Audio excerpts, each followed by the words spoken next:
ಮುಂದಿನ ಭಾಗವಾಗಿ ನಾವು ಆಧ್ಯಾತ್ಮಿಕ ಜ್ಞಾನದಲ್ಲಿ ಇಂದು ಈ ದೇಹವೇ ಒಂದು ದಿವ್ಯ ಯಂತ್ರ ಎಂಬ ಅದ್ಭುತವಾದ ಉಪನ್ಯಾಸವನ್ನು ಕೊಡ್ಲಿಕ್ಕೆ ನಮ್ಮ ಜೊತೆಗೆ ಮನೋರಮಾ ಮೇಡಮ್ ಅವರು ಈಗಾಗಲೇ ಆಗಮಿಸಿದ್ದಾರೆ.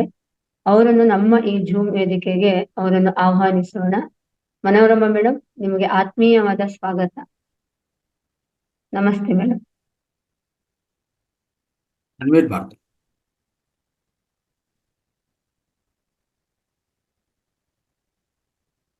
ಎಲ್ರಿಗೂ ನಮಸ್ಕಾರ.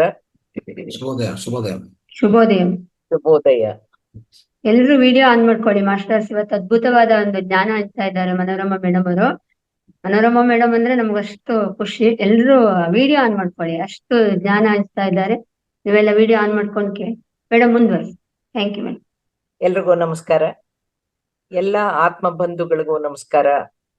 ನನ್ನ ಆತ್ಮ ಗುರುಗಳಾದ ಬ್ರಹ್ಮರ್ಷಿ ಸುಭಾಷ್ ಪತ್ರಿಜಿಯವರೆಗೂ, ನನಗೆ ಜನ್ಮ ಕೊಟ್ಟ ತಂದೆ ತಾಯಿಯರ್ಗುನು, ಸ್ವಾಧ್ಯಾಯದ ಮೂಲಕ ನನಗೆ ಜ್ಞಾನದಾನ ನೀಡಿದಂತ ಬ್ರಹ್ಮರ್ಷಿ ಗಂಗಾಧರ ಅವ್ರಿಗೂ ಕೃತಜ್ಞತಾ ಪೂರ್ವಕವಾದ ಧನ್ಯವಾದಗಳನ್ನ ಅರ್ಪಿಸ್ತಾ, ನಿನ್ನೆ ಮಾನವ ಹೇಗೆ ಒಂದು ಆತ್ಮ ಪದಾರ್ಥ, ಆತ್ಮ ಸತ್ಯ, ಆತ್ಮ ಸಿದ್ಧಾಂತ ಅನ್ನೋದನ್ನ ತಿಳ್ಕೊಂಡ್ವಿ.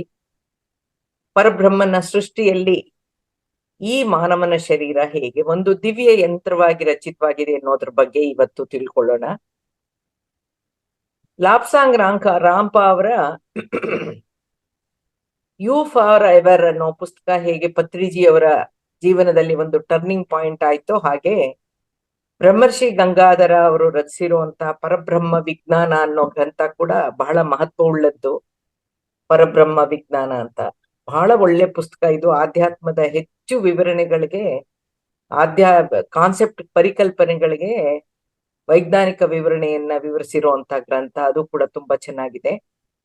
ಹಾಗಾಗಿ ಈ ಆಧ್ಯಾತ್ಮಿಕ ವಿಚಾರಗಳನ್ನ, ಸೃಷ್ಟಿಯ ಪರಿಕಲ್ಪನೆಗಳನ್ನ, ಆಧ್ಯಾತ್ಮಿಕ ವಿವಿಧ ಸ್ತರಗಳ ಜ್ಞಾನವನ್ನ ಎಳೆಯಾಗಿ ವಿವರಿಸಿ ಸಂದರ್ಭಾನುಸಾರವಾಗಿ ವೈಜ್ಞಾನಿಕವಾಗಿಯೂ ಕೂಡ ವಿವರಣೆ ನೀಡಿರುವಂತಹ ಚಿತ್ರ ಸಹಿತ ವಿವರಣೆ ಲಭ್ಯವಿರುವಂತಹ ಮಾಹಿತಿಪೂರ್ಣ ಗ್ರಂಥ ಆಗಿದೆ ಇದು. ನನಗೆ ಆಧ್ಯಾತ್ಮವನ್ನ ಅರ್ಥೈಸಕ್ಕೆ ತುಂಬಾ ಆಯ್ತು ಅನ್ನೋದು ನನ್ನ ಅನಿಸಿಕೆ. ಪ್ರತಿಯೊಬ್ರು ಕೂಡ ಓದ್ಲೇಬೇಕಾದಂತ ಗ್ರಂಥ ಪರಬ್ರಹ್ಮ ವಿಜ್ಞಾನ. ಬ್ರಹ್ಮರ್ಷಿ ಗಂಗಾಧರ ಅವರು ರಚಿಸಿರುವಂತಹದ್ದು ತುಂಬಾ ಚೆನ್ನಾಗಿದೆ ಪುಸ್ತಕ. ಈ ಗ್ರಂಥದಲ್ಲಿ ಏನ್ ಹೇಳುತ್ತೆ ಅಂದ್ರೆ, ಮಾನವರೆಲ್ರೂ ಪರಮಾತ್ಮನ ಪರಂಪರೆಯಿಂದ, ಪರಬ್ರಹ್ಮನ ಪರಂಪರೆಯಿಂದ ಬಂದವರೇನೆ. ಆಧ್ಯಾತ್ಮ ಪಥದಲ್ಲಿ, ಆಧ್ಯಾತ್ಮಿಕ ಮಾರ್ಗದಲ್ಲಿ ಎಲ್ರೂ ಕೂಡ ದಿವ್ಯಾತ್ಮ ಸ್ವರೂಪರೇ ಆಗಿರ್ತಾರೆ.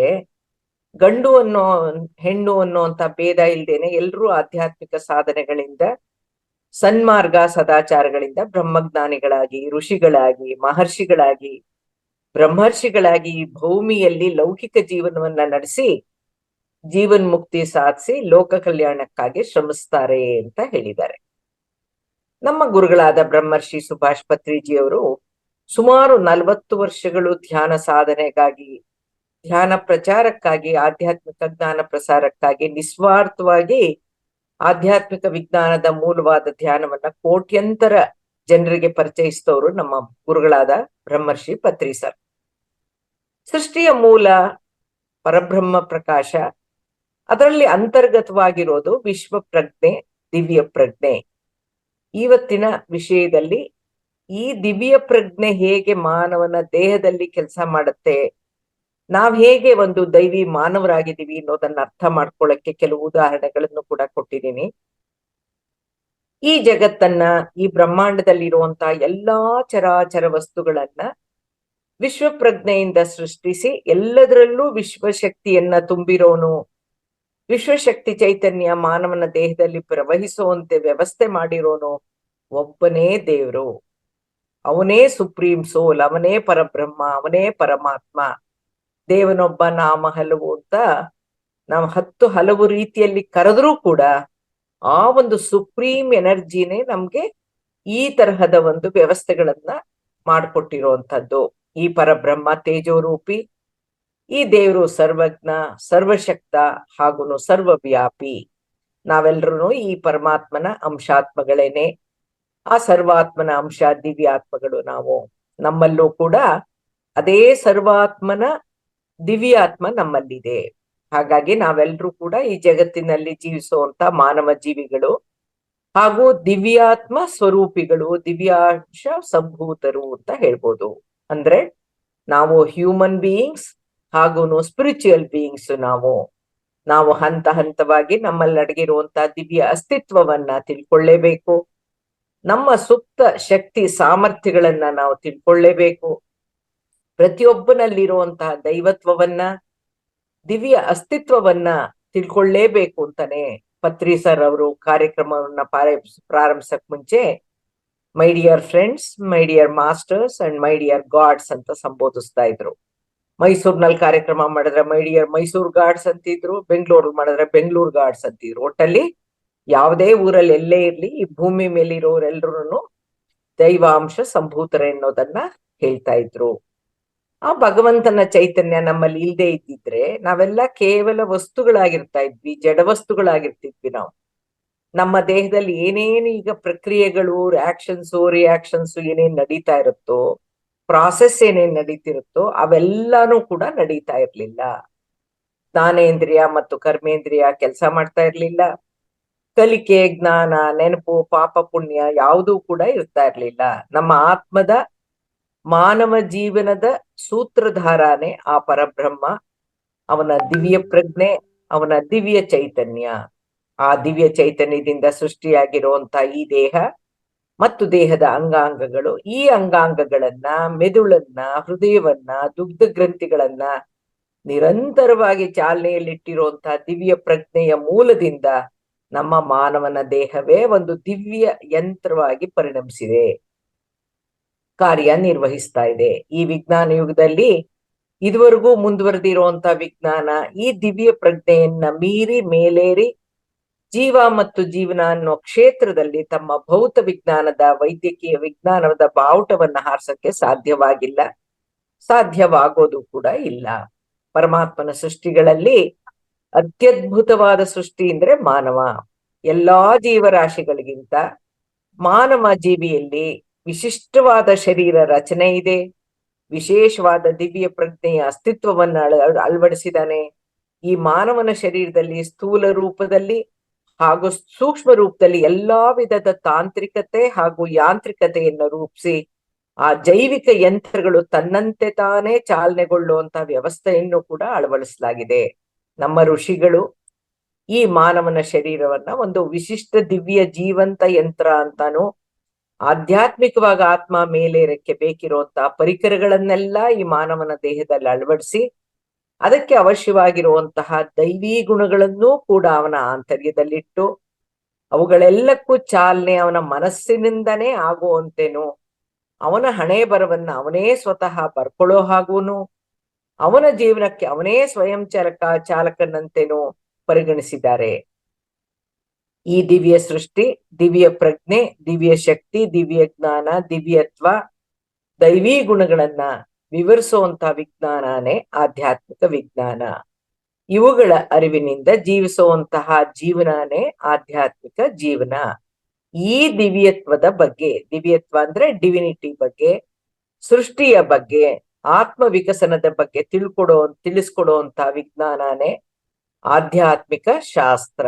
ಅದೇ ಸ್ಪಿರಿಚುವಲ್ ಸೈನ್ಸ್ ಅನ್ನೋದು. ಪತ್ರಿ ಸರ್ ಆಗಾಗ್ಗೆ ಒಂದು ವ್ಯಾಖ್ಯಾನವನ್ನ ಪದೇ ಪದೇ ಹೇಳ್ತಾ ಇದ್ರು. ಅದೇನು ಅಂದ್ರೆ, we are not human beings to have spiritual experiences, we are spiritual beings here to have human experiences ಅಂತ ಹೇಳ್ತಾ ಇದ್ರು. ಅಂದ್ರೆ ನಾವು ಆಧ್ಯಾತ್ಮಿಕ ಅನುಭವಗಳನ್ನು ಹೊಂದಕ್ಕೆ ಇಲ್ಲಿರೋ ಮಾನವರು ಮಾತ್ರ ಅಲ್ಲ, ನಾವು ಮೌಲಿಕವಾಗಿ ದೇವರುಗಳೇ ಆಗಿದ್ದು ಮಾನವರಾಗಿ ಅನುಭವಗಳನ್ನ ಹೊಂದಕ್ಕೆ ಇಲ್ಲಿ ಬಂದಿರೋದು ಅಂತ ಹೇಳ್ತಾ ಇದ್ರು. ಇಲ್ಲಿ ಸ್ಪಿರಿಚುವಲ್ ಬೀಯಿಂಗ್ಸ್ ಅಂದ್ರೆ ಆಧ್ಯಾತ್ಮಿಕ ಜೀವಿಗಳು, ಪರಮಾತ್ಮನ ಅಂಶ ಇರುವಂತಹ ಮಾನವರು. ಆ ಪರಮಾತ್ಮನ ಅಂಶ, ಆತ್ಮ ಕೂಡ ಕಣ್ಣಿಗೆ ಕಾಣಲ್ಲ, ಆತ್ಮನ ಭಾಗವಾದ ಮನಸ್ಸು, ಸುಪ್ತ ಮನಸ್ಸು ಕಣ್ಣಿಗೆ ಕಾಣಲ್ಲ. ಈ ಎರಡೂ ಕೂಡ ಭೌತಿಕ ರೂಪದಲ್ಲಿ ಇಲ್ದೇನೆ ಸೂಕ್ಷ್ಮ ರೂಪದಲ್ಲಿ ಇರೋದ್ರಿಂದ ಮಾನವನ ಜೀವನದ ಪ್ರತಿ ಕಾರ್ಯ ಚಟುವಟಿಕೆ ಮೇಲೆ ಪ್ರಭಾವ ಬೀರ್ತಾ ಇರೋದು. ಮಾನವರು ಹಾಗಾದ್ರೆ ಹೇಗೆ ಸ್ಪಿರಿಚುವಲ್ ಬೀಯಿಂಗ್ಸ್ ಆಗಿದ್ದಾರೆ ಅಂದ್ರೆ, ಮಾನವರನ್ನೇಕೆ ದೈವಿಕ ಜೀವಿಗಳು ಅಂತ ಪರಿಗಣಿಸ್ತಾರೆ ಅಂದ್ರೆ, ಮಾನವ ಶರೀರ ಹೇಗೆ ಒಂದು ದಿವ್ಯ ಯಂತ್ರವಾಗಿ ರಚನೆಯಾಗಿದೆ ಅನ್ನೋದನ್ನ ತಿಳ್ಕೊಬೇಕು ನಾವು. ಮಾನವನ ಆಧ್ಯಾತ್ಮಿಕ ಅಂಗರಚನೆ, ದೇಹ ರಚನೆ ಹೇಗಿದೆ ಅಂತಂದ್ರೆ spiritual anatomy of human body ಅಂತ ನೋಡ್ಬೋದನ್ನ. ಯಾಕೆಂದ್ರೆ ಅಂಗರಚನೆಯನ್ನ ಅನಾಟಮಿ ಅಂತಾರೆ. ಇಲ್ಲಿ ಆಧ್ಯಾತ್ಮಿಕವಾಗಿ ಮಾನವನ ದೇಹ ಹೇಗೆ ರಚನೆಯಾಗಿದೆ ಏನಕ್ಕೆ spiritual anatomy of human body ಅಂತ ಹೇಳ್ಬೋದು. ಮಾನವನ ದೇಹ ಒಂದು ದಿವ್ಯ ಜೈವಿಕ ಯಂತ್ರ ಹೇಗೆ ಅಂತ ಈ ದಿವಸ ತಿಳ್ಕೊಳ್ಳೋಣ. ಈ ಮಾನವ ಜೀವಿಯ ಪ್ರತಿಯೊಂದು ಜೀವಕೋಶದಲ್ಲೂ ಕೂಡ ದಿವ್ಯ ಪ್ರಜ್ಞೆ ಸುಪ್ತವಾಗಿ ಅಡಗಿರುತ್ತೆ, ಕೆಲಸ ಮಾಡ್ತಾ ಇರುತ್ತೆ. ಪ್ರತಿಯೊಂದು ಜೀವಕೋಶದಲ್ಲೂ ಇಚ್ಛಾಶಕ್ತಿ, ಕ್ರಿಯಾಶಕ್ತಿ ಹಾಗೂ ಜ್ಞಾನ ಶಕ್ತಿ ಅಡಗಿದೆ.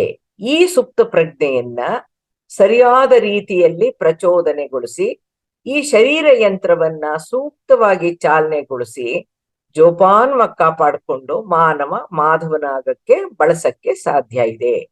ಮಾನವ ಜೀವನದಲ್ಲಿ ಹುಟ್ಟಿನಿಂದ ಸಾಯೋವರೆಗೂ ಅನೇಕ ರೀತಿಯ ಆಂತರಿಕ ಹಾಗೂ ಬಾಹ್ಯ ಸಮಸ್ಯೆಗಳನ್ನ ಎದುರಿಸ್ಬೇಕಾಗತ್ತೆ. ಇದರಲ್ಲಿ ದೈಹಿಕ ಆರೋಗ್ಯ, ಮಾನಸಿಕ ಆರೋಗ್ಯ ಹಾಗೂ ದೇಹ ಮನಸ್ಸುಗಳ ಸಮತೋಲನ ಅತ್ಯವಶ್ಯಕ. ಮಾನವನ ಶರೀರ ರಚನೆಯಲ್ಲೇನೆ ನಮ್ಮ ಆರೋಗ್ಯಕ್ಕೆ ಪೂರಕವಾಗುವಂತೆ ಸಹಾಯ ಮಾಡುವಂತೆ ಹಲವಾರು ತಾಂತ್ರಿಕತೆ ಅಡಕವಾಗಿದೆ. ಅದು ಎಲ್ಲ ಸೂಕ್ಷ್ಮದಲ್ಲೇನೆ. ನಮ್ಮ ದೇಹದೊಳಗಿರುವಂತಹ ಸ್ವಯಂ ಚಾಲಿತ ಅಂಗಾಂಗಗಳು ದೇಹದ ಬಹುತೇಕ ಕ್ರಿಯೆಗಳನ್ನ ಸರಿದೂಗಿಸುತ್ತೆ, ನಮ್ಮ ಆಂತರಿಕ ಪರಿಸ್ಥಿತಿಯನ್ನ ಸಮಸ್ಥಿತಿಗೊಳಿಸುತ್ತೆ. ಅದನ್ನೇ ಹೋಮಿಯೋಸ್ಟಾಸಿಸ್ ತಾಂತ್ರಿಕತೆ ಅಂತ ಹೇಳೋದು. ಮಾನವನಾಗಿ ನನ್ನ ಕೆಲಸ ಏನು ಅಂತಂದ್ರೆ, ನಾನು ನನ್ನ ದೇಹವನ್ನ, ದೇಹದಲ್ಲಿರುವಂತಹ ದಿವ್ಯತ್ವವನ್ನ, ತಾಂತ್ರಿಕತೆಯನ್ನ, ಏನೊಂದು ಮೆಕ್ಯಾನಿಸಮ್ ಅನ್ನ ನಾನು ಅಳವಡಿಸಿದನೋ ಆ ಮೆಕ್ಯಾನಿಸಮ್ ಏನು ಅಂತ ನಾನು ತಿಳ್ಕೋಬೇಕು. ನಂತರ ಹಾಳಾಗ್ದಂಗೆ ಕಾಪಾಡ್ಕೊಳ್ಬೇಕು. ಆಗಿಂದಾಗೆ ಅದಕ್ಕೆ ಸರ್ವಿಸ್ ಮಾಡ್ತಾ ಇರ್ಬೇಕು, ಬಳಸ್ತಾ ಇರ್ಬೇಕು. ಶುದ್ಧೀಕರಣ, ಶಕ್ತೀಕರಣ ಕ್ರಿಯೆಯಲ್ಲಿ ನಮ್ಮನ್ನ ನಾವು ತೊಡಗಿಸ್ಕೊಳ್ತಾ ಇದ್ರೆ ಆ ಒಂದು ಜೈವಿಕ ಯಂತ್ರಗಳೇನ್ ನಮ್ಮ ದೇಹದಲ್ಲಿ ಅಳವಡಿಸಿದಾರೋ ಅವೆಲ್ಲ ಸರಿಯಾಗಿ ಕೆಲಸ ಮಾಡ್ತಾ ಇರುತ್ತೆ. ಅದಕ್ಕೆ ಸರಿಯಾದ ಒಂದು ಜೀವನ ಶೈಲಿ ಕೂಡ ಬೇಕಾಗತ್ತೆ. ವೈದ್ಯಕೀಯ ವಿಜ್ಞಾನ ಭೌತಿಕ ದೇಹದ ಅಂಗರಚನೆಗೆ ಅನಾಟಮಿ ಅಂತಾರೆ. ಪರಮಾತ್ಮನ ಸೃಷ್ಟಿಯಲ್ಲಿ ಮಾನವನ ದೇಹ ಬರೀ ಭೌತಿಕ ದೇಹ ಮಾತ್ರ ಆಗಿರ್ತೇನೆ ಆಧ್ಯಾತ್ಮಿಕವಾಗಿ ಸೂಕ್ಷ್ಮ ರೂಪದಲ್ಲಿ ಹಲವು ವ್ಯವಸ್ಥೆಗಳನ್ನ ಆಯೋಜಿಸಿ ಅಳವಡಿಸಿ ದಿವ್ಯ ಪ್ರಜ್ಞೆಯನ್ನ ತುಂಬಿ ಈ ಭೂಲೋಕಕ್ಕೆ ಕಳಿಸಿರ್ತಾನೆ.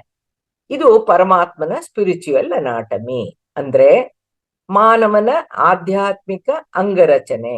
ಹಾಗಾಗಿ ನಮ್ಮ ದೇಹನೇ ಒಂದು ದೇವಾಲಯ, ನಮ್ಮ ದೇಹನೇ ಒಂದು ಜೈವಿಕ ದೈವಿಕ ಯಂತ್ರ.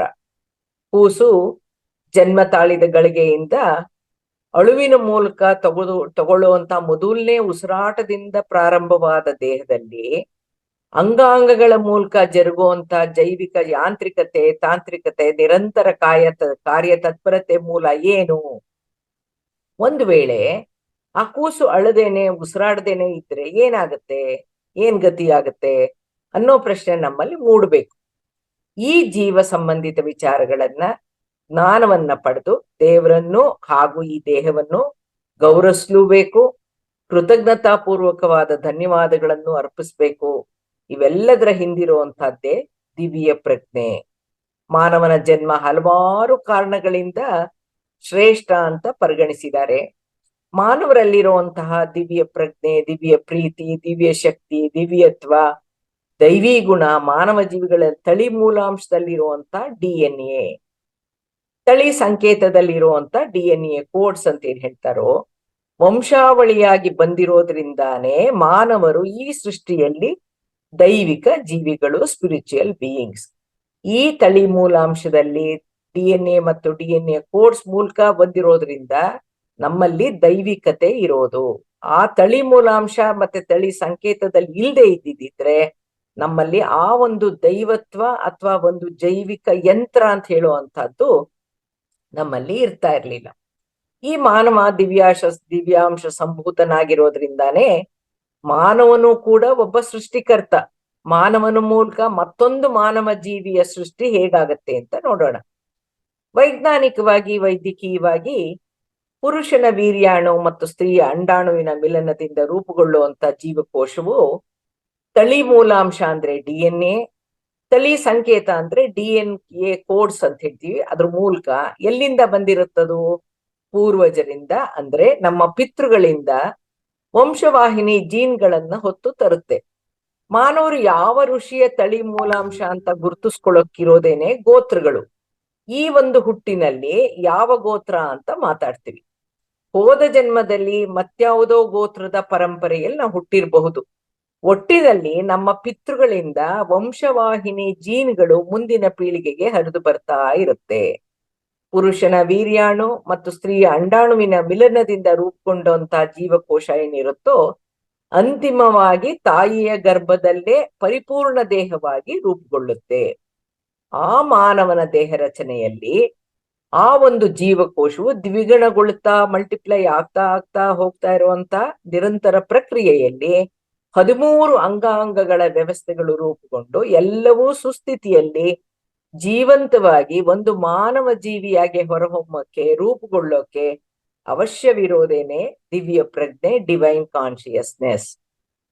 ಒಂದು ಸರಳ ಉದಾಹರಣೆಯನ್ನ ತಗೊಳ್ಳೋದಾದ್ರೆ, ಈ ದಿವ್ಯ ಪ್ರಜ್ಞೆ, ಡಿವೈನ್ ಕಾನ್ಶಿಯಸ್ನೆಸ್ ಅಂತ ಏನ್ ಹೇಳ್ತೀವೋ ಅದನ್ನ ಅರ್ಥ ಮಾಡ್ಕೊಳ್ಬಹುದು. ನಾವು ಬಳಸೋಂತ ವಿದ್ಯುತ್ ಶಕ್ತಿನ ಅದ್ರ ಆ ಉದಾಹರಣೆ ಮೂಲಕ ಅರ್ಥ ಮಾಡ್ಕೋಬಹುದು. ನಮ್ಮ ಮನೆ ಒಳಗಡೆ ವಿದ್ಯುತ್ ಸಂಪರ್ಕದ ಮೂಲಕ ಬಳಸಬಹುದಾದಂತಹ ಎಷ್ಟೇ ನವನವೀನ ಉಪಕರಣಗಳನ್ನ, ಅಲಂಕಾರಿಕ ದೀಪಗಳನ್ನ ಅಳವಡಿಸಿದ್ರು ಕೂಡ ಅವು ಕೆಲಸ ಮಾಡ್ಬೇಕಾದ್ರೆ ಅದಕ್ಕೆ ಎಲೆಕ್ಟ್ರಿಸಿಟಿ ಬೇಕು. ಆ ಎಲೆಕ್ಟ್ರಿಸಿಟಿ ಎಲ್ಲಿಂದ ಬರ್ಬೇಕು? ನಮ್ಮ ಮನೆಯ ಹತ್ತಿರದಲ್ಲಿರುವಂತ ಗೌರ್ಮೆಂಟ್ದು ಸರ್ಕಾರಿ ಪೋಲ್ ನಿಂದ ನಮ್ಮ ಮನೆಗೆ ಕನೆಕ್ಷನ್ ತಗೊಂಡಿದ್ದಾಗ ಮಾತ್ರ ಕನೆಕ್ಷನ್ ನಮ್ಮ ಮನೆ ಒಳಗಡೆ ಬಂತು. ಮೇನ್ ಪೋಲ್ ಇಂದ ನಮ್ಮ ಮನೆಗೆ ಕನೆಕ್ಷನ್ ಬಂದು ಮನೆಯಲ್ಲಿ ಎಲ್ಲಾ ಉಪಕರಣಗಳಿಗೆ ವಿದ್ಯುತ್ ಸಂಪರ್ಕ ಕೊಟ್ಟಿದ್ರೆ, ಸ್ವಿಚ್ ಆನ್ ಮಾಡಿದ್ರೆ ಆ ಉಪಕರಣಗಳು ಕೆಲಸ ಮಾಡುತ್ತವೆ. ಹಾಗೇನೆ ಇಂದ್ರಿಯ ಜ್ಞಾನದಿಂದ, ವಿಜ್ಞಾನದ ತಾಂತ್ರಿಕತೆಯ ಮುನ್ನಡೆಯಿಂದ ಎಷ್ಟೇ ಹೊಸ ಹೊಸ ಆವಿಷ್ಕಾರಗಳನ್ನ ಮಾಡಿದ್ರು ಕೂಡ ಅವಕ್ಕೆ ಜೀವ ತುಂಬಕ್ಕಾಗ್ಲಿ, ಪ್ರಾಣ ತುಂಬಕ್ಕಾಗ್ಲಿ ಅಥವಾ ಸಾವನ್ನ ಗೆಲ್ಲಕ್ಕೆ ಸಾಧ್ಯವಾಗದೆ ಇರೋಕೆ ಕಾರಣ ಇದೇ ದಿವ್ಯ ಪ್ರಜ್ಞೆ, ಇದೇ ಮೂಲ ಚೈತನ್ಯ ಈ ವಿಜ್ಞಾನಿಗಳ ಕೈಗೆ ಇನ್ನೂ ಸಿಕ್ಕದೆ ಇರೋದು. ಹಾಗಾದ್ರೆ ದಿವ್ಯ ಪ್ರಜ್ಞೆ ಎಂದ್ರೇನು? ಅದರ ಕಾರ್ಯವೈಖರಿ ಹೇಗಿರುತ್ತೆ? ಅದರ ವೈಶಿಷ್ಟ್ಯತೆ ಏನು ಅಂತ ಅರ್ಥ ಮಾಡ್ಕೊಳ್ಳೋಕೆ ಒಂದು ವೈಜ್ಞಾನಿಕ ಸಂಶೋಧನೆಯ ಬಗ್ಗೆ ಸ್ವಲ್ಪ ತಿಳ್ಕೊಳ್ಳೋಣ. ಈ ದೈವಿ ಪ್ರಜ್ಞೆಯ ಇರುವಿಕೆಯನ್ನ, ವಿಶೇಷತೆಯನ್ನ ಹೇಗೆ ಅರ್ಥ ಮಾಡ್ಕೊಳ್ಬಹುದು ಅಂದ್ರೆ, ಒಂದು ಜೀವಕೋಶವನ್ನ ಅಂದ್ರೆ ಒಂದು ಸೆಲ್ ಅನ್ನ 2 ಭಾಗಗಳಾಗಿ ವಿಂಗಡಿಸ್ಬೋದು. ಒಂದು ನ್ಯೂಕ್ಲಿಯಸ್, ಎರಡನೇದು ಸೈಟೋಪ್ಲಾಸಮ್ ಅಂತ. ನ್ಯೂಕ್ಲಿಯಸ್ ನ ಬೀಜಕೋಶ ಅಂತಾರೆ, ಸೈಟೋಪ್ಲಾಸಮ್ ನ ಕೋಶ ದ್ರವ್ಯ ಅಂತ ಹೇಳ್ತಾರೆ. ಈ ಬೀಜಕೋಶದಲ್ಲಿ ತಳಿ ಮೂಲಾಂಶ DNA ಆಗಿರುತ್ತೆ. ಅಂದ್ರೆ ಡೈಆಕ್ಸಿ ರೈಬೋ ನ್ಯೂಕ್ಲಿಯಸ್ ಆಸಿಡ್ ಇರುತ್ತೆ ಅದರಲ್ಲಿ. ಈ ಡೈಆಕ್ಸಿ ರೈಬೋ ನ್ಯೂಕ್ಲಿಯಸ್ ಆಸಿಡ್ ಶಾರ್ಟ್ ಫಾರ್ಮ್ ನಲ್ಲಿ DNA ಅಂತ ಹೇಳ್ತಾರೆ. ಈ ನ್ಯೂಕ್ಲಿಯಸ್ ನಲ್ಲಿರುವಂತ ತಳಿ ಮೂಲಾಂಶವನ್ನ ಅಂದ್ರೆ DNA ನ ವಿಶ್ಲೇಷಿಸಿದಾಗ ಅದರಲ್ಲಿ ಏನೇನಿತ್ತಂತೆ?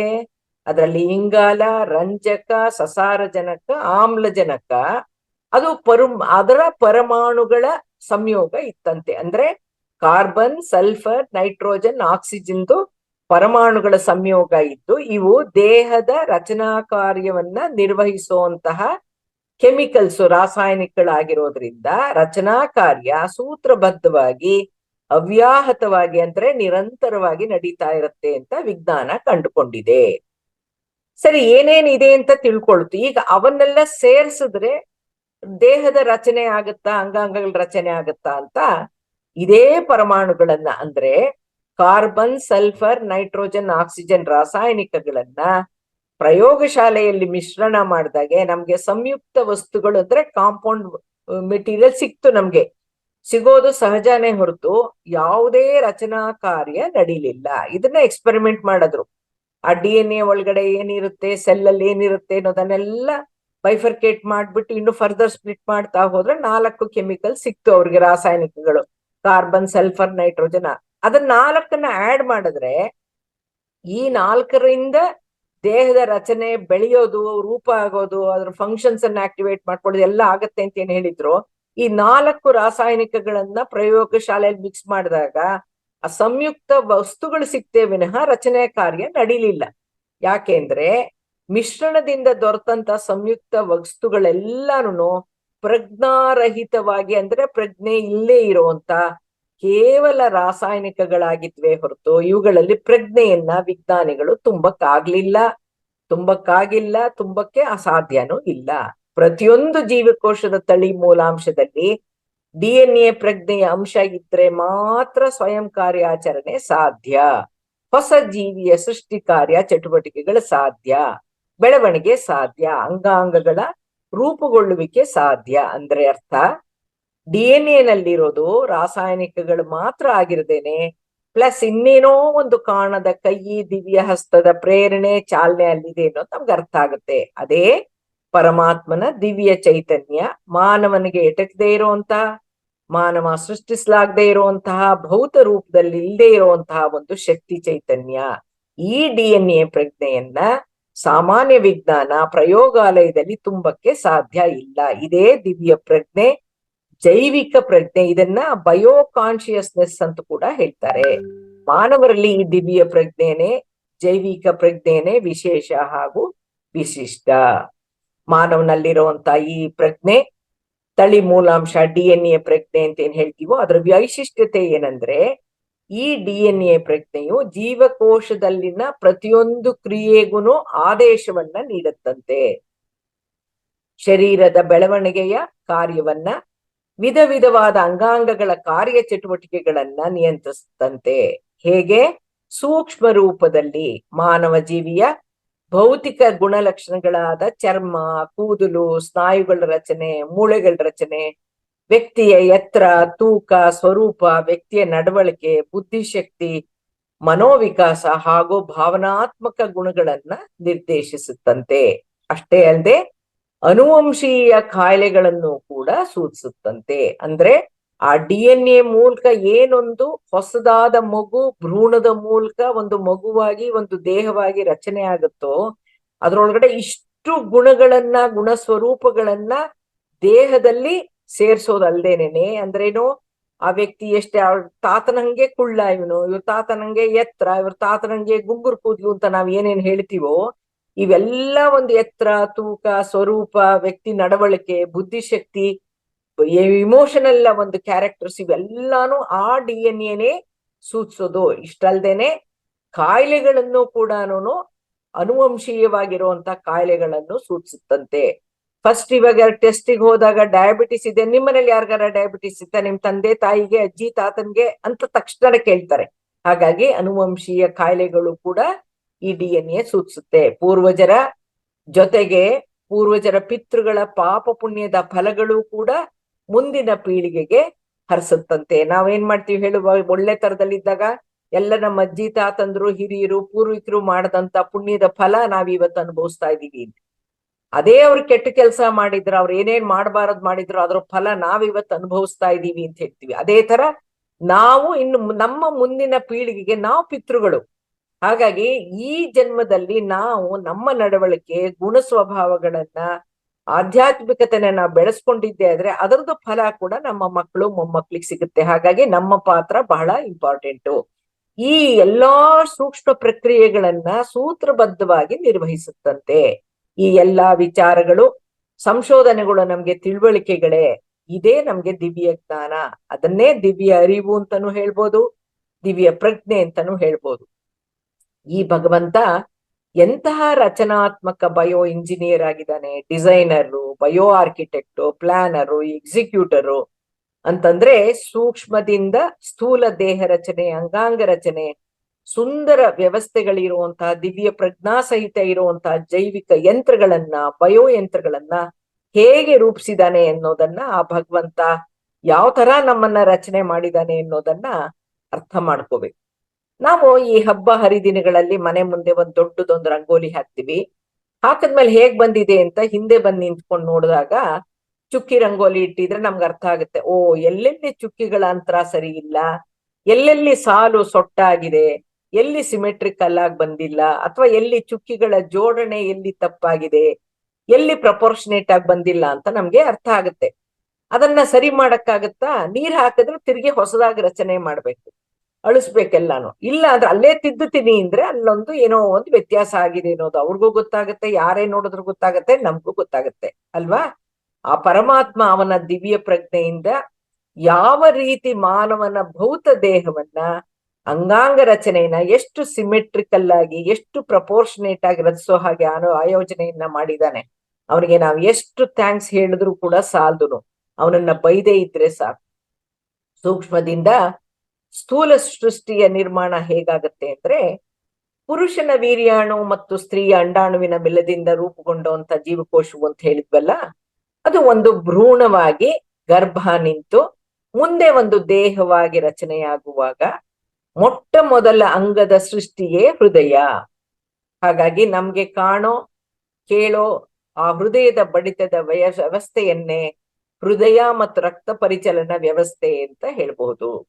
ಇದು ಮೊಟ್ಟ ಮೊದಲ ವ್ಯವಸ್ಥೆ. ಏನೊಂದು ದಿವ್ಯ ಪ್ರಜ್ಞೆಯಿಂದ ಫಾರ್ಮ್ ಆಗ್ತಾ ಹೋಗುತ್ತೋ ಅದನ್ನೇ ಕಾರ್ಡಿಯೋ ವ್ಯಾಸ್ಕ್ಯುಲರ್ ಸರ್ಕ್ಯುಲೇಟರಿ ಸಿಸ್ಟಮ್ ಅನ್ನೋದು. ನಮ್ಮ ಬೆಳೆದಿರೋ ದೇಹದಲ್ಲಿರುವಂತ ರಕ್ತನಾಳಗಳ ಉದ್ದ 60,000 ಮೈಲು, ಅಂದ್ರೆ 96,560 ಕಿಲೋಮೀಟರ್ ಉದ್ದಕ್ಕಿರುತ್ತಂತೆ ನಮ್ಮ ದೇಹದಲ್ಲಿರೋ ರಕ್ತನಾಳಗಳು. ಕಾಣೋದೇ ಇಲ್ಲ, ನಂಬಕ್ಕೂ ಆಗೋದಿಲ್ಲ. ನಮ್ಮ ದೇಹದಲ್ಲಿ ಒಟ್ಟು 5.6 ಲೀಟರ್ ರಕ್ತ ಉತ್ಪತ್ತಿಯಾಗಿ ನಮ್ಮನ್ನ ಕಾಪಾಡ್ತಾ ಇರುತ್ತದೆ. ಈ ರಕ್ತ ಅನ್ನೋದೇನಿದೆಯೋ ಅದು ನಮ್ಮ ಜೀವದ್ರವ. ಅಂದ್ರೆ ಒಂದು ಸೆಲ್ಲಿಂದ ಭ್ರೂಣ ಅಂತ ಫಾರ್ಮ್ ಆದಾಗ್ಲಿಂದ ಏನೇನ್ ರಚನೆ ಆಗುತ್ತೆ ಅದಕ್ಕೆ ದಿವ್ಯ ಯಂತ್ರ ಅಂತ ಹೇಳಿರೋದ. ನೆಕ್ಸ್ಟ್ ಡೈಜೆಸ್ಟಿವ್ ಸಿಸ್ಟಮ್ ಅಂದ್ರೇನು? ಆಹಾರ ಅರಗಣೆಗೆ ಸದ್ದು ಗದ್ದಲ ಇಲ್ಲದೆ ಪಚನಾಂಗ ವ್ಯವಸ್ಥೆ ಎಷ್ಟು ಬ್ಯೂಟಿಫುಲ್ ಆಗಿ ರಚನೆ ಆಗಿದೆ ನಮ್ಮ ದೇಹದಲ್ಲಿ. ಈಗ ಮಿಕ್ಸರ್ ಎಲ್ಲ ಬಂದ ಮೇಲೆ ಒಂದು ಚಟ್ನಿ ಮಾಡ್ತೀನಿ ಅಂತಂದ್ರೆ ಆ ಪಕ್ಕ ಅಕ್ಕ ಮನೆಯವರೆಲ್ರಿಗೂ ಗೊತ್ತಾಗುತ್ತೆ ಇವರು ಚಟ್ನಿ ಜಾರಲ್ಲಿ ಚಟ್ನಿ ಮಾಡ್ತಾ ಇದ್ದಾರೆ. ದೋಸೆ ಹಿಟ್ಟು ರುಬ್ತಾ ಇದ್ರೆ ಓರ್ಮಲ್ ಇಡ್ಲಿಗೋ ದೋಸೆಗೋ ಹಾಕಿದ್ದಾರೆ ಅಂತ ಗೊತ್ತಾಗುತ್ತೆ. ಆದ್ರೆ ನಮ್ಮ ಡೈಜೆಸ್ಟಿವ್ ಸಿಸ್ಟಮ್ ಹೆಂಗೆ ಫಾರ್ಮ್ ಮಾಡಿದ್ದಾನೆ ಭಗವಂತ ಅಂದ್ರೆ, ನಾವು ಏನ್ ತಿಂದ್ರೂ ಕೂಡ ಸದ್ದು ಗದ್ಲ ಇಲ್ದೇನೆ ಎಲ್ಲಾ ಡೈಜೆಸ್ಟ್ ಆಗ್ತಾ ಇರುತ್ತೆ. ಏನೋ ಸದ್ದುಗಳು ಬಂತು ಅಂದ್ರೆ ಆರಗಣೆ ಸರಿ ಇಲ್ಲ, ಲೂಸ್ ಮೋಷನ್ ಆಗುತ್ತೋ ಅಥವಾ ಹೊಟ್ಟೆ ನೋವೋ ಏನೋ ಒಂದು ವ್ಯತ್ಯಾಸ ಇದೆ ಅಂತ ಗೊತ್ತಾಗುತ್ತೆ. ಇಂಥ ಒಂದು ದಿವ್ಯತ್ವದ ಒಂದು ರಚನೆಗೆ ನಾವು ಕೃತಜ್ಞತಾ ಪೂರ್ವಕವಾಗಿರ್ಬೇಕೋ ಬೇಡೋ? ಇನ್ನೊಂದು ಎಲಿಮಿನೇಷನ್ ಸಿಸ್ಟಮ್ ಇದೆ, ಎಕ್ಸ್ಕ್ರೀಟರಿ ಸಿಸ್ಟಮ್ ಅಂತ, ಮಲಮೂತ್ರ ವಿಸರ್ಜನಾ ವ್ಯವಸ್ಥೆ ಅಂತ. 4ನೇದು ಎಂಡೋಕ್ರೈನ್ ಸಿಸ್ಟಮ್ ಇರುತ್ತೆ. ಅದೇನ್ ಮಾಡತ್ತೆ ಅಂದ್ರೆ, ಅದು ಕೆಮಿಕಲ್ ಕಮ್ಯುನಿಕೇಶನ್ಸ್ ಅನ್ನ ದೇಹದ ಒಳಗಡೆನೆ ಹಾರ್ಮೋನ್ಸ್ ಮೂಲಕ ಫಾರ್ಮ್ ಮಾಡುತ್ತೆ. ಇದನ್ನೇ ದುಗ್ಧ ಗ್ರಂಥಿಗಳು ಅಂತ ಹೇಳ್ತಾರೆ. ಹಾರ್ಮೋನ್ಸ್ ರಸಸ್ರವಿಕೆ ವ್ಯವಸ್ಥೆ ಇರುತ್ತೆ. 5ನೇದು ಇಂಟೆಗ್ಯುಮೆಂಟರಿ ಸಿಸ್ಟಮ್ ಅಂತ, ಎಕ್ಸೋಕ್ರೈನ್ ಸಿಸ್ಟಮ್ ಅಂತ ಇರುತ್ತೆ. ಅಂದ್ರೆ ನಿರುಪಯುಕ್ತವಾದ ಸತ್ತ ಜೀವಕಣಗಳು, ವಿಷ ಪದಾರ್ಥಗಳನ್ನ ಹೊರಹಾಕುವಂತ ವ್ಯವಸ್ಥೆ ಕೂಡ ಇದೆ ನಮ್ಮ ದೇಹದಲ್ಲಿ. ಸ್ಕಿನ್, ಹೇರ್, ನೇಲ್ಸ್, ಸ್ವೆಟ್ ಅಥವಾ ಎಕ್ಸೋಕ್ರೈನ್ ಗ್ಲ್ಯಾಂಡ್ಸ್ ಇರುತ್ತೆ. ಮುಂದಿನ ಬಹಳ ಮುಖ್ಯವಾದ ಡ್ರೈನೇಜ್ ಸಿಸ್ಟಮ್ ನಮ್ಮ ದೇಹದಲ್ಲಿ ಇರೋದು ಲಿಂಫ್ಯಾಟಿಕ್ ಸಿಸ್ಟಮ್ ಅಂತ. ಅಂದ್ರೆ ದೇಹಕ್ಕೆ ಯಾವುದೇ ರೀತಿಯ ಸೋಂಕು ತಗುಲಿದ್ರೆ, ಇನ್ಫೆಕ್ಷನ್ ಆದ್ರೆ ಹತ್ತಿರದಲ್ಲಿರುವಂತ ಅಂಗಾಂಗಗಳಿಗೆ ಆ ಸೋಂಕು ತಗಲ್ದೇ ಇರೋ ಹಾಗೆ ಲಿಂಫ್ ಅನ್ನುವಂತ ದ್ರವದ ಮೂಲಕ ದೇಹದಿಂದ ಆಚೆಗೆ ಕಳಿಸ್ಬಿಡುವಂತ ಡ್ರೈನೇಜ್ ವ್ಯವಸ್ಥೆ. ನೆಕ್ಸ್ಟ್ ಇಮ್ಯೂನ್ ಸಿಸ್ಟಮ್, ರೋಗ ನಿರೋಧಕ ವ್ಯವಸ್ಥೆ. ಅಂದ್ರೇನು? It defends the body against disease causing agents. ಅಂದ್ರೇನು?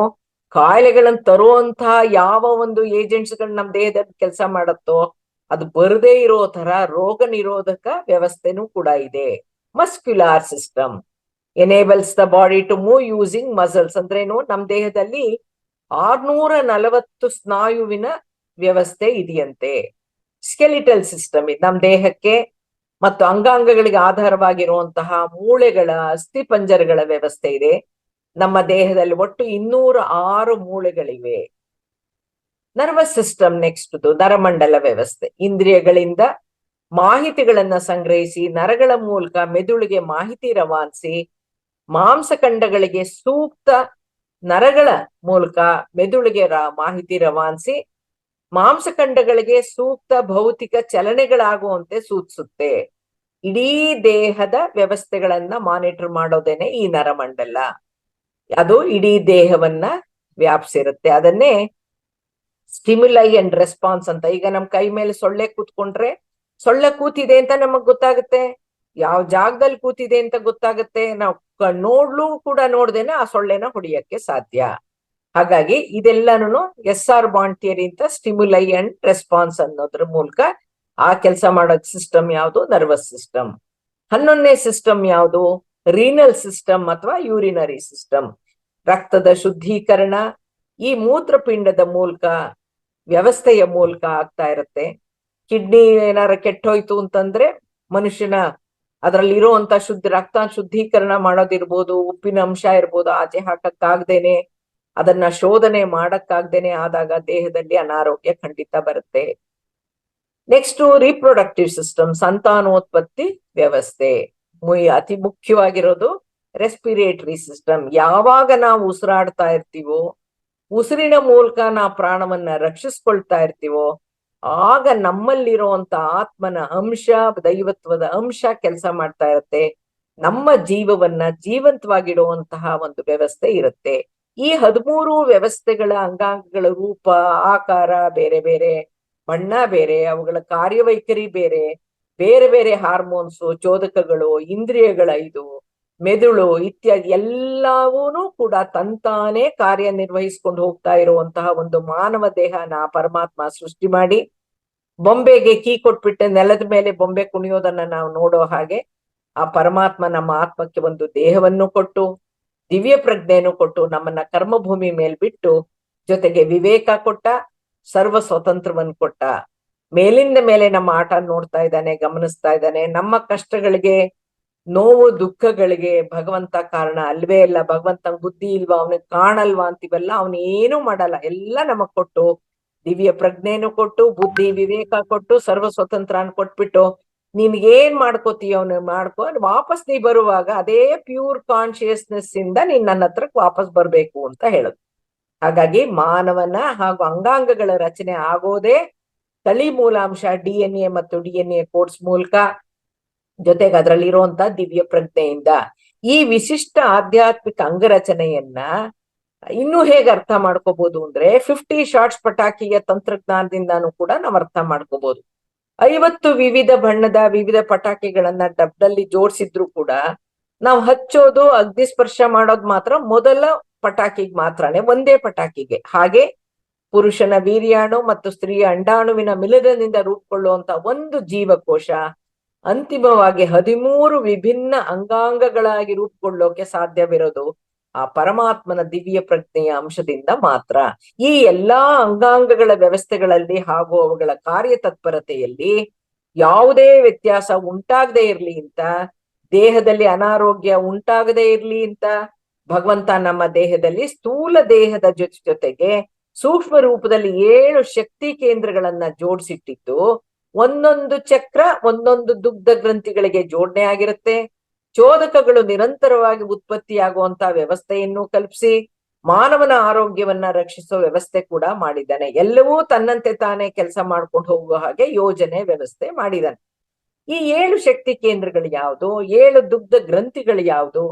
ದುಗ್ಧ ಗ್ರಂಥಿಗಳು ಅಂದ್ರೆ ಹಾರ್ಮೋನ್ ಅನ್ನ ಉತ್ಪತ್ತಿ ಮಾಡುವಂತ ಎಂಡೋಕ್ರೈನ್ ಗ್ಲ್ಯಾಂಡ್ಸ್.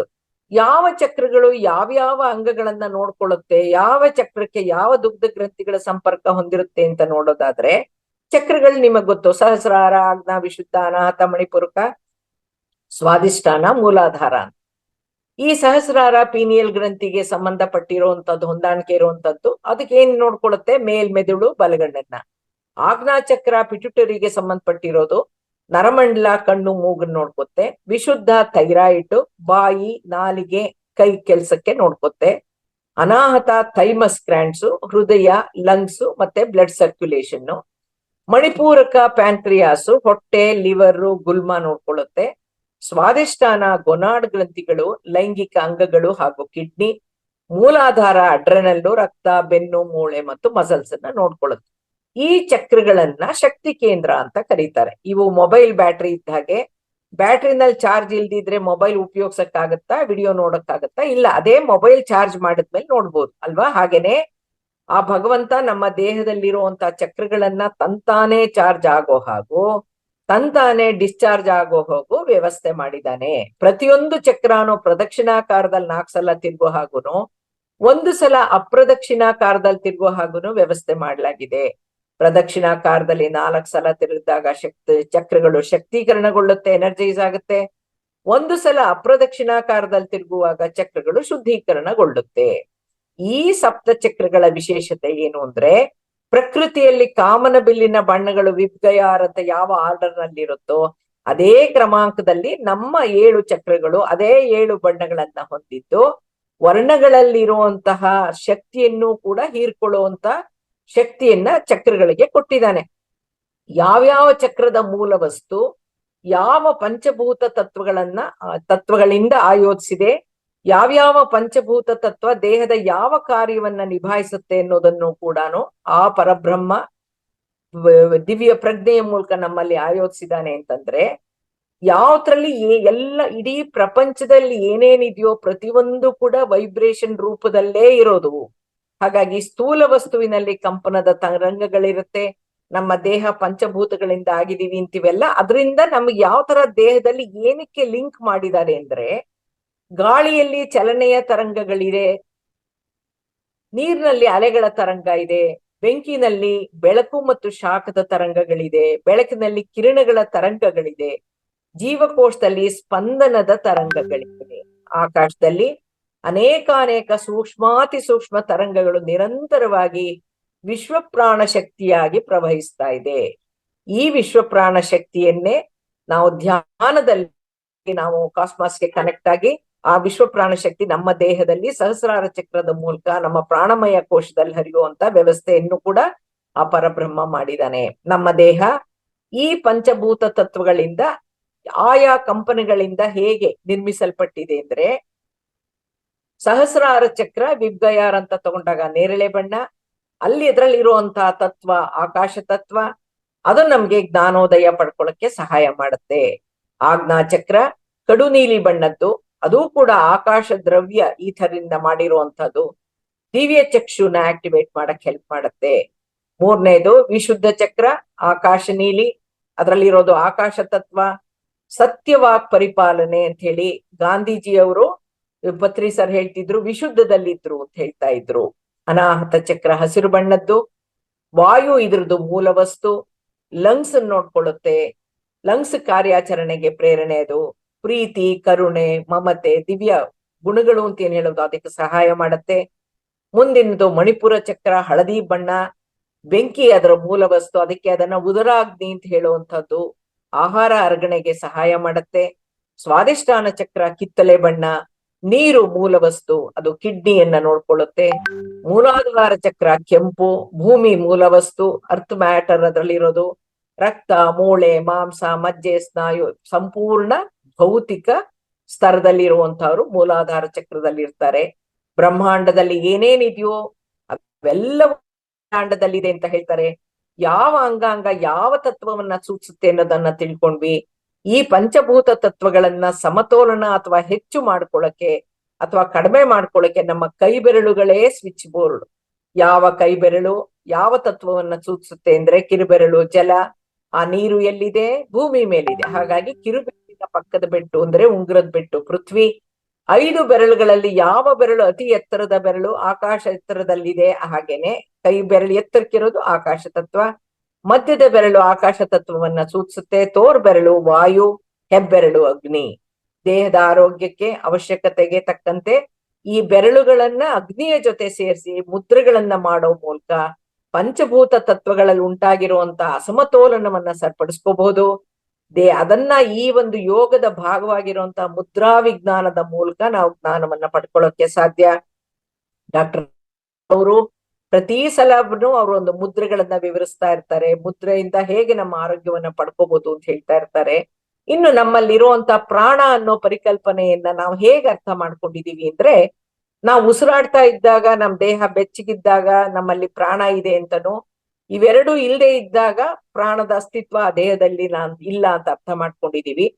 ಆ ದೇಹದಲ್ಲಿ ಶಾಖ ಇಲ್ಲ ಉಸಿರಾಟ ಇಲ್ಲ ಅಂದಾಗ ದೇಹ ಸಾವು ಆಗಿದೆ ಅನ್ನೋದನ್ನ ತಿಳ್ಕೊಂಡಿದೀವಿ ಅಲ್ವಾ. ನಮ್ಮ ದೇಹದಲ್ಲಿ ಪಂಚಮುಖ್ಯ ಪ್ರಾಣಗಳು ಕೂಡ ಪಂಚ ಉಪ ಪ್ರಾಣಗಳು ಕೂಡ ಕೆಲಸ ಮಾಡ್ತಾ ಇರುತ್ತೆ. ಎಲ್ಲಿ ಚಲನೆ ಆಗ್ತಿದೆ ಪ್ರಾಣ ಅಂತ ನಮಗೆ ಗೊತ್ತಾಗಲ್ಲ, ಆದ್ರೆ ಮುದ್ರಾ ಪ್ರಾಣಾಯಾಮದ ಮೂಲಕ ಈ ಪಂಚ ಪ್ರಾಣಗಳನ್ನ ಕೈ ಬೆರಳುಗಳಿಂದಾನೇ ಆಕ್ಟಿವೇಟ್ ಕೂಡ ಮಾಡ್ಕೋಬಹುದು. ಪ್ರಾಣಶಕ್ತಿ ಚೈತನ್ಯ ಮಾನವನ ದೇಹದಲ್ಲಿ ಇರೋವರೆಗೂನು ಪ್ರಾಣಶಕ್ತಿ ಚೈತನ್ಯ ಮಾನವನ ದೇಹದಲ್ಲಿ ಹರಿತಿರೋವರೆಗೂನು ಮಾನವನನ್ನ ಜೀವಿ ಅಂತ ಕರೀತಾರೆ. ಇದು ವಿಜ್ಞಾನ ಯುಗ ಅಲ್ವಾ. ಈ ಪ್ರಾಣ ಅನ್ನೋದು ದೇಹದಲ್ಲಿ ಯಾವ ಭಾಗದಲ್ಲಿದೆ ಯಾವ ರೂಪದಲ್ಲಿದೆ ಈ ಪ್ರಾಣಶಕ್ತಿ ದೇಹದಲ್ಲಿ ಹೇಗ್ ಕೆಲಸ ಮಾಡತ್ತೆ ಅಂತ ಇನ್ನೂ ವೈದ್ಯಕೀಯ ವಿಜ್ಞಾನಕ್ಕೆ ಗೊತ್ತಿಲ್ಲ, ಗೊತ್ತಾಗಿಲ್ಲ. ಯಾಕೆ ಅಂದ್ರೆ ಆ ಲೈಫ್ ಫೋರ್ಸ್ ಯಾವುದೇ ರೂಪ ಆಕಾರದಲ್ಲಿಲ್ಲ. ಇಂದು ಅದ್ರ ಕಡೆ ಒಂದೇ ಒಂದು ಕಡೆ ಸ್ಥಿತವಾಗಿಲ್ಲ ಪ್ರಾಣ ಅನ್ನೋದು, ಅದು ಹರಿತಾನೆ ಇರುತ್ತೆ. ಹಾಗಾಗಿ ವಾಯುವಿನ ಸಂಚಾರವಿದ್ದಾಗ ಮಾತ್ರ ಪ್ರಾಣ ಅಸ್ತಿತ್ವದಲ್ಲಿದ್ದು, ಅದೇ ವಾಯು ದೇಹದ ವಿವಿಧ ಭಾಗಗಳಿಗೆ ಚೈತನ್ಯದಾಯಿಯಾಗಿ ಪಂಚಪ್ರಾಣಗಳಾಗಿ ಕಾರ್ಯನಿರ್ವಹಿಸುತ್ತೆ. ಅದನ್ನೇ ಶ್ಲೋಕ ರೂಪದಲ್ಲಿ ಹೇಳ್ತಾರೆ, ಪ್ರಾಣೋಪಾನ ಸಮಾನಶ್ಚ ಉದಾನ ವ್ಯಾನೇಚ ವಾಯುವಃ ಅಂತ ಹೇಳಿದ್ದಾರೆ. ಅಂದ್ರೆ ಪಂಚಪ್ರಾಣಗಳು ಯಾವುದು ಅಂತ ಹೇಳಿದ್ದಾರೆ. ಈ ಪಂಚಪ್ರಾಣಗಳು ಯಾವುದು, ಈ ಪ್ರಾಣಗಳ ದೇಹದ ಯಾವ್ಯಾವ ಭಾಗದಲ್ಲಿ ಸಂಚರಿಸುತ್ತೆ ಅನ್ನೋದನ್ನು ಕೂಡ ಶ್ಲೋಕದ ರೂಪದಲ್ಲಿ ಹೇಳಿದ್ದಾರೆ.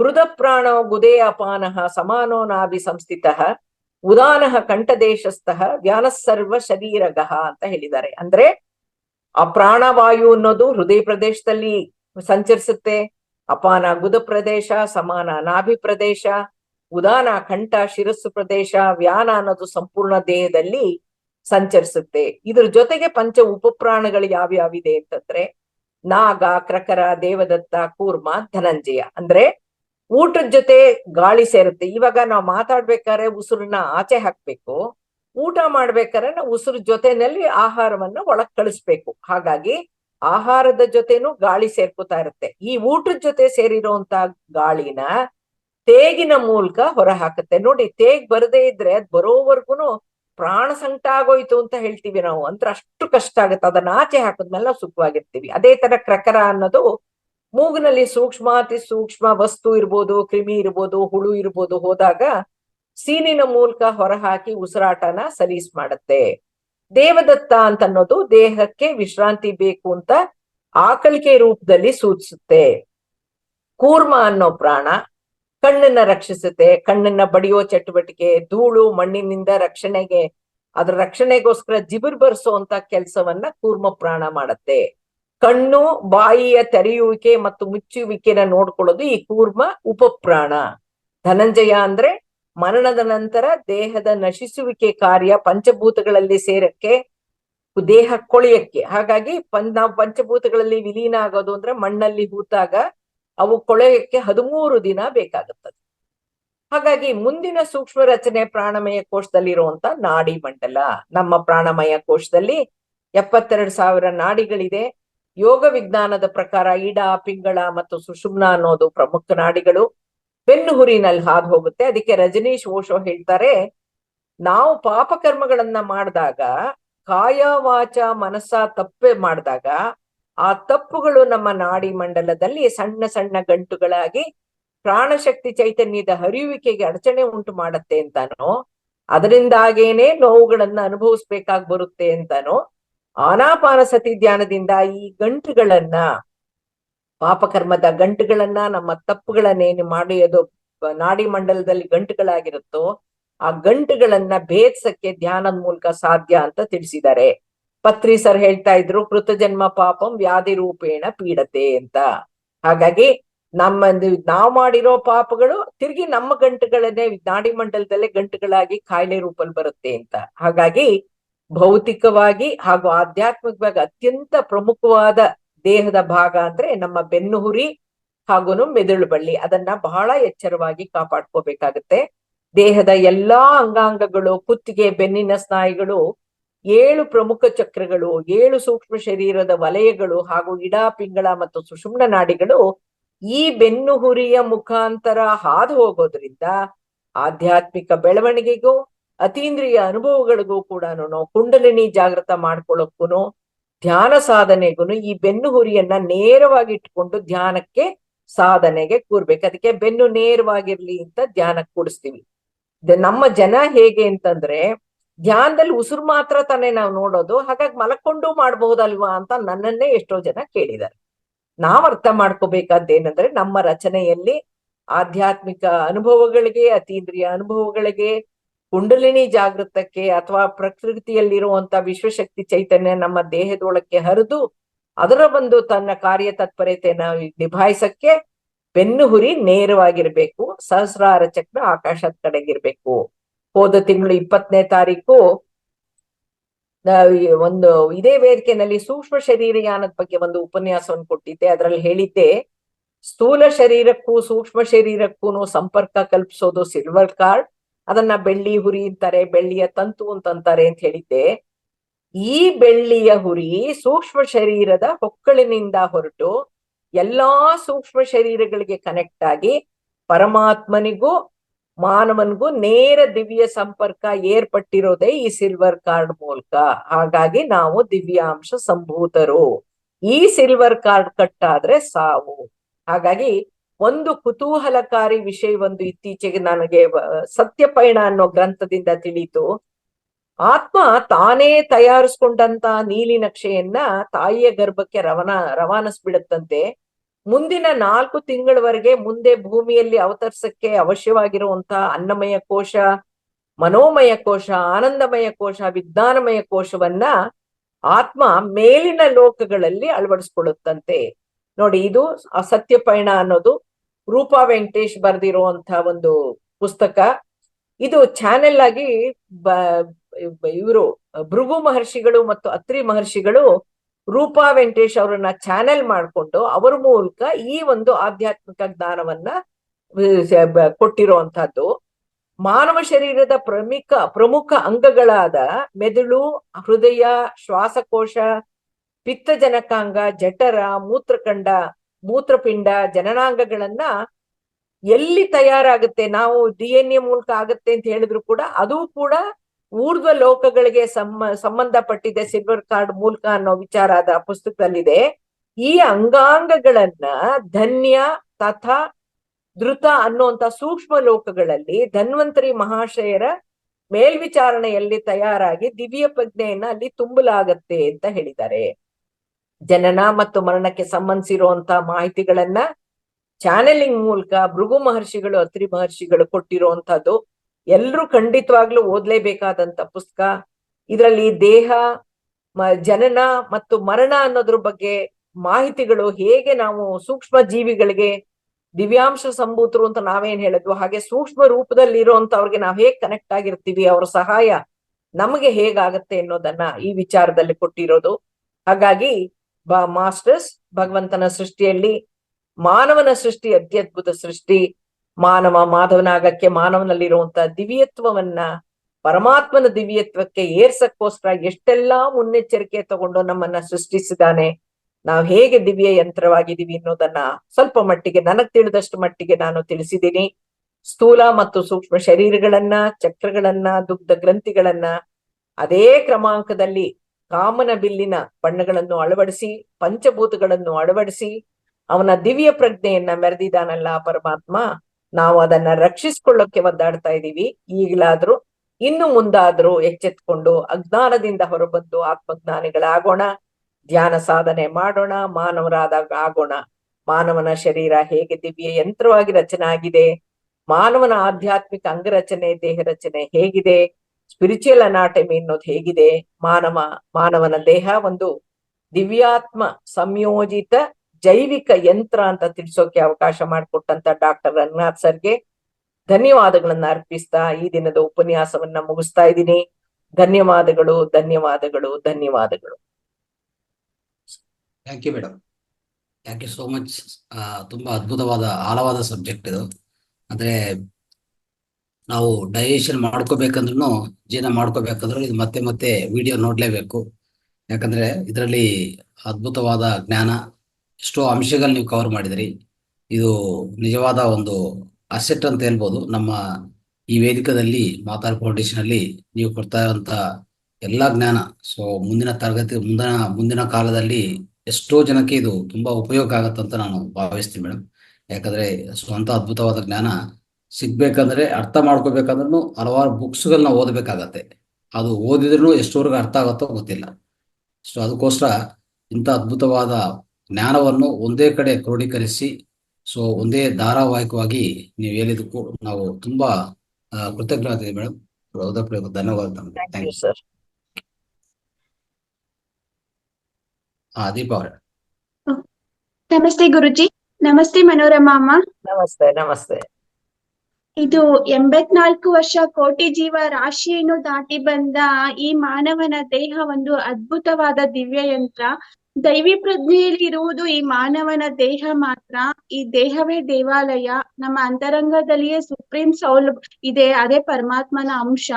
ಮತ್ತೆ ನಮ್ಮ ದೇಹದ ರಚನೆ ಯಾವ ತರ ಇದೆ ಅನ್ನೋದನ್ನ ತುಂಬಾ ಅದ್ಭುತವಾಗಿ 13 ಅಂಶಗಳನ್ನ ಹೇಳ್ಬಿಟ್ಟು ನೀವು ತುಂಬಾ ವಿವರಣೆ ಕೊಟ್ಟು ಹೇಳಿದಿರಮ್ಮ. ತುಂಬಾ ಅದ್ಭುತವಾಗಿತ್ತು ಇವತ್ತಿನ ಕ್ಲಾಸು. ಇದಕ್ಕೆ ಸಂಬಂಧಪಟ್ಟ ಹಾಗೆ ನಮ್ಮ ಕೆಲವು ಮಾಸ್ಟರ್ಸ್ ಪ್ರಶ್ನೆಗಳನ್ನ ಕೇಳ್ತಾರೆ, ಅದಕ್ಕೆ ಉತ್ತರವನ್ನ ಹೇಳ್ಬೇಕು ಅಂತ ನಾನು ನಿಮ್ಮಲ್ಲಿ ಕೇಳ್ಕೊಂತೀನಿ ಅಮ್ಮ. ಓಕೆ ಥ್ಯಾಂಕ್ ಯು ಅಮ್ಮ. ಓಕೆ ಮಾಸ್ಟರ್ಸ್, ಇವತ್ತಿನ ಕ್ಲಾಸ್ಗೆ ಸಂಬಂಧಪಟ್ಟ ಹಾಗೆ ಯಾರ್ದಾದ್ರೂ ಪ್ರಶ್ನೆಗಳಿದ್ರೆ ದಯವಿಟ್ಟು ಒಂದು 5 ಜನಕ್ಕೆ ಅವಕಾಶ ಇರುತ್ತೆ. ಕೇವಲ ಈ ಸಬ್ಜೆಕ್ಟ್ ಸಂಬಂಧಪಟ್ಟಿರೋ ಪ್ರಶ್ನೆಗಳನ್ನ ಮಾತ್ರ ಕೇಳ್ಬೇಕು. ಮನೋರಮಾ ಅಮ್ಮ ಕ್ಲಾಸ್ ಕೊಟ್ಟಿದ್ದಾರಲ್ಲ, ಅದಕ್ಕೆ ಸಂಬಂಧಪಟ್ಟಿರೋದ್ ಮಾತ್ರ ಕೇಳ್ಬೇಕು. ಹ್ಯಾಂಡ್ ರೈಸ್ ಮಾಡಿದವ್ರಿಗೆ ಅವಕಾಶ ಇರುತ್ತೆ. ಯಾರ್ಯಾರಿಗೆ ಪ್ರಶ್ನೆಗಳು ಇದೆ, ಡೌಟ್ಸ್ ಇದೆ ಇದ್ರ ಬಗ್ಗೆ, ಈ ದೇಹ ಒಂದು ದಿವ್ಯ ಯಂತ್ರ ಇದ್ರ ಬಗ್ಗೆ ಏನಾದ್ರೂ ಡೌಟ್ಸ್ ಇದ್ರೆ ದಯವಿಟ್ಟು ಹ್ಯಾಂಡ್ ರೈಸ್ ಮಾಡಿ. ಹೊಸ ಮಾಸ್ಟರ್ಸ್ಗೆ ಅವಕಾಶ ಇದೆ, ಬೇಗ ಮಾಡ್ಬೇಕು ಹ್ಯಾಂಡ್ ರೈಸ್ ಮಾಸ್ಟರ್ಸ್. ಸೊ ಇಂಥ ಅದ್ಭುತವಾದ ವಿಡಿಯೋಗಳೆಲ್ಲ ಮೇಡಮ್ ವಿಡಿಯೋಸ್ ಎಲ್ಲಾನು ನಮ್ಮ ಮಾತಾರ್ ಟಿವಿ ಯೂಟ್ಯೂಬ್ ಚಾನಲ್ ಮಾತಾರ್ ಟಿವಿ ಇದೆ, ದಯವಿಟ್ಟು ಎಲ್ಲರೂ ಸಬ್ಸ್ಕ್ರೈಬ್ ಮಾಡ್ಕೊಳ್ಳಿ. ಎಲ್ಲ ಹೊಸಬ್ರಿಗೆ ಹೇಳ್ತಾ ಇದ್ವಿ. ಸೊ ತಮಗೆಲ್ಲ ವಿನಂತಿ ಏನಂದ್ರೆ, ನೀವು ಮಾತಾರ್ ಟಿವಿ ಸಬ್ಸ್ಕ್ರೈಬ್ ಮಾಡ್ಕೊಂಡ್ರೆ ಮೇಡಮ್ ವಿಡಿಯೋಗಳು, ಇಂದಿನ ತರಗತಿ ವಿಡಿಯೋಗಳು ಎಲ್ಲ ಇದೆ, ಆ ಎಲ್ಲ ವಿಡಿಯೋಗಳು ನೀವು ಆಕ್ಸೆಸ್ ಮಾಡ್ಕೋಬಹುದು, ವೀಕ್ಷಿಸಬಹುದು. ಮಿತ್ರರೇ, ರೈಟ್. ಪ್ರಶ್ನೆಗಳು ಯಾರ್ದು ಇಲ್ವಾ? ದೇಹದ ಬಗ್ಗೆ ಯಾರಿಗೂ ಡೌಟ್ಸ್ ಇಲ್ವಾ? ಅರ್ಥ ಆಗಿದೆ ಕ್ಲಾಸ್ ಎಲ್ಲಾನು. ಬಗ್ಗೆ ಯಾರಿಗೂ ಅನುಮಾನನೇ ಇಲ್ವಾ ಮಾಸ್ಟರ್ಸ್? ಓಕೆ, ಯಾರೋ ಒಬ್ರು ಹ್ಯಾಂಡ್ ರೈಸ್ ಮಾಡಿದಾರಮ್ಮ, ಒಂದ್ ನಿಮಿಷ. ಗೀತಾ ಬೆಟ್ ಮೇಡಮ್ ಮಾತಾಡಿ, ಅನ್ಮ್ಯೂಟ್ ಮಾಡಿದೀನಿ ನಿಮ್ಮ ಮಾತಾಡಿ. ಅನುಭವ ಹಂಚಿಕೆ ಮಾಡ್ಕೊಳ್ಳಿ, ಇಲ್ಲ ಅಂದ್ರೆ ಪ್ರಶ್ನೆ ಕೇಳಿ, ಎರಡಕ್ಕೂ ಸಾಧ್ಯವಿದೆ, ಎರಡಕ್ಕೂ ಅಲೌಡ್. ದಯವಿಟ್ಟು ಮಾಡಿ. ಧನ್ಯವಾದ ಮೇಡಮ್, ತುಂಬಾ ಧನ್ಯವಾದ ಮೇಡಮ್. ತುಂಬಾ ಜಟಿಲ ಇದು ವಿಷಯ. ಇದು ನನ್ಗೆ ಅರ್ಥ ಆಗಿದೆ ಅಂತ ಹೇಳೋಷ್ಟು ನನಗೆ ಇದ್ರಲ್ಲಿ ಏನು ಗೊತ್ತಿಲ್ಲ. ಆದ್ರೆ ಪಾಪ ಮತ್ತು ಪುಣ್ಯ ಶೇಷಗಳು ನಾವು ಅಂದ್ರೆ ಗಳಿಸ್ಕೊಳ್ಬಹುದು. ನಾವು ಈ ಜನ್ಮದಲ್ಲಿ ಅದನ್ನ ಮಾಡ್ಕೊಂಡು ನಾವು ಹೇಗಾಗ್ಬೇಕು ಅನ್ನೋದನ್ನ ನೀವು ಹೇಳಿದ್ರಿ. ಅದು ಸ್ವಲ್ಪ ವಿವರಣೆ ಕೊಟ್ರೆ ಒಳ್ಳೇದಿತ್ತು. ಇವೆಲ್ಲ ರಚನೆ ಬಗ್ಗೆ ಇವತ್ತಿನ ಕ್ಲಾಸು. ಆ ರಚನೆಯಲ್ಲಿ ನಾವು ಬ್ಲಾಕೇಜಸ್ ಕ್ರಿಯೇಟ್ ಮಾಡ್ಕೊಳ್ಳೋದು, ಅಂಗಾಂಗಗಳಿಗೆ ಕಾಯಿಲೆ ಬರೋದು ಎಲ್ಲ ಕೃತಜನ್ಮ ಪಾಪಂ ವ್ಯಾಧಿ ರೂಪೇಣ ಪೀಡತೆ. ಹಂಗಾಗಿ ನಾವು ಹಿಂದೆನೂ ಇದ್ವಿ, ಈಗ್ಲೂ ಇದೀವಿ, ಮುಂದೆನೂ ಇರ್ತೀವಿ ಅಂತ ಆದ್ಮೇಲೆ ಭಗವಂತ ನಮ್ಗೆಲ್ಲ ರಚನೆ ಮಾಡಿ ಸರ್ವ ಸ್ವತಂತ್ರ ಕೊಟ್ಬಿಟ್ಟಿರೋದ್ರಿಂದ ಬುದ್ಧಿ ವಿವೇಕ ಕೊಟ್ಟಿದ್ದಾನೆ. ನಾನು ಬುದ್ಧಿಯನ್ನ ತಪ್ಪಾಗಿ ಬಳಸಿದ್ರೆ, ವಿವೇಕವಿಲ್ದೇನೆ ತಪ್ಪಾದ ನಿರ್ಧಾರಗಳನ್ನ ತಗೊಂಡ್ರೆ ಅವುಗಳು ಪಾಪ ರೂಪದಲ್ಲಿ ನಮ್ಮನ್ನ ಕಾಡುತ್ತೆ. ಹಾಗಾಗಿ ನಮಗೆ ನೆನಪಿರೋದಿಲ್ಲ ಹಿಂದಿನ ಜನ್ಮ ಯಾವಾಗ ಅಂತ. ಹಾಗಾಗಿ ನನ್ನ ಈ ಅನಾರೋಗ್ಯಕ್ಕೆ ಕಾರಣ, ನನ್ನ ವಾಸ್ತವಕ್ಕೆ ನಾನೇ ಕಾರಣ ಅನ್ನೋಂತ ಜ್ಞಾನ, ನಾನು ಆತ್ಮಸ್ವರೂಪಿ, ಆತ್ಮ ಚೈತನ್ಯ ಅನ್ನೋದು ಅರ್ಥ ಮಾಡ್ಕೊಳ್ಳೋದೇನೆ ಆತ್ಮಜ್ಞಾನ. ಹಾಗಾಗಿ ಯಾವಾಗ ನಾನು ಆತ್ಮಸ್ವರೂಪಿ, ನಾ ಹಿಂದೆನೂ ಇದ್ದೆ ಈಗ್ಲೂ ಇದೀನಿ ಅಂತ ನಾನು ಅರ್ಥ ಮಾಡ್ಕೋತೀನೋ, ನನ್ನ ದೇಹದಲ್ಲಿ ಅನಾರೋಗ್ಯ ಇದೆ, ಕಷ್ಟ ಇದೆ, ದುಡ್ಡಿನ ಕಷ್ಟ ಇದೆ, ಈ ತರ ಏನ್ ಕಷ್ಟ ಇದೆ ಅಂದ್ರೆ ಆ ಕಷ್ಟಕ್ಕೆ ಕಾರಣಗಳೇನು ಅನ್ನೋಂತಹ ಒಂದು ಮಾಹಿತಿ, ಕಾರ್ಯಕಾರಣ ಪರಿಣಾಮಗಳು ಕೂಡ ನಮ್ಮ ದೇಹದ ಕಾರಣ ಶರೀರದಲ್ಲಿ ಇರೋದ್ರಿಂದ ನಾವ್ ಯಾವಾಗ ಧ್ಯಾನದಲ್ಲಿ ತೊಡಗ್ತೀವೋ ಆ ಧ್ಯಾನದ ಮೂಲಕ ನಮ್ಮ ಕಾರಣ ಶರೀರಕ್ಕೆ ನಾವೇ ಆಕ್ಸೆಸ್ ಮಾಡ್ಕೊಳ್ಬಹುದು. ಚಿತ್ರಗುಪ್ತನ ಕಡತ ಅಂತ ಏನ್ ಹೇಳ್ತಾರ, ಅದಕ್ಕೆ ನಾವೇ ಕನೆಕ್ಟ್ ಧ್ಯಾನದ ಮೂಲಕ ಆಗೋದ್ರಿಂದ ನಮ್ಮ ತಪ್ಪುಗಳಿಗೆ ಕಾರಣ ಅರ್ಥ ಆದಾಗ, ನಾನ್ ಇಂಥ ತಪ್ಪು ಮಾಡಿದೀನಿ ಅದಕ್ಕೆ ನನ್ಗೆ ಇಂಥ ಕಾಯಿಲೆ ಅಂತ ನನ್ಗೆ ಅರ್ಥ ಆಗ್ತಾ ಬಂದ್ರೆ ಅದು ಜ್ಞಾನ ಮತ್ತು ಅನುಭವ. ಹಾಗಾಗಿ ಜ್ಞಾನದಿಂದ ಜ್ಞಾನ, ಜ್ಞಾನದಿಂದ ಮುಕ್ತಿ ಅಂದ್ರೆ ನಮ್ಮ ಕಷ್ಟಗಳಿಗೆ, ನಮ್ಮ ತೊಂದರೆಗಳ, ಅನಾರೋಗ್ಯನ ವಾಸಿ ಮಾಡ್ಕೊಳ್ಳೋಕೆ ಸಾಧ್ಯ ಧ್ಯಾನದ ಮೂಲಕ. ಧ್ಯಾನದ ಮೂಲಕ ನಮ್ಮ ಅರಿವು ಪ್ರಜ್ಞೆ ಎಚ್ಚೆತ್ಕೊಂಡು ನಮ್ಮ ತಪ್ಪುಗಳು ನಮ್ಗೆ ಅರ್ಥ ಆಗಕ್ಕೆ ಶುರುವಾಗುತ್ತೆ. ಧನ್ಯವಾದ. Okay, thank you. ಆ ಪುಸ್ತಕ ಯಾರು ಬರೆದಿದ್ದು ಅನ್ನೋದು ನಾನು ಬರ್ಕೊಳ್ಳುವಾಗ ಇದ್ ಮಾಡಿದೆ. ಪರಬ್ರಹ್ಮ ವಿಜ್ಞಾನ ಬರ್ದಿರೋದು ಬ್ರಹ್ಮರ್ಷಿ ಗಂಗಾಧರ ಅಂತ. ಬ್ರಹ್ಮರ್ಷಿ ಗಂಗಾಧರ. ಬ್ರಹ್ಮರ್ಷಿ ಗಂಗಾಧರ ಅನ್ನೋರು ಬರ್ದಿರೋದು ಬಹಳ ಚೆನ್ನಾಗಿದೆ ಬುಕ್ ಅದು. ಅಲ್ಲ, ಅದೇ ಅದನ್ನ ತಗೊಳ್ಳೋಣ ಅಂತ. ಎಲ್ಲ ಕಡೆ ಸಿಗಬಹುದು ಅಲ್ಲ? ಅದ್ ಸಿಗುತ್ತೆ. ಪರಬ್ರಹ್ಮ ವಿಜ್ಞಾನ ಅನ್ನೋದು ಎಲ್ಲಾ ಕಡೆ ಅಂಗಡಿಗಳ, ಪುಸ್ತಕದ ಅಂಗಡಿಯಲ್ಲಿ ಸಿಗುತ್ತೆ. ಆದ್ರೆ ಈ ಸತ್ಯಪಯಣ ಅನ್ನೋ ಪುಸ್ತಕ ನಿಮ್ಗೆ ಪಿರಮಿಡ್ ಸ್ಪಿರಿಚುವಲ್ ಸೊಸೈಟೀಸ್ ಅಲ್ಲಿ ಮಾತ್ರ ಸಿಗೋದು. ಹೌದಾ? ಹೌದು. ಧನ್ಯವಾದ madam. Okay, thank you. Okay, thank you ಅಮ್ಮ, ಥ್ಯಾಂಕ್ ಯು ಸೋ ಮಚ್. ಇದು ನಾಗಸುಂದರ್ ಸರ್ ಮಾತಾಡಿ. ನಮಸ್ತೆ ಮೇಡಮ್. ನಮಸ್ತೆ. ಮನೋರಮಾ ಮೇಡಮ್ ಅವ್ರಿಗೆ ನಮಸ್ತೆ, ಮತ್ತೆ ದೀಪಾ ಮೇಡಮ್ ನಮಸ್ತೆ. ಅವ್ರಿಗೆ, ರಮನಾಥ್ ಸರ್ಗೆ. ಇವತ್ತು ಬಹಳ ಒಂದು ಅದ್ಭುತವಾದಂತ ಜ್ಞಾನವನ್ನ ನಮಗ್ ಕೊಟ್ರಿ. ಶರೀರ ಶಾಸ್ತ್ರ ಯಾವ ತರ ಇದೆ ಅನ್ನೋದನ್ನ ನಾವು ಪೂರ್ತಿ ಓದಿ ತಿಳ್ಕೊಬೇಕು ಅಂದ್ರೆ ಅನೇಕ ಇದು ಬೇಕಾಗುತ್ತೆ. ತಾವು ಎಲ್ಲ ಪರಾಮರ್ಶೆ ಮಾಡಿ ಚೆನ್ನಾಗಿ ಇವತ್ತು ಹೇಳಿದ್ದೀರಾ. ಒಂದೇ ಲೈನಲ್ಲಿ ಹೇಳ್ಬೇಕು ಅಂದ್ರೆ ದೇಹ ಒಂದು ದೇವ ವೀಣೆ, ನರನರವು ತಂತಿ ತಾನೆ ಅಂತ ಹೇಳ್ಬೋದು. ಯಾಕೆಂದ್ರೆ ಆ ದೇವ್ರು ಮಾಡಿರ್ತಕ್ಕಂಥ ವೀಣೆನ ಸರಿಯಾದ ಸ್ವರ, ಒಳ್ಳೆ ಸಂಗೀತ ಬರ್ಬೇಕು ಅಂದ್ರೆ ನಮ್ಮ ಒಂದು ಶರೀರದ ಎಲ್ಲಾ ಒಂದು ಅಂಗಗಳು ಸರಿಯಾಗಿರ್ಬೇಕು. ಇದಕ್ಕೆ ಧ್ಯಾನ ಮಾರ್ಗನೇ ಅತ್ಯುತ್ತಮವಾದ ಮಾರ್ಗ ಅನ್ನೋದೊಂದು ಸತ್ಯನ ತಾವು ತಿಳಿಸ್ಕೊಟ್ರಿ ಮೇಡಮ್. ತಮಗೆ ಧನ್ಯವಾದಗಳು. ನಮಸ್ಕಾರ. Thank you sir, thank you so much. ಹಾ.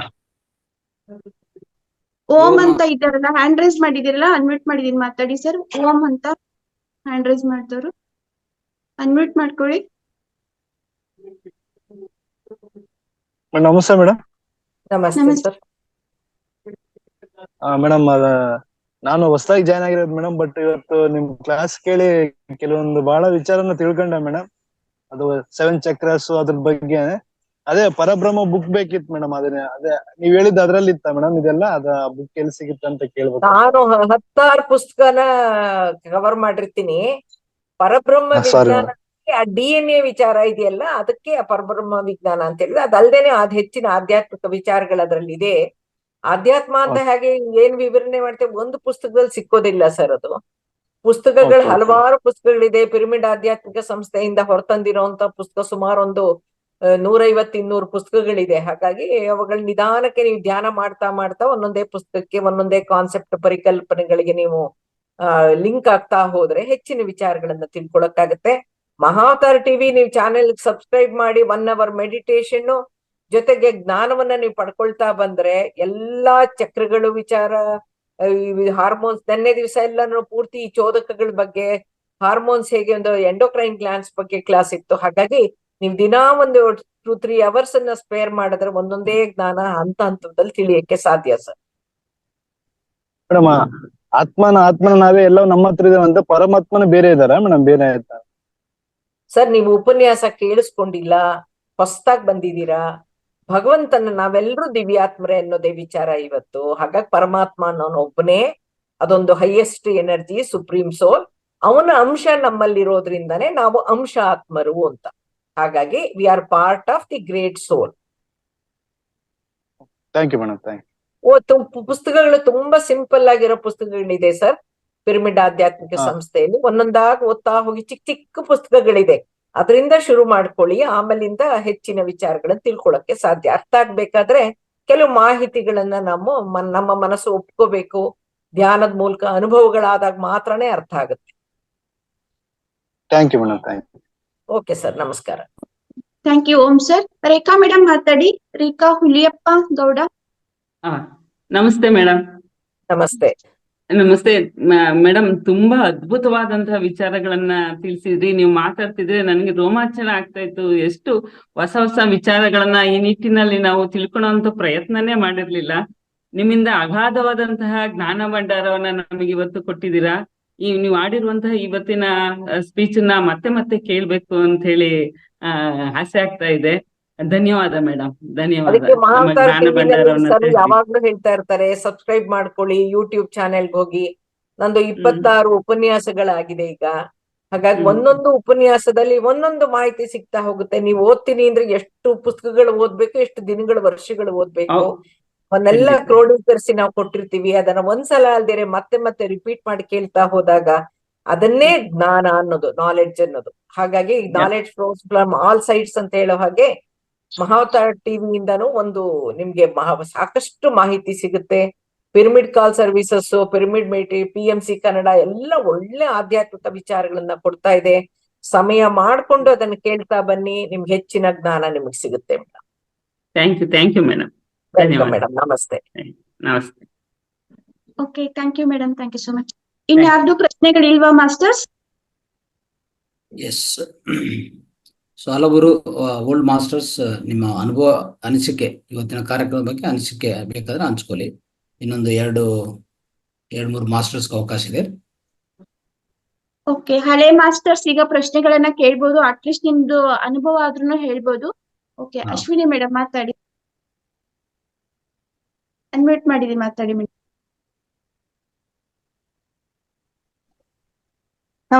ನಮಸ್ತೆ ಮೇಡಮ್. ನಮಸ್ತೆ. ಒಬ್ಬ ಹಳಬ್ರಿಗೆ ಅವಕಾಶ ಕೊಡಲ್ಲ ಅಂತ ಫಸ್ಟ್ ಗುರೂಜಿ ಹೇಳ್ಬಿಟ್ಟಿದ್ರು, ಕೊನೆಯಾಗಿ ನಮ್ಗೆ ಅವಕಾಶ ಸಿಕ್ಕಿದ್ಕೆ ನಾನೇ ಫಸ್ಟ್ ಕಾಯ್ತಾ ಇದ್ದೆ. Thank you so much ma'am. ಅದ್ಭುತವಾಗಿ ನಿಮ್ಮ ಕೇಳ್ತಾ ಇದ್ರೆ ಎಷ್ಟು ಕೇಳಿದ್ರು ಮತ್ತೆ ಮತ್ತೆ ಕೇಳೋಣ ಅಂತ ಅನ್ಸುತ್ತೆ. ಖುಷಿ ಆಗುತ್ತೆ ಮೇಡಮ್, ನಿಜವಾಗ್ಲು. ಮೇಡಮ್ ಹೇಳಿದ್ರಿ, ರೂಪಾ ವೆಂಕಟೇಶ್ ಮೇಡಮ್ ಅವರು ಸತ್ಯದ ಪಯಣ ಅನ್ನೋ ಬುಕ್ ಬರ್ದಿದ್ದಾರೆ ಅಂತ ಹೇಳಿದ್ರಿ. ಅದು ಸಿಗುತ್ತೆ ಮೇಡಮ್? ಪಿರಮಿಡ್ ಸ್ಪಿರಿಚುವಲ್ ಸೊಸೈಟಿ ಸಿಗುತ್ತಪ್ಪ ಅದು. ಫಸ್ಟ್ ಮಾತಾ ಫೌಂಡೇಶನ್ ಗೆ ಬಂದ್ಮೇಲೆ ತಗೊಳ್ಳಿ. ನೆಕ್ಸ್ಟ್ ಸೆಪ್ಟೆಂಬರ್ 15 ಬರ್ತೀರಲ್ಲ, ತಗೊಳ್ಳಿ. ಅದು ಆಕ್ಚುಲಿ ಹೊಸ ಪುಸ್ತಕ ಅಲ್ಲ, ಅದು 2012ರಲ್ಲೇ ಬರೆದು ಫಸ್ಟ್ ಪ್ರಿಂಟ್ ಆಗಿತ್ತು. ಆಮೇಲೆ 2021ರಲ್ಲಿ ಆಗ್ಲೂ ಕೂಡ 2ನೇ ಎಡಿಷನ್ ಆಗಿತ್ತು. ಈಗ 3ನೇ ಎಡಿಷನ್ 2024ಅಲ್ಲಿ ನಾನೇ ವಾಲಂಟರಿಯಾಗಿ ಎಡಿಟ್ ಮಾಡ್ಕೊಡ್ತೀನಿ ಅಂತ ಹೇಳ್ಬಿಟ್ಟು ಎಡಿಟ್ ಮಾಡಿ ಆಮೇಲೆ ಬಂದಿರುವಂತ ಪುಸ್ತಕ. ಅದು ಬಹಳ ಸುಂದರವಾದಂತ ಪುಸ್ತಕ. ತಿಳ್ಕೊಳ್ಳೋ ಅಂತದ್ ಬಹಳಷ್ಟು ವಿಚಾರಗಳಿದೆ. ಇದನ್ನ ಓದೋದಾಗ ಅನ್ಸುತ್ತೆ ನಾವ್ ಇನ್ನೂ ಏನು ಆಧ್ಯಾತ್ಮಿಕತೆಯಲ್ಲಿ ತುಂಬಾ ಅರ್ಥ ಮಾಡ್ಕೊಂಡೇ ಇಲ್ಲ, ತಿಳಿದಿಲ್ಲ ಅಂತ ಅನ್ಸುತ್ತೆ. ಅಷ್ಟು ಗಹನವಾದ ವಿಚಾರಗಳಿದೆ. ಖಂಡಿತ ಓದಿ ಆ ಪುಸ್ತಕವನ್ನ. ಎಸ್ ಮೇಡಮ್, PMC ಕನ್ನಡದಲ್ಲಿ ಅವರು ಒಂದು ಸಂದರ್ಶನ ಕೊಟ್ಟಾಗ ಅದ್ರ ಬಗ್ಗೆ ಮಾತನಾಡಿದ್ದು ಕಿವಿಗೆ ಹಾಕೊಂಡಿದ್ದೆ. ಬಟ್ ಆದ್ರೆ ಅದನ್ನ ಇವತ್ತು ನೀವು ಮಾತಾಡಿದಾಗ ನನ್ಗೆ ಫ್ಲಾಶ್ ಆಯ್ತು. ಖಂಡಿತ ಮೇಡಮ್, ಆ ಬುಕ್ಸ್ ನಾನು ತಗೊಳ್ತೀನಿ. Thank you madam. New energy ಅವೆಲ್ಲರೂ ನಮ್ಗೆ ಬಹಳಷ್ಟು ಹೊಸ ಮಾಹಿತಿಗಳು ಸಿಗುತ್ತೆ ಅದ್ರಲ್ಲಿ, ನ್ಯೂ ಎನರ್ಜಿ ಕೂಡ. Yes ma'am. Okay madam, thank you. Welcome. Thank you Ashwini madam. Jagadish sir ಮಾತಾಡಿ. ನಮಸ್ತೆ ಮೇಡಮ್. ತುಂಬಾ ಅದ್ಭುತವಾದ ನಮಸ್ತೆ. ವಿಷಯವನ್ನ ತಿಳಿಸ್ಕೊಟ್ರಿ ಇವತ್ತು.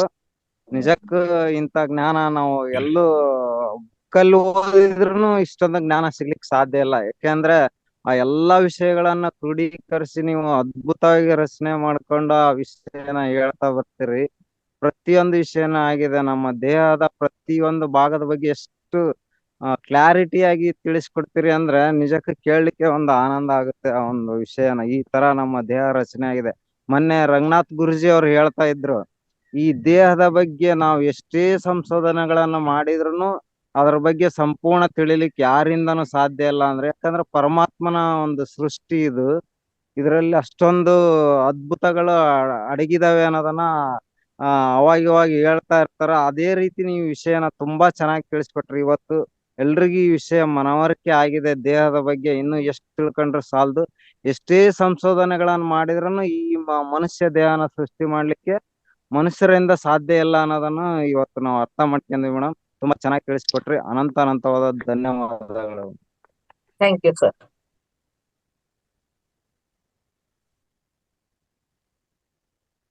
ನೆಕ್ಸ್ಟ್ ಮೋಹನ್ ಬಿ ಮಾತಾಡ. ಜಯಲಕ್ಷ್ಮಿ ಮೇಡಮ್ ಮಾತಾಡಿ. ಜಯಕ್ಕ ಮಾತಾಡಿ. ನಮಸ್ತೆ ಮೇಡಮ್, ಕೇಳಿಸ್ತಾ ಇದೆಯಾ? ನಮಸ್ತೆ.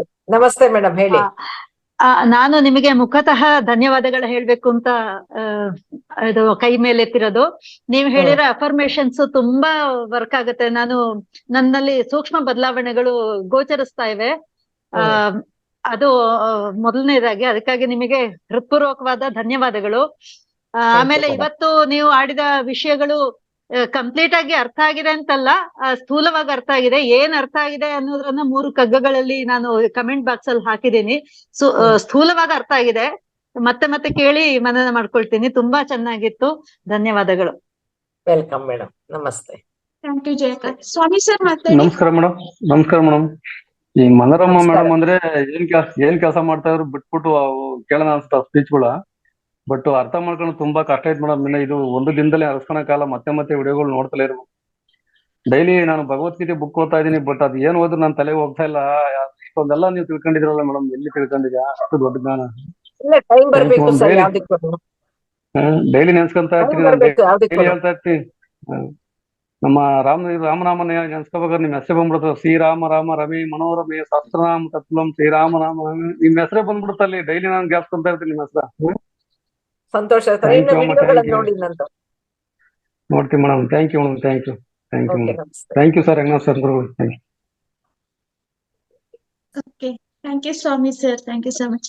ಮನೋರಮ ಪುಸ್ತಕ ಅಂದ್ರೆ ಮನೋರಮ, ಅಷ್ಟು ಜ್ಞಾನ ಮನೋರಮ ಅಮ್ಮ ಹೌದಾ ಅವರಲ್ಲಿದೆ. ಮೇಡಮ್? ಅದು ಎಲ್ಲಾ ಇದೆ ಇದೆ ಮೇಡಮ್. ಪುಸ್ತಕಗಳನ್ನ ಸೇರಿಸಿ ಅವರು ಜ್ಞಾನವನ್ನು ಹಂಚ್ತಾ ಇದ್ದಾರೆ. ಅದಕ್ಕೋಸ್ಕರನೇ ಎಲ್ಲಾರುನು ಯೂಟ್ಯೂಬ್ ಹೋಗಿ ಅವ್ರದ್ದು ಎಲ್ಲಾದ್ರಲ್ಲೂ ಇದೆ. ಬಸವ ಟಿವಿಯಲ್ಲಿ ಇದೆ, ನಮ್ಮ ಮಹಾವತ್ತರ ಟಿವಿಯಲ್ಲೂ ಇದೆ, ಮತ್ತೆ ಇನ್ನೊಂದು PMC ಚಾನಲ್ ಅಲ್ಲೂ ಇದೆ. ಅದಕ್ಕೋಸ್ಕರ ಎಲ್ಲಾರುನು ಅಲ್ಲಿ ಹೋಗಿ ನೋಡಿ. ಯಾಕಂತಂದ್ರೆ ಅವ್ರು ಬರೀ ಒಂದು ಪುಸ್ತಕ ನೋಡಿ ಹೇಳಿರೋದಿಲ್ಲ, ತುಂಬಾ 10 ಪುಸ್ತಕಗಳನ್ನ ಓದಿ ಅದು ಸ್ಟಡಿ ಮಾಡಿ ನಮ್ಗೆ ಡೀಪ್ ಆಗಿ ಅದರದ್ದು ಜ್ಞಾನವನ್ನ ಹಂಚಿರ್ತಾರೆ. ಅದಕ್ಕೋಸ್ಕರ ಎಲ್ಲಾರುನು ಹೌದು ಮೇಡಮ್. ಸಬ್ಸ್ಕ್ರೈಬ್ ಆಗಿ ನಿಮ್ಗೆ ಎಲ್ಲಾ ವಿಷಯಗಳಲ್ಲಿ ಸಿಗುತ್ತೆ ಅಂತ ನಾವ್ ಹೇಳಿಕ್ಕೆ ಇಷ್ಟಪಡ್ತೀವಿ.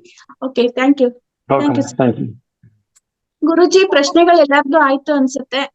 Right. Okay, okay, thank you madam. Manorama ಧನ್ಯವಾದಗಳು ನಿಮ್ಗೆ. ಇವತ್ತು Yeah. ಬಂದ್ಬಿಟ್ಟು ನಮ್ಗೆ ಅದ್ಭುತವಾಗಿ ದೇಹದ ರಚನೆಯನ್ನ ಹೇಳಿದ್ರಿ. ಮಾನವನ ದೇಹದ ರಚನೆಯನ್ನ ತುಂಬಾ ಅದ್ಭುತವಾಗಿ ವಿವರಣೆಯಾಗಿ ಕೊಟ್ಟು ಹೇಳಿದಿರಾ. ಮತ್ತೆ ಶಕ್ತಿ ಕೇಂದ್ರಗಳಿದೆಯಲ್ಲ, ಅದು ಸಹ ಯಾವ ರೀತಿ ನಮ್ಮಲ್ಲಿ ದೇಹದಲ್ಲಿ ಶಕ್ತಿ ಕೆಲಸಗಳನ್ನ ಮಾಡುತ್ತೆ, 7 ಚಕ್ರಗಳ ಬಗ್ಗೆ ಸಹ ನೀವು ತುಂಬಾ ವಿವರಣೆ ಕೊಟ್ಟು ಹೇಳಿದಿರಮ್ಮ. ನಿಮಗೆ ಎಲ್ಲ ನಮ್ಮ ಆತ್ಮ ಬಂಧುಗಳ ಪರವಾಗಿ ಹಾಗೂ ಮಹಾವತಾರ್ ಟಿವಿ ಪರವಾಗಿ ನಿಮ್ಗೆ ಹೃದಯಪೂರ್ವಕವಾದ ಧನ್ಯವಾದಗಳು. Thank you, thank you, thank you ಅಮ್ಮ. Thank you. ಧನ್ಯವಾದಗಳು, ಧನ್ಯವಾದಗಳು, ಧನ್ಯವಾದಗಳು. Yes madam. ಸೊ ಮುಂದಿನ ತಿಂಗಳ ಸಬ್ಜೆಕ್ಟ್ಸ್ಗೋಸ್ಕರ ನಾವು ಕಾಯ್ತಾ ಇರ್ತೀವಿ ಮೇಡಮ್. ನಿಮ್ಮ ಓಕೆ ಸರ್, ಮುಂದಿನ ತಿಂಗಳು ಇನ್ನ ಈಗ ತಿಂಗಳಾಯ್ತಲ್ಲ, ಸೆಪ್ಟೆಂಬರ್ ಈ ತಿಂಗ್ಳಾಯ್ತು. ತಿಂಗಳಿಗೆ ಸಬ್ಜೆಕ್ಟ್ಸ್ ಎಲ್ಲ ಆಲ್ರೆಡಿ ಫಿಲಪ್ ಆಯ್ತು. ಸೊ ತಮ್ಮ ಟೈಮ್ ಕೊಟ್ಟಿದ್ದಕ್ಕೂ ಈ 2 ದಿವಸ ಕಾಲ ಅದ್ಭುತ ಜ್ಞಾನ ಹಂಚ್ಕೊಂಡಿದೀವಿ. ಸೊ ಮುಂದಿನ ತಿಂಗಳು ಮತ್ತೆ ನಿರೀಕ್ಷೆ ಮಾಡ್ತೀವಿ ಮೇಡಮ್. ಖಂಡಿತ ಸರ್, ಏನ್ ಖಂಡಿತ. ಟಾಪಿಕ್ಸ್ ಕೊಡ್ತೀರಾ ಅಂತ ವೇಟ್ ಮಾಡ್ತಾ ಇರ್ತೀವಿ ನಾವು. ನಾನು ಇನ್ನು ಟಾಪಿಕ್ ಬಗ್ಗೆ ಆಲೋಚನೆ ಮಾಡಿಲ್ಲ ಸರ್, ಮಾಡ್ಬಿಟ್ಟು ಕೊಡ್ತೀನಿ ಖಂಡಿತ. Definitely madam. ಇವನ್ನ ಓಕೆ ಸರ್, ಥ್ಯಾಂಕ್ ಯು. ಅವಕಾಶ 2 ಮಾಡಿಕೊಟ್ಟಿದ್ದಕ್ಕೆ. ದಿವಸಕ್ಕಿಂತ ಇನ್ನೊಂದು ದಿವಸ ಹೆಚ್ಚು ಮಾಡಿದ್ರೆ ತುಂಬಾ ಉತ್ತಮ ಮೇಡಮ್ ನಮ್ಮ ಕಡೆಯಿಂದ. ಪ್ರಿಪೇರ್ ಆಗ್ಬೇಕಲ್ಲ ಸರ್, ಓದ್ಬೇಕಲ್ಲ. Okay madam, okay, right madam. Thank you okay so sir, thank you sir, ಗುರುಜಿ, ನಮಸ್ತೆ. ಇನ್ನೊಬ್ರು ದೊಡ್ಡೇಗೌಡ ಅನ್ನೋರು ಹ್ಯಾಂಡ್ ರೈಸ್ ಮಾಡಿದ್ದಾರೆ ಸರ್. ಅವ್ರಿಗೆ ಅವಕಾಶ ಕೊಡೋಣ. ಮೇಡಮ್ ಲೀವ್ ಆದ್ರೂ ನಾವು ಅವ್ರು ಏನ ಅನುಭವಿಸಿದ್ರೆ ಮಾಡ್ಕೊಳ್ಳಿ, ಪರವಾಗಿಲ್ಲ. ಈಗ ಸ್ಟ್ಯಾಂಡರ್ಡ್ ಅಂದ್ರೆ ಒಂದು 4 ಮಾಸ್ಟರ್ಸ್ ಅವಕಾಶ ಕೊಡ್ತೀವಲ್ಲ, ಅದರಿಂದ ಮುಂದಕ್ಕೆ ಹೋಗ್ತಾ ಇರ್ಬೇಕು. ಯಾಕಂದ್ರೆ ಸೊ ಡಿಲೇ ಆಗ್ತಾ ಇದ್ರೆ ಎಲ್ಲರೂ ಡಿಲೇ ಆಗ್ತದಲ್ಲ. ರೈಟ್, ಅವಕಾಶ ಓಕೆ ಮಾಸ್ಟರ್ಸ್, ನೋಡಿ ಅವಕಾಶ ಅನ್ನೋದು ಹೇಗಿರುತ್ತೆ ಅಂದ್ರೆ, ಬೇಗ ಹ್ಯಾಂಡ್ ರೈಸ್ ಮಾಡಿದವ್ರಿಗೆ ಅವಕಾಶ ಇರುತ್ತೆ. ನಾವು ಯಾವಾಗ್ಲೂ ಹೇಳ್ತಾನೆ ಇರ್ತೀವಿ, ಹ್ಯಾಂಡ್ ರೈಸ್ ಮಾಡಿ ಪ್ರಶ್ನೆ ಉತ್ತರ ಸೆಷನ್ ಅಲ್ಲಿ ಅಂತ ಹೇಳ್ತಿರ್ತೀವಿ. ಆದಷ್ಟು ಬೇಗ ನಾಳೆಯಿಂದ ಸ್ವಲ್ಪ ಹ್ಯಾಂಡ್ ರೈಸ್ ಯಾರ್ಯಾರು ಮಾಡ್ತೀರೋ ಅವ್ರಿಗೆ ಅವಕಾಶ ಇರುತ್ತೆ. ಅವಕಾಶವನ್ನ ಮಿಸ್ ಮಾಡ್ಕೋಬಾರ್ದಲ್ಲ. ಪ್ರಶ್ನೆ ಉತ್ತರಗಳು ಯಾಕೆ ಅಂತ ಅಂದ್ರೆ, ಅದು ಒಂದು ನಮ್ಮ ಒಂದು ಜ್ಞಾನ ಹಂಚಿಕೆ, ತಿಳ್ಕೊಳ್ಳೋದಿರುತ್ತೆ ಅಲ್ಲ. ಯಾಕೆ ಹೆಸಿಟೇಷನ್ ಮಾಡ್ಬೇಕು? ದಯವಿಟ್ಟು ನಾಳೆಯಿಂದ ಯಾರಾದ್ರೂ ಪ್ರಶ್ನೆಗಳಿದ್ರೆ ಬೇಗ ಹ್ಯಾಂಡ್ ರೈಸ್ ಮಾಡಿ masters. Okay, thank you. Thank you ಗುರುಜಿ. Thank you Manorama. Okay, thank you. Okay, ನಮಸ್ತೆ ಮಾ. Okay, thank you. Right. So ಮುಂದಿನ ಕಾರ್ಯಕ್ರಮ ಸಮಗ್ರ ಜೀವನ ಶೈಲಿ ನಿಮ್ದೇ ಇರೋದು ಗುರುಜಿ, ಮುಂದುವರಿಸ್ಬೇಕು ಅಂತ ನಾನು ನಿಮ್ಮಲ್ಲಿ ಕೇಳ್ತೀನಿ. ಅದಕ್ಕಿಂತ ಮುಂಚೆ ಸೊ ಏನೇನು ವಿಷಯಗಳಿದೆ ಅಂದ್ರೆ, ನಾವು ಚರ್ಚೆ ಮಾಡ್ತಾ ಇದೀವಲ್ಲ ನಿನ್ನೆ ಮೊನ್ನೆ ಎಲ್ಲ, ಅಂದ್ರೆ ಸೆಪ್ಟೆಂಬರ್ 15 ಕಾರ್ಯಕ್ರಮದು ಈಗಾಗಲೇ ಡೀಟೇಲ್ಸ್ ಎಲ್ಲ ವಾಟ್ಸಪ್ ಅಲ್ಲಿ ಕಳಿಸಿದೀವಿ. ಅದನ್ನು ನೋಡ್ಕೊಳ್ಳಿ ಮಿತ್ರರೇ ಎಲ್ಲರೂ. ಈ ಸೆಪ್ಟೆಂಬರ್ 15ಗೂ ಈ ಸಮಗ್ರ ಸ್ವಾಸ್ಥ್ಯ ಹಬ್ಬ ಅಂತ ಏನ್ ಮಾಡ್ತಾ ಇದೀವೋ ಅದರಲ್ಲಿ ಎಲ್ಲಾ ತಜ್ಞರು ಅಲ್ಲಿರ್ತಾರೆ. ನಿಮ್ಗಿರುವಂತಹ ಸಂಶಯಗಳು, ಯಾವುದೇ ತೊಂದರೆಗಳಲ್ಲಿ ಅನುಭವಿಸ್ತಾ ಇದ್ರೆ ಸ್ವಲ್ಪ ಬೇಗವಾಗಿ ವಾಸಿ ಮಾಡಿಕೊಂಡು ಮತ್ತೆ ನಿಮ್ಮ ಆಧ್ಯಾತ್ಮಿಕ ಪ್ರಯಾಣ ಕೊನಸಾಗಿಸ್ಬೇಕಂದ್ರೆ ಏನಾಗ್ತದೆ, ದೇಹ ಸರಿಯಾಗಿಲ್ಲ ಅಂದ್ರೆ, ದೇಹದಲ್ಲಿ ಅನಾರೋಗ್ಯ ಇದ್ರೆ ನಾವು ಅಲ್ಲಿ ಕೂತ್ಕೊಂಡು ಎಲ್ಲೇ ಕೂತ್ಕೊಂಡು ಧ್ಯಾನ ಮಾಡಕ್ ಸಾಧ್ಯವಿಲ್ಲ. ಆಧ್ಯಾತ್ಮಿಕ ಚಿಂತನೆ ಮತ್ತೆ ಈ ಆಧ್ಯಾತ್ಮಿಕ ಒಲಪು, ಇಲ್ಲಾಂದ್ರೆ ಈ ಧ್ಯಾನ, ನಾವು ಆಳವಾದ ಧ್ಯಾನ ಮಾಡ್ಬೇಕಂದ್ರೂ ನಮ್ಗೆ ಬೇಕಾಗಿರೋದು ಸ್ಥಿರವಾದ ಆಸನ, ದೇಹದ ಸ್ಥಿರವಾದ ಆಸನ. ದೇಹದ ಸ್ಥಿರವಾಗಿ ಕೂಡ್ಸ್ಬೇಕಂದ್ರೆ ದೇಹ ಆರೋಗ್ಯವಂತಾಗಿರ್ಬೇಕಲ್ಲ. ಯಾಕಂದ್ರೆ ಶರೀರಂ ಅನ್ನೋದು ಕಲ್ಲುಧರ್ಮ ಸಾಧನ. ಅಂದ್ರೆ ಯಾವುದೇ ಸಾಧನ ಮಾಡ್ಬೇಕಂದ್ರೆ ಅದೇ ಸಾಧನ, ಒಂದು ಪರಿಕರ. ಯಾವುದಕ್ಕೆ? ಈ ಧ್ಯಾನ ಸಾಧನಕ್ಕೆ ಶರೀರ. ಆ ಶರೀರ ಆರೋಗ್ಯವಂತವಾಗಿಲ್ಲ ಅಂದ್ರೆ ಸಾಧ್ಯವಾಗಲ್ಲ. ನಾವು ಒಂದು ಅವರ್ ಕೂತ್ಕೊಳ್ಳಿ, 2 ಅವರ್ ಕೂತ್ಕೊಳ್ಳಿ ಅಂತ ಹೇಳ್ತಾ ಇರ್ತೀವಿ. ಇನ್ನೊಂದು ಆಳವಾದ ಧ್ಯಾನ ಮಾಡಿದ್ರೇನೆ ನಮ್ಗೆ ಅನುಭವಗಳು ಬರೋದು. ಅನುಭವಗಳಂದ್ರೆ ಯಾವುದೇ ಶಾರೀರಿಕ ಅನುಭವಗಳು, ಶಾರೀರಿಕ ಸ್ವಸ್ಥ, ಮಾನಸಿಕ ಸ್ವಸ್ಥ, ಇಂಥದೆಲ್ಲ ಆಗ್ಬೇಕು ಅಂತಂದ್ರೆ. ಆಮೇಲೆ ನಮ್ಮದು ಆತ್ಮದ ಅರಿವು ಅಂದ್ರೆ ನಮ್ಮ ಅವೇರ್ನೆಸ್ ಅಂತ ಇರ್ಬೋದು, ಎಚ್ಚರಿಕೆ ಅಂತ ಹೇಳ್ಬೋದು. ಅದ್ರ ಬಗ್ಗೆ ಅವೇರ್ನೆಸ್, ಮತ್ತೆ ನಮ್ಮ ಬಗ್ಗೆ ನಮ್ಗೆ ಅರಿವು, ನಾನು ಯಾರು ಅಂತ ಒಂದು ಪ್ರಶ್ನೆಗೆ ಸಮಾಧಾನ. ನಾನು ಯಾರಂತ ಅರ್ಥ ಆಗಿದೆ ಸ್ನೇಹಿತರೆ, ನಿಮ್ಮ ಪ್ರಾಬ್ಲಮ್ಸ್ ಎಲ್ಲ ಒಂದೇ ದಿವಸದಲ್ಲಿ, ಒಂದೇ ಸೆಕೆಂಡ್ನಲ್ಲಿ ಮಾಯ ಆಗತ್ತೆ. ಅದನ್ನ ಅರ್ಥ ಮಾಡ್ಕೊಳ್ಳಿ, ಒಂದೇ ಸೆಕೆಂಡ್ನಲ್ಲಿ ಮಾಯ ಆಗತ್ತೆ ಎಲ್ಲ ಪ್ರಾಬ್ಲಮ್ಸ್. ಯಾವುದರಿಂದ? ನಾನು ಯಾರು ಅಂತ ಅರ್ಥ ಆಗಿದ್ರೆ. ಅದು ಯಾರ್ಯಾರು ಅರ್ಥ ಆಗಿದೆ? ಈ ತರಗತಿಯಲ್ಲಿರುವಂತ 94 ಜನ ಇದರಲ್ಲಿ ಯಾರ್ಯಾರಿಗೂ ನಾನು ಯಾರು ಅಂತ ಅರ್ಥ ಆಗಿದ್ರೆ ಅದೇ ದಿವಸ, ಅದೇ ಕೊನೆ ದಿವಸ ನಿಮ್ಮ ಎಲ್ಲಾ ದುಃಖಗಳಿಂದ ವಿಮುಕ್ತಿ. ಅದೇ ನಾವು ಮೋಕ್ಷ ಮುಕ್ತಿ ಅಂತ ಕರೆಯೋದು. ಮುಕ್ತಿ ಮೋಕ್ಷ ಅಂದ್ರೆ ಏನೋ ಒಂದು ಕಿರೀಟ ಬಂದು ಕೂತ್ಕೊಡಲ್ಲ ನಮ್ಮ ತಲೆ ಮೇಲೆ. ಏನ್ ಬರ್ತದೆ ಅಂದ್ರೆ ನಮ್ಮಲ್ಲಿ ಪೂರ್ತಿ ತಿಳುವಳಿಕೆ ಏನಂತದ್ದು, ಪೂರ್ತಿ ಅರಿವು, ಪೂರ್ತಿ ಎಚ್ಚರಿಕೆ ಏನಂತಂದ್ರೆ ನಾನು ಯಾರು ಅಂತ ಆ ಪ್ರಶ್ನೆಗೂ ಸಮಾಧಾನ. ಇದೇ ಪ್ರತಿ ಒಂದು ಸರಿ ಅಂದ್ರೆ ನಮ್ಮ ರಮಣ ಮಹರ್ಷಿ ಅವರು ಯೋಗಿ ನಮ್ಮ ಮಾಸ್ಟರ್ ರಮಣ ಮಹರ್ಷಿ ಅವರು ಇಡೀ ಅವ್ರ ಜೀವನ ಪರ್ಯಾಂತ ಈ ಪ್ರಶ್ನೆ ಆಗ್ತಾ ಇದ್ರು. ಯಾರು ಹೋಗಿ ಕೂತ್ಕೊಂಡಿದ್ರು ಅದೇ ಪ್ರಶ್ನೆ ಹಾಕೋದು. ಅದಕ್ಕೂ ಸಂಶೋಧನೆ ಮಾಡಿ ನೀವೇ ಶೋಧನೆ ಮಾಡ್ಕೊಳ್ಳಿ, ನಿಮ್ಮ ಒಳಗಡೆ ಹುಡುಕಿ ಆ ಆನ್ಸರ್ ಕಂಡುಹಿಡಿ ಅಂತ ಹೇಳ್ತಾ ಇದ್ರು. ನೀವು ಏನ್ ಮಾಡ್ತಿರೋ, ಚರ್ಚೆ ಮಾಡ್ತೀರಾ, ಇಲ್ಲ ಅಂದ್ರೆ ಧ್ಯಾನ ಸಾಧನೆ ಮಾಡ್ತೀರಾ, ಸೊ ಇನ್ನು ಹಲವಾರು ಸತ್ಸಂಗ ಮಾಡ್ತೀರಾ, ಸ್ವಾಧ್ಯಾಯ ಮಾಡ್ತೀರಾ, ಮಾಡ್ಕೊಳ್ಳಿ. ಆದ್ರೆ ಈ ಪ್ರಶ್ನೆಗೆ ಸಮಾಧಾನ ಕಂಡುಹಿಡ್ಬೇಕಾಗತ್ತೆ. ಅದು ಪ್ರತಿಯೊಬ್ಬರು ಗುರಿ ಸ್ನೇಹಿತರೆ, ಪ್ರತಿಯೊಬ್ಬರ ಗುರಿ ನಮ್ಮ ಈ ಜೀವನ ಪರ್ಯಾಂತ, ಇಡೀ ಜೀವನ ಪರ್ಯಾಂತ ಒಂದೇ ಒಂದು ಗುರಿ ಏನಂದ್ರೆ ನಾವು ಯಾರು ಅಂತ ಅರ್ಥ ಮಾಡ್ಕೊ, ನಾವು ಯಾರು ಅಂತ ಪ್ರಶ್ನೆಗೆ ಸಮಾಧಾನ ಬರಬೇಕು. ಬಂದಿದ ತಕ್ಷಣವೇ ಅದೇ ದಿವಸನೇ ಅದೇ ಸೆಕೆಂಡೇ ನೀವು ಎನ್ಲೈಟ್ಮೆಂಟ್ ಹೊಂದಕ್ಕೆ ಅವಕಾಶ ಇದೆ. ಅಷ್ಟೇ ಇರೋದು. ಇಷ್ಟು ಸಿಂಪಲ್ ಟೆಕ್ನಿಕ್ಕು, ಅಂದ್ರೆ ಸರಳವಾದ ವಿಷಯ ಇದೆ ಹೇಳ್ಬೇಕಂದ್ರೆ. ಆದ್ರೆ ಕಷ್ಟವಾದ ವಿಷಯನೇ ಅದು ಸಾಧಿಸ್ಬೇಕಂದ್ರೆ. ಸಾಧ್ಯವಾಗತ್ತೆ, ಸಾಧ್ಯವಿಲ್ಲ ಅಂತ ಹೇಳ್ತಾ ಇಲ್ಲ, ಸಾಧ್ಯವಾಗತ್ತೆ. ಆದ್ರೆ ನಿಮ್ಮ ಶರೀರ ಸಹಕರಿಸ್ಬೇಕು, ನಿಮ್ಮ ಬುದ್ಧಿ ಮನಸ್ಸು ಎಲ್ಲಾನು ಒಂದಾಗಬೇಕಾಗತ್ತೆ.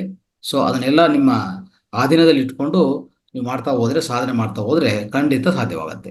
ಅದಕ್ಕೆ ಈ ಸಮಗ್ರ ಸ್ವಾಸ್ಥ್ಯ ಕಾರ್ಯಕ್ರಮ ನಿರೂಪಣ ಅಂದ್ರೆ ನಾವು ನಿರ್ಧಾರ ಮಾಡಿದ್ರೆ, ಯಾಕಂದ್ರೆ ದೇಹವನ್ನು ಸರಿಪಡಿಸೋಣ. ದೇಹದಲ್ಲಿ ಈಗ ಇತ್ತೀಚಿನ ಕಾಲದಲ್ಲಿ ಹೆಚ್ಚು ಜನ ಏನಾಗ್ತಾ ಇದೆ ಅಂದ್ರೆ ಧ್ಯಾನಕ್ಕೆ ಬರ್ತಾ ಇರೋದೇ ಈ ದೇಹದ ತೊಂದರೆಗಳಿಂದ ಬರ್ತಾ ಇದ್ದಾರೆ, ಅಂದ್ರೆ ವ್ಯಾಧಿಗಳಿಂದ. ಈ ವ್ಯಾಧಿ ಯಾವುದೋ ಒಂದು ವ್ಯಾಧಿ ಬಂದಿರ್ತದೆ, ಅದು ಗುಣ ಆಗ್ತಾ ಇಲ್ಲ. ಎಷ್ಟೇ ಪದ್ಧತಿಗಳು ಅಲೋಪತಿಯಿಂದ ಹಿಡಿದು ಎಲ್ಲಾ ಪದ್ಧತಿಗೆ ಎಲ್ಲಾ ಥೆರಪೀಸ್ಗೂ ಹೋಗ್ತಾರೆ, ಅಲ್ಲಿ ಆ ಗುಣ ಆಗ್ತಾ ಇಲ್ಲ. ಸ್ವಲ್ಪ ಮೊಂಡೆ ಆಗಿದೆ, ಆ ಕಾಯಿಲೆ ಹೆಚ್ಚು ದೀರ್ಘ ಕಾಯಿಲೆ ಆಗಿದೆ ಅಂತ ಇರುವಾಗ ಅವ್ರಿಗೆ ಏನೋ ಬೇರೆ ದಾರಿ ಸಿಗ್ತಾ ಇಲ್ಲ. ಆ ದಾರಿ ಸಿಗ್ತಾ ಇಲ್ಲ ಅಂತ ಆ ಪರಿಸ್ಥಿತಿಯಲ್ಲಿ ಅವರು ಧ್ಯಾನ ಪಡ್ತಾ ಇದ್ದಾರೆ. ಖಂಡಿತ ನಿಮ್ಗೆ ಗುಣ ಆಗತ್ತೆ, ಆದ್ರೆ ಸ್ವಲ್ಪ ಹೆಚ್ಚು ಕಾಲ ಆಗ್ಬೋದು. ಒಂದು ಕ್ಯಾನ್ಸರ್ ಆದ್ರೆ 3 ತಿಂಗಳು 4 ತಿಂಗಳು ನಿರಂತರ 3 ಗಂಟೆ ಧ್ಯಾನ ಮಾಡಬೇಕು. ಹೆಡ್ಏಕ್ ಆದ್ರೆ 1 ದಿವಸಲ್ಲೇ ಹೋಗುತ್ತೆ. ಹೆಡ್ಏಕ್ ಆದ್ರೆ 1 ದಿವಸಲ್ಲೇ ಒಂದು ಅರ್ಧ ಗಂಟೆಯಿಂದ 1 ಗಂಟೆ ಧ್ಯಾನ ಮಾಡಿದ್ರೆ ಅದು ಹೋಗ್ಬಿಡ್ತದೆ. ಸೊ ಈ ತರ ವಿಧ ಕಾಯಿಲೆಗಳಿಗೆ ವಿಧ ಅಂದ್ರೆ ಸಣ್ಣ ಕಾಯಿಲೆಗೆ ಸಣ್ಣ ಧ್ಯಾನ, ಹೆಚ್ಚು ಕಾಯಿಲೆಗಳಿಗೆ ದೀರ್ಘ ಧ್ಯಾನ ಅಲ್ವಾ, ಇದನ್ನ ಮಾಡ್ತಾ ಹೋಗ್ಬೇಕಾಗತ್ತೆ. ಸೊ ಈ ರೀತಿಯಲ್ಲಿ ನಾವು ಅರ್ಥ ಮಾಡ್ಕೊಂಡು ಪ್ರಯತ್ನ ಮಾಡಿದ್ರೆ ಖಂಡಿತ ಈ ಕಾಯಿಲೆಗಳು ಯಾವುದೇ ಇರಲಿ, ಆರೋಗ್ಯ ಸ್ವಸ್ಥತೆ ಅಂದ್ರೆ ಶಾರೀರಿಕ ಸ್ವಸ್ಥತೆ ಸಾಧ್ಯವಂತವರೆಗೂ ನಾವು ಸಮಗ್ರ ಸ್ವಾಸ್ಥ್ಯ ಕಾರ್ಯಕ್ರಮದಲ್ಲಿ ನಿರ್ವಹಿಸ್ತಾ ಇರುವಂತ ಎಲ್ಲ ಈ ಪ್ರತ್ಯಾಮ್ನಾಯ ಪದ್ಧತಿಗಳು ಅಂತ ಹೇಳ್ತೀವಿ. ಆದ್ರೆ ಅವೇ ಮೇನ್ ಪದ್ಧತಿಗಳು, ನಮ್ಮ ಪ್ರಕಾರ ಅವೇ ಪ್ರಧಾನ ಪದ್ಧತಿಗಳಂತ ಹೇಳ್ಬೇಕಾಗತ್ತೆ. ಸೊ ಬೇರೆ ಇನ್ನು ಮಾಡರ್ನ್ ಮೆಡಿಕಲ್ ಸಿಸ್ಟಮ್ ಅದೆಲ್ಲ ಪ್ರತ್ಯಾಮ್ನಾಯ ಅಂತ ಹೇಳ್ಕೊಂಡು ನಮ್ಮ ಪ್ರಾಚೀನ ಪದ್ಧತಿಗಳು ಯಾವ್ದಾವ್ದು ಇದೆಯೋ, ಯೋಗ ಚಿಕಿತ್ಸೆ ಇದೆ, ಮತ್ತೆ ಯೋಗ ಚಿಕಿತ್ಸೆ ಮರ್ಮ ಚಿಕಿತ್ಸೆ ಅಲ್ವಾ. ಸೊ ಹಲವಾರು ಪದ್ಧತಿಗಳೆಲ್ಲ ಇದೆ. ಆಯುರ್ವೇದ ಇದೆ, ಆಯುರ್ವೇದ ಜೊತೆಗೆ ಮತ್ತೆ ಮನೆ ಮದ್ದುಗಳು, ಆಕುಪ್ರೆಷರ್ ಇದೆ, ಮುದ್ರಾ ಥೆರಪಿ ಇದೆ. ಸೊ ಆಮೇಲೆ ಸ್ವಮೂತ್ರ ಚಿಕಿತ್ಸೆ ಇದೆ. ಸೊ ಇಂಥದ್ದೆಲ್ಲ ಇದೆ. ಮತ್ತೆ ನಮ್ಮ ಸಮಗ್ರ ಜೀವನ ಶೈಲಿ ನಡ್ಸ್ಕೋಬಹುದು.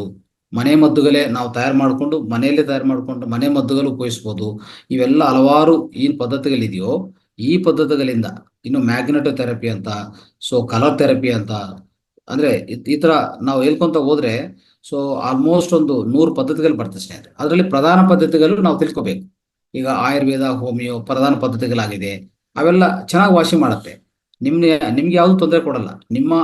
ಏನಾಗತ್ತೆ ಅಂದ್ರೆ ಒಂದು ವ್ಯಾಧಿ ಗುಣಪಡಿಸಕ್ ಹೋಗಿ ನಿಮ್ಮ ವ್ಯಾಧಿ ನಿರೋಧಕತನೇ ಕಡಿಮೆ ಮಾಡಿದರೆ ಅವಾಗ ಏನಾಗತ್ತೆ, ಮುಂದಿನ ದಿವಸದಲ್ಲಿ ಇನ್ನೂ ಹೆಚ್ಚು ವ್ಯಾಧಿಗಳು ಬರುವಂತ ಅವಕಾಶ ಇದೆಯೇ ಇಲ್ಲ.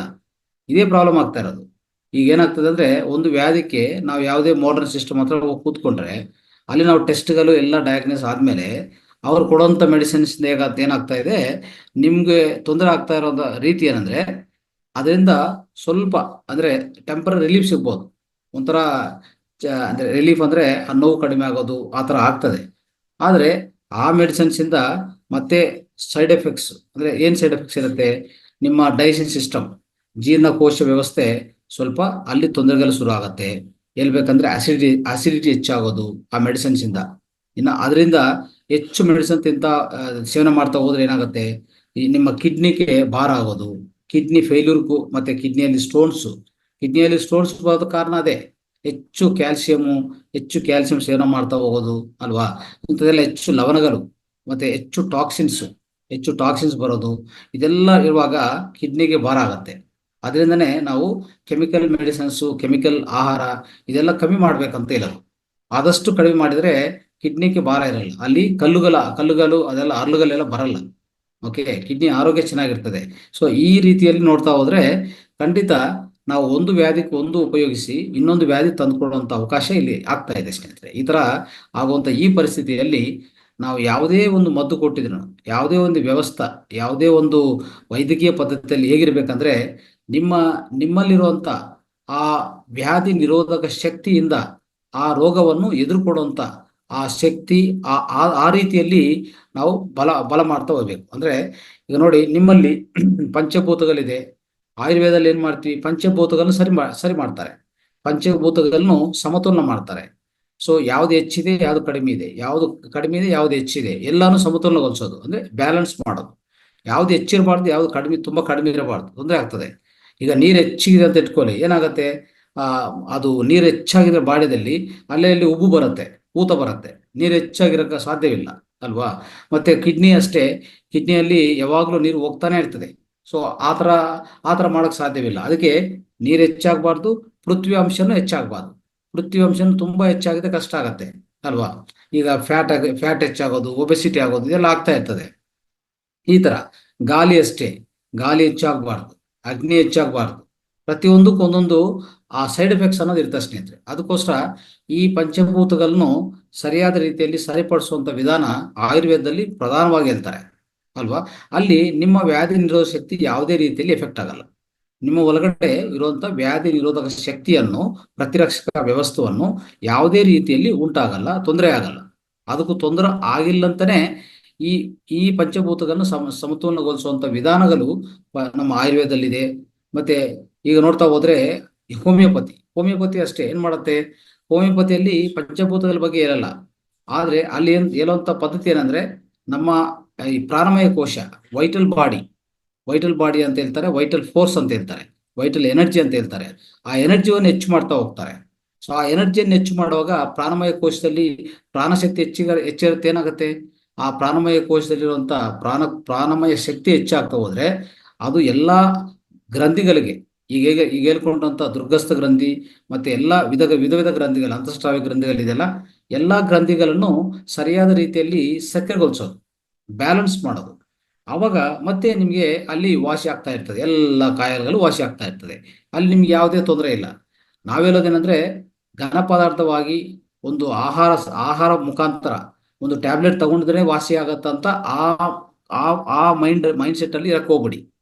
ಅಂದ್ರೆ ಒಂದು ಆಹಾರವಾಗಿ ಯಾವುದೋ ಒಂದು ಮದ್ದು, ಅಂದ್ರೆ ಮನೆ ಮದ್ದುಗಳು ಒಳ್ಳೇದೇ. ಮನೆ ಮದ್ದುಗಳೆಲ್ಲ ನಾವು ಸಸ್ಯಗಳಿಂದ ತಯಾರು ಮಾಡಿಕೊಂಡು ಸೇವನೆ ಮಾಡ್ತೀವಿ, ಅದು ಒಳ್ಳೇದೇ, ಏನು ಸೈಡ್ ಎಫೆಕ್ಟ್ಸ್ ಜಾಸ್ತಿ ಅಲ್ಲಿ ಕಾಣಿಸಲ್ಲ. ಓಕೆ, ಸರಿಯಾದ ರೀತಿಯಲ್ಲಿ ತಗೊಂಡಿದ್ರೆ ಅಲ್ವಾ, ಸರಿಯಾದ ಪ್ರಮಾಣದಲ್ಲಿ ತಗೊಂಡಿದ್ರೆ. ಸೊ ಅದು ಒಂದು ಶಾಸ್ತ್ರೀಯವಾಗಿ ತಗೊಂಡ್ರೆ ಉತ್ತಮ. ಆದ್ರೆ ಈ ಕೆಮಿಕಲ್ಸ್ ಮೆಡಿಸಿನ್ ಅಂದ್ರೆ ಆಹಾರವಾಗಿ ಇರ್ತದೆ, ಅದನ್ನು ಆಯ್ತಾ, ಕೆಮಿಕಲ್, ಅದು ಪೂರ್ತಿ ಸಿಂಥೆಟಿಕ್ ಕೆಮಿಕಲ್ಸ್. ಅವೆಲ್ಲ ಸಿಂಥೆಟಿಕ್ ಕೆಮಿಕಲ್ಸು ಅದಕ್ಕೂ ಜೀರ್ಣ ಮಾಡಕ್ಕೆ ನಮ್ಮ ಹೊರಗಡೆ ಎಂಜೈಮ್ಗಳಿಲ್ಲ. ಅಂದ್ರೆ ಲಿವರ್ ಸಹಕರಿಸಲ್ಲ ಅದಕ್ಕೆ. ಲಿವರ್ ಅದು ಬಂದ ತಕ್ಷಣ ಏನ್ ಅನ್ಕೊಂತದ ಅಂದ್ರೆ, ಇದೇನೋ ನಮ್ಗೆ ಸಂಬಂಧ ಇಲ್ಲ, ಒಂದು ಯಾವ್ದೋ ಬಂದಿದೆಯಲ್ಲಪ್ಪ ಅಂತ ಅನ್ಕೊಂತದೆ. ಯಾಕಂದ್ರೆ ಅದಕ್ಕೆ ಸಂಬಂಧಿತ ಎಂಜೈಮ್ಸ್ ಲಿವರ್ ಹತ್ರ ಇಲ್ಲ. ಅವಾಗ ಏನಾಗತ್ತೆ, ಅದು ಅನ್ಡೈಜೆಸ್ಟೆಡ್ ಆಗುತ್ತೆ. ಯಾವಾಗ ಅನ್ಡೈಜೆಸ್ಟೆಡ್ ಆಗತ್ತೋ, ಅನ್ಡೈಜೆಸ್ಟೆಡ್ ಫುಡ್ ತಗೊಳ್ಳಿ. ಅನ್ಡೈಜೆಸ್ಟೆಡ್ ಫುಡ್ ಏನಾಗುತ್ತೆ, ನಿಧಾನವಾಗಿ ಅದು ಹೋಗುತ್ತೆ, ಆಮೇಲೆ ಅದು ವಿಷ ಆಗತ್ತೆ. ವಿಷ ಆಗಿ ನಮ್ಮ ದೇಹದಲ್ಲಿ ಎಲ್ಲ ವ್ಯಾಪ್ತಿಸ್ತದೆ. ಅದು ಏನಾಗತ್ತೆ, ಈ ವಿಷ ಅನಿಲಗಳು ಉತ್ಪನ್ನ ಆಗುತ್ತೆ ದೇಹದಲ್ಲಿ. ಅವೆಲ್ಲಾನು ಹರಿತಾ ಇರ್ತದೆ ಎಲ್ಲಾ ಕಡೆ ಅಲ್ವಾ. ಸೊ ಈ ರೀತಿಯಲ್ಲಿ ನಮ್ಮ ರಕ್ತವನ್ನು ವಿಷ ಆಗತ್ತೆ, ಅವಾಗ ಇಂಪ್ಯೂರ್ ಆಗತ್ತೆ, ಟಾಕ್ಸಿನ್ ಆಗತ್ತೆ. ಸೊ ಈ ರೀತಿಯಲ್ಲಿ ನೋಡ್ತಾ ಹೋದ್ರೆ ಸ್ನೇಹಿತರೆ, ಎಲ್ಲಾ ಅಂಗಗಳಿಗೂ ತೊಂದರೆ ಆಗ್ತದೆ. ಅದಕ್ಕೋಸ್ಕರ ನಾವೇನ್ ಮಾಡ್ಬೇಕಂದ್ರೆ, ನಾವು ಬಾಯಿಯಿಂದ ತಗೊಳ್ಳೋದೇ ಮದ್ದು ಅಂತ ಇಟ್ಕೊಳಕ್ ಹೋಗ್ಬಿಡಿ. ಒಂದು ಪ್ರಾಣಶಕ್ತಿಯಿಂದ ಎಷ್ಟು ಎಲ್ಲ ಸರಿಪಡಿಸ್ಬೋದು. ಅದಕ್ಕೆ ಹೇಳ್ತಾ ಇದ್ವಿ, ಮ್ಯಾಗ್ನೆಟೋ ಥೆರಪಿ ಇದೆ, ಕಲರ್ ಥೆರಪಿ ಇದೆ. ಹೋಮಿಯೋಪತಿಯಲ್ಲಿ ವೈಟಲ್ ಎನರ್ಜಿ ಹೆಚ್ಚು ಮಾಡ್ತಾರೆ. ಅಂದ್ರೆ ಅದು ಬಾಯಿಂದ ತಗೊಂತೀವಿ, ಆದ್ರೂ ವೈಟಲ್ ಎನರ್ಜಿ ಮೇಲೆ ಅಂದ್ರೆ ಪ್ರಾಣಶಕ್ತಿ ಮೇಲೆ ಕೆಲಸ ಮಾಡುತ್ತೆ. ಇನ್ನು ಆಯುರ್ವೇದ ಅಷ್ಟೇ, ಪಂಚಭೂತಗಳನ್ನ ಸರಿಪಡಿಸೋದು, ಎನರ್ಜಿ ಹೀಲಿಂಗ್. ನಿಮ್ಮನ್ನು ಟಚ್ ಮಾಡಿಲ್ಲ ಅಂತಾನೆ ಎನರ್ಜಿ ಒಂದು ಕಡೆಯಿಂದ ಕಲಿಸಿ ನಿಮ್ಮ ಒಳಗಡೆ ಇರುವಂತ ಚಕ್ರಗಳನ್ನೆಲ್ಲ ಸರಿಪಡಿಸೋದು, ಚಕ್ರಗಳನ್ನು ಸಕ್ರಿಯಗೊಳಿಸೋದು. ಅದರಿಂದ ನಿಮಗೆ ಎಲ್ಲಾ ರೋಗಗಳು ಗುಣ ಆಗುತ್ತೆ. ಇದು ನಾನು ಎಷ್ಟೋ ಜನದಲ್ಲಿ ನೋಡಿದ್ದೀನಿ. ಏನಿಲ್ಲ, ಎಲ್ಲೋ ಕೂತ್ಕೊಂಡಿರ್ತಾರೆ, ಯಾರು ಒಂದು ಹೀಲರ್ ಅಂದ್ರೆ ಯಾರೋ ಒಂದು ಶಕ್ತಿ ಕಲಿಸೋರು, ನಿಮ್ಮ ಸ್ನೇಹಿತರಾಗ್ಲಿ, ನಿಮ್ಮ ಗುರುಗಳಾಗ್ಲಿ, ಇನ್ಯಾರನ್ನಿರ್ಲಿ, ಅವ್ರೆಲ್ಲೋ ಕೂತ್ಕೊಂಡಿರ್ತಾರೆ, ನೀವೆಲ್ಲೋ ಕೂತ್ಕೊಂಡಿರ್ತೀರಿ. ನೀವು ಪೂರ್ತಿ ಡೌನ್ ಆಗ್ಬಿಟ್ಟಿದ್ರಿ, ಒಂಥರ ಏನೋ ಬಾಡಿ ಮೂವ್ಮೆಂಟೇ ಆಗ್ತಾ ಇಲ್ಲ, ನೋವುಗಳು ಹೆಚ್ಚಾಗಿದೆ, ಏನೋ ಸ್ವಲ್ಪ ಹೆಚ್ಚು ಸ್ಟ್ರೆಸ್ ಮಾಡ್ಕೊಂಡಿರ್ತೀರಿ ದೇಹದಲ್ಲಿ, ಯಾರ ಮನಸ್ಸಲ್ಲಿ. ಆವಾಗ ನಿಮ್ಮ ಬಾಡಿ ಎದ್ದೋಕ್ಕಾಗಲ್ಲ. ಸೊ ಅಂತ ಪರಿಸ್ಥಿತಿಯಲ್ಲಿ ನೀವು ಹೋಗಿ ಯಾವುದೇ ಒಂದು ಮೆಡಿಕಲ್ ಸಿಸ್ಟಮ್ ಹೋದ್ರೆ ಅವ್ರು ಕೊಡುವಂತ ಮದ್ದುಗಳಿಂದ ಇನ್ನೂ ತೊಂದರೆ ಆಗ್ತದೆ. ಯಾಕಂದ್ರೆ ದೇಹದಲ್ಲಿ ಶಕ್ತಿ ಇಲ್ಲ ಈಗ. ಆವಾಗ ನೀವು ಮತ್ತೆ ಬೇರೆ ಮೆಡಿಸನ್ ಕೊಟ್ಟು ಆ ಮೆಡಿಸನ್ ಡೈಜೆಷನ್ ಮಾಡ್ಬೇಕಾದ್ರೆ ಮತ್ತೆ ಶಕ್ತಿ ಬೇಕು ನಿಮ್ಗೆ. ನೋಡಿ ಎಷ್ಟು ತೊಂದರೆಗಳಾಗ್ತಾ ಇರ್ತದೋ. ಅಲ್ಲಿ ಒಂದು ಎನರ್ಜಿ ಹೀಲಿಂಗ್ ಮಾಡ್ಕೊಳ್ಳಿ. ದೂರವಾಗಿರ್ತಾರೆ ಆದ್ರೂ ಅಲ್ಲಿಂದ ಶಕ್ತಿ ಕಲಿಸ್ತಾರೆ. ನೀವು ಮಲ್ಕೊಂಡು ಆಯಾಗಿ ಆ ಶಕ್ತಿಯನ್ನು ರಿಸೀವ್ ಮಾಡ್ಕೊಳ್ಳಿ. ನೀವು ಒಂದು 5 ನಿಮಿಷ ಆದ್ಮೇಲೆ ನೋಡ್ಕೊಳ್ಳಿ. ನೀವು ಎದ್ದು ಕೂತ್ಕೊಂಡು ಕೆಲಸ ಮಾಡಿಲ್ಲ ಅಂದ್ರೆ ನನಗೂ ಮತ್ತೆ ಹೇಳಿ ಬೇಕಂದ್ರೆ. ಇಂಥ ಅದ್ಭುತವಾದ ಪರಿಹಾರಗಳಿದೆ ಸ್ನೇಹಿತರೆ. ಇವೆಲ್ಲ ನಾವು ಅರ್ಥ ಮಾಡ್ಕೋಬೇಕು. ಇವೆಲ್ಲ ಅರ್ಥ ಮಾಡ್ಸಕ್ಕನೆ ಇಂಥ ಕಾರ್ಯಕ್ರಮಗಳು ನಾವು ಮಾಡಿಸೋದು, ಸಮಗ್ರ ಸ್ವಾಸ್ಥ್ಯ ಕಾರ್ಯಕ್ರಮ. ಮತ್ತೆ ಮೂತ್ರ ಚಿಕಿತ್ಸೆ, ಅದು ಅದ್ಭುತ ವಿಷಯ, ಪರಮಾದ್ಭುತ ವಿಷಯ. ಅದು ಇವತ್ತು ಸ್ವಲ್ಪ ಈ ಕಾರ್ಯಕ್ರಮದಲ್ಲಿ ನಾವು ಸ್ವಲ್ಪ ಹೇಳ್ಕೊಡೋಕೆ ಪ್ರಯತ್ನ ಮಾಡ್ತೀವಿ ಮೂತ್ರ ಚಿಕಿತ್ಸೆ ಬಗ್ಗೆ. ಸೊ ಸ್ವಲ್ಪ ಮಾಹಿತಿ ನಿಮ್ ಜೊತೆಗೆ ಹಂಚ್ಕೊಂತೀವಿ, ನಿಮ್ಗೆ ಗೊತ್ತಾಗುತ್ತೆ ಅದು ವಿಶಿಷ್ಟತೆ ಏನಂತ, ಅಲ್ವಾ? ಸೊ ಈ ರೀತಿಯಲ್ಲಿ ಸ್ನೇಹಿತರೆ ನಾವು ಅರ್ಥ ಮಾಡ್ಕೋಬೇಕು. ಅದಕ್ಕೆ ಸಮಗ್ರ ಸ್ವಾಸ್ಥ್ಯ ಕಾರ್ಯಕ್ರಮ ಅಷ್ಟು ವಿಶಿಷ್ಟವಾದದ್ದು ಅಂತ ನಾವು ಹೇಳಕ್ಕೆ ಪ್ರಯತ್ನ ಮಾಡ್ತಾ ಇದ್ವಿ. ಈ ಸಮಗ್ರ ಸ್ವಾಸ್ಥ್ಯ ಹಬ್ಬ ಮಾಡೋದು ಅದಕ್ಕೆ. ನಿಮ್ಗೆಲ್ಲರೂ ತಿಳುವಳಿಕೆ ಕೊಡಬೇಕು. ಪ್ರತ್ಯಾಮ್ನಾಯ ಅಂದ್ರೆ ಪ್ರಧಾನ ಪದ್ಧತಿಗಳಂತ ಹೇಳ್ಕೋಬಹುದು. ಎಲ್ಲಾ ಪದ್ಧತಿಗಳು, ವಿಧ ಪದ್ಧತಿಗಳಿಂದ ನಾವು ಆರೋಗ್ಯ ಸ್ವಸ್ಥವನ್ನು ಸಾಧಿಸಬಹುದು ಅಂತ ಹೇಳಕ್ಕೆ ನಾವಲ್ಲಿ ಎಲ್ಲರಿಗೂ ಆ ವಿಷಯವನ್ನು, ಆ ಮಾಹಿತಿಯನ್ನು ಹಂಚ್ಕೊಡಕ್ಕೆ ನಾವು ಪ್ರಯತ್ನ ಮಾಡ್ತೀವಿ. ಎಲ್ಲ ತಜ್ಞರು ಇರ್ತಾರೆ, ಅವ್ರ ಜೊತೆಗೆ ನೀವು ಭೇಟಿ ಆಗ್ಬೋದು. ಸೊ ಅದಕ್ಕೆ ಬೇಕಾಗಿರೋಂಥ ರಿಜಿಸ್ಟ್ರೇಷನ್ಸ್ ಏನಿದೆಯೋ ನಾಳೆ ಲಾಸ್ಟ್ ಆಗುತ್ತೆ, ನಾಳೆಗೆಲ್ಲ ಕ್ಲೋಸ್ ಆಗುತ್ತೆ ರಿಜಿಸ್ಟ್ರೇಷನ್ಸ್. ಅದು ಮಾಡ್ಕೊಳ್ಳಿ. ಆಮೇಲೆ ಅದಕ್ಕೆ ಬೇಕಾಗಿರೋಂಥ ತುಂಬಾ ವಾಲಂಟಿಯರ್ಸ್ ಬೇಕಾಗತ್ತೆ. ಅದೆಲ್ಲಾನು ದೀಪಾ ಮೇಡಮ್ಗೆ ಮತ್ತೆ ಅಶ್ವಿನಿ ಅವ್ರಿಗೆ ನೀವು ತಲುಪಿಸಿದ್ರೆ ಅಂದ್ರೆ ಸೇವೆ ಅನ್ನೋದು ತುಂಬಾ ಇಂಪಾರ್ಟೆಂಟ್ ಆಗುತ್ತೆ.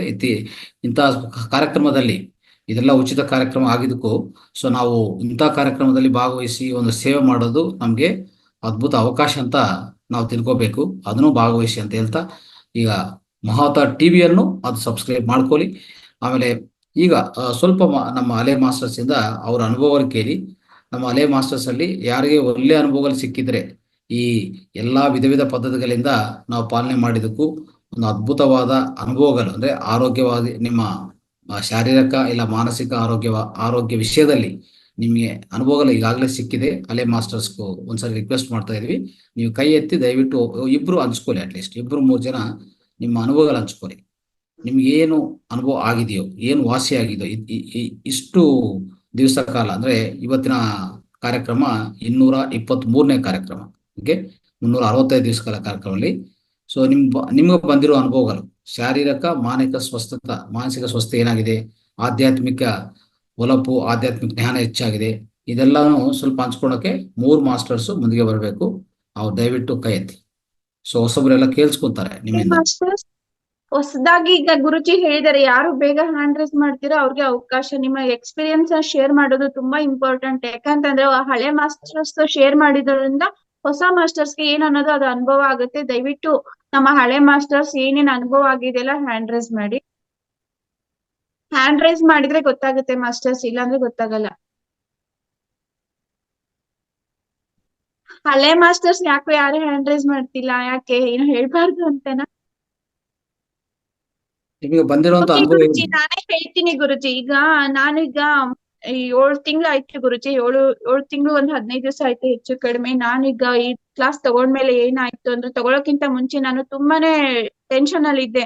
ನಮ್ ತಾಯಿ ಕಳ್ಕೊಂಡಿರೋ ದುಃಖದಲ್ಲಿ ಇದ್ದೆ. ಆ ದುಃಖದಲ್ಲೇ ಕೊರಗ್ತಾ ಇದ್ದೆ. ತುಂಬಾನೇ ನೋವಿತ್ತು ಮನ್ಸಲ್ಲಿ. ಮತ್ತೆ ಹಾಗೇನೆ ನಂಗೆ ಸ್ವಲ್ಪ ಸ್ಟಮಕ್ ಪೇನ್ ಎಲ್ಲ ಇತ್ತು. ಹಾಗೆ ತಲೆನೋವು ಸಹ ತುಂಬಾನೇ ಇತ್ತು. ಯಾರ ಜೊತೆ ಬೆರೆಯುವಂತಹ ಮನಸ್ಥಿತಿ ನಂದು ಆಗಿರ್ಲಿಲ್ಲ. ಮಾತಾಡ್ತಾ ಇರ್ಲಿಲ್ಲ. ತುಂಬಾ ಒಂಥರ ಐಡಲ್ ಆಗಿದ್ದೆ ನಾನು. ಯಾವಾಗ ಈ ಕ್ಲಾಸ್ ತಗೊಂಡೆ ಅಲ್ಲ, ನಾನು ಡೇ ಬೈ ಡೇ ನಾನು ಏನಾಗ್ತಾ ಇದ್ದೆ, ಇಂಪ್ರೂವ್ಮೆಂಟ್ ಆಗ್ತಾ ಇದ್ದೆ. ಹೆಲ್ತ್ ಅಲ್ಲೂ ಸಹ ತುಂಬಾನೇ ಇಂಪ್ರೂವ್ಮೆಂಟ್ ಆಯ್ತು. ಮತ್ತೆ ನನ್ಗೆ ಕಣ್ಣಿಂದು ಸ್ವಲ್ಪ ಪ್ರಾಬ್ಲಮ್ ಇತ್ತು, ಸೈಟ್ ಪ್ರಾಬ್ಲಮ್ ಇತ್ತು. ಸ್ಪೆಕ್ಟ್ ಯೂಸ್ ಮಾಡ್ತಾ ಇದ್ದೆ. ಯಾವಾಗ ಈ ಕ್ಲಾಸ್ ತಗೊಂಡೆ ಅಲ್ಲ, ಈಗ ಹೆಚ್ಚು ಕಮ್ಮಿ 7.5 ತಿಂಗಳಿಂದ ನಾನು ಸ್ಪೆಕ್ಟ್ ಯೂಸ್ ಮಾಡಿಲ್ಲ. ಮತ್ತೆ ಹೊಟ್ಟೆ ನೋವು ಸಹ ಬರ್ತಾ ಇತ್ತು, ನನ್ಗೆ ತುಂಬಾ ಹೊಟ್ಟೆ ನೋವಿತ್ತು.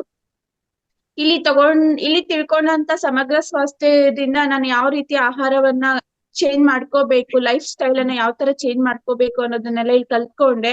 ಅದು ತಗೊಂಡ್ಮೇಲೆ ನಾವ್ ಆಕ್ಚುಲಿ ಸಾತ್ವಿಕ ಆಹಾರನೇ ತಗೊಳ್ಳೋದು, ಬಟ್ ತಗೊಳ್ಳೋ ಮೆಥಡ್ ನನ್ ಸರಿ ಇರ್ಲಿಲ್ಲ. ಇಲ್ಲಿ ತಿಳ್ಕೊಂಡ್ಮೇಲೆ ನಾನು ತಗೊಳ್ಳೋದು ಒಂದು ರೊಟೀನ್ ಅನ್ನ ಕರೆಕ್ಟ್ ಆಗಿ ಮಾಡ್ಕೊಂಡೆ, ಟೈಮ್ ಟೇಬಲ್ ತರ ಫುಡ್ ತಗೊಳಕ್ ಶುರು ಮಾಡಿದೆ. ಹೊಟ್ಟೆ ನೋವು ಸಹ ಇಲ್ಲ, ಒಂದು ಯಾವುದೇ ಮೆಡಿಸನ್ ಇಲ್ದೇನೆ ಓನ್ಲಿ ಒಂದು ಸಮಗ್ರ ಜೀವನ ಶೈಲಿಯಲ್ಲೇ ನನ್ನ ಆರೋಗ್ಯ ಇಷ್ಟೊಂದು ಇಂಪ್ರೂವ್ಮೆಂಟ್ ಆಯ್ತು ಅಂತ ಹೇಳಿಕ್ ಇಷ್ಟಪಡ್ತೀನಿ. ಬಟ್ ನಮ್ಮ ಮನಸ್ಥಿತಿ ಯಾವ ತರ ಇಟ್ಕೋಬೇಕು, ಈಗ ಎಲ್ಲಾರು ಅಲ್ಲಿ ಹೋಗ್ಬಾ ಇಲ್ಲಿ ಹೋಗ್ಬಾ ಅಂತ ಹೇಳ್ತಾರೆ, ನಮ್ ಒಳಗಡೆನೆ ನಾವು ಹೋಗೋದನ್ನ ಯಾರು ಹೇಳ್ಕೊಡೋದಿಲ್ಲ. ನಮ್ಮ ಅಂತರಂಗದಲ್ಲೇ ಹೋಗಿ ನಾವು ಒಂದು ಆತ್ಮದ ಅಂಶವನ್ನ ತಿಳ್ಕೊಳ್ಳೋದನ್ನ ನಾನು ಇಲ್ಲಿ ತಿಳ್ಕೊಂಡೆ.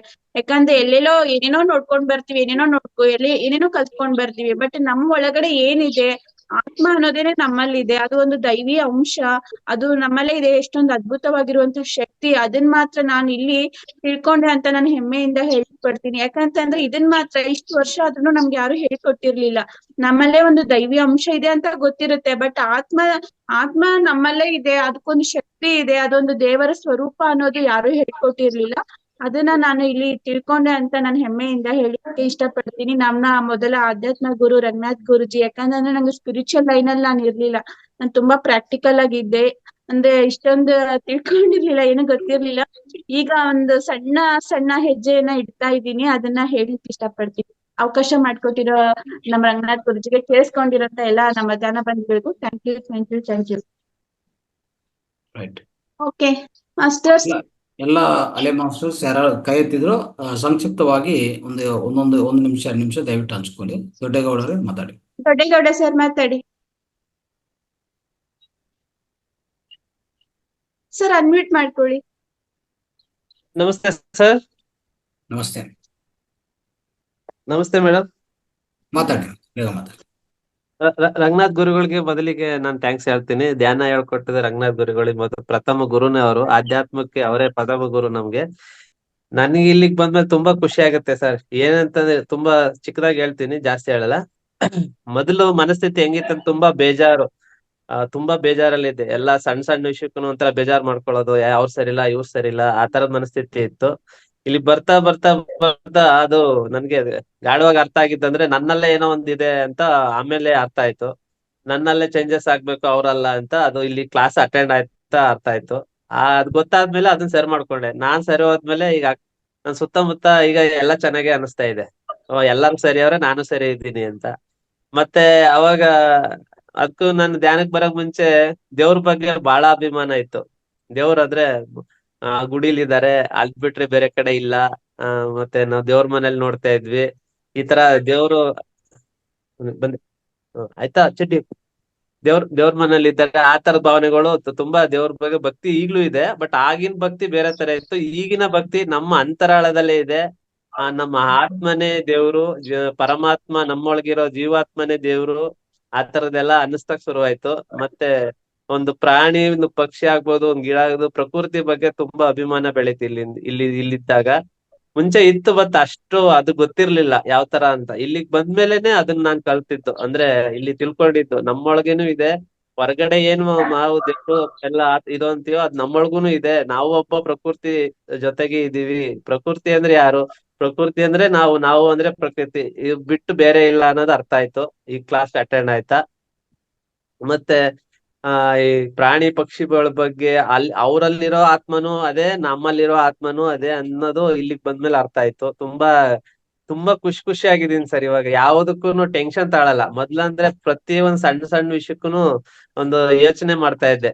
ತುಂಬಾ ಅಂದ್ರೆ ಏನೇ ಹೇಳಿದ್ರು ಒಂಥರ ಬೇಗ ರಿಸೀವ್ ಮಾಡ್ಕೊತಾ ಇದ್ದೆ.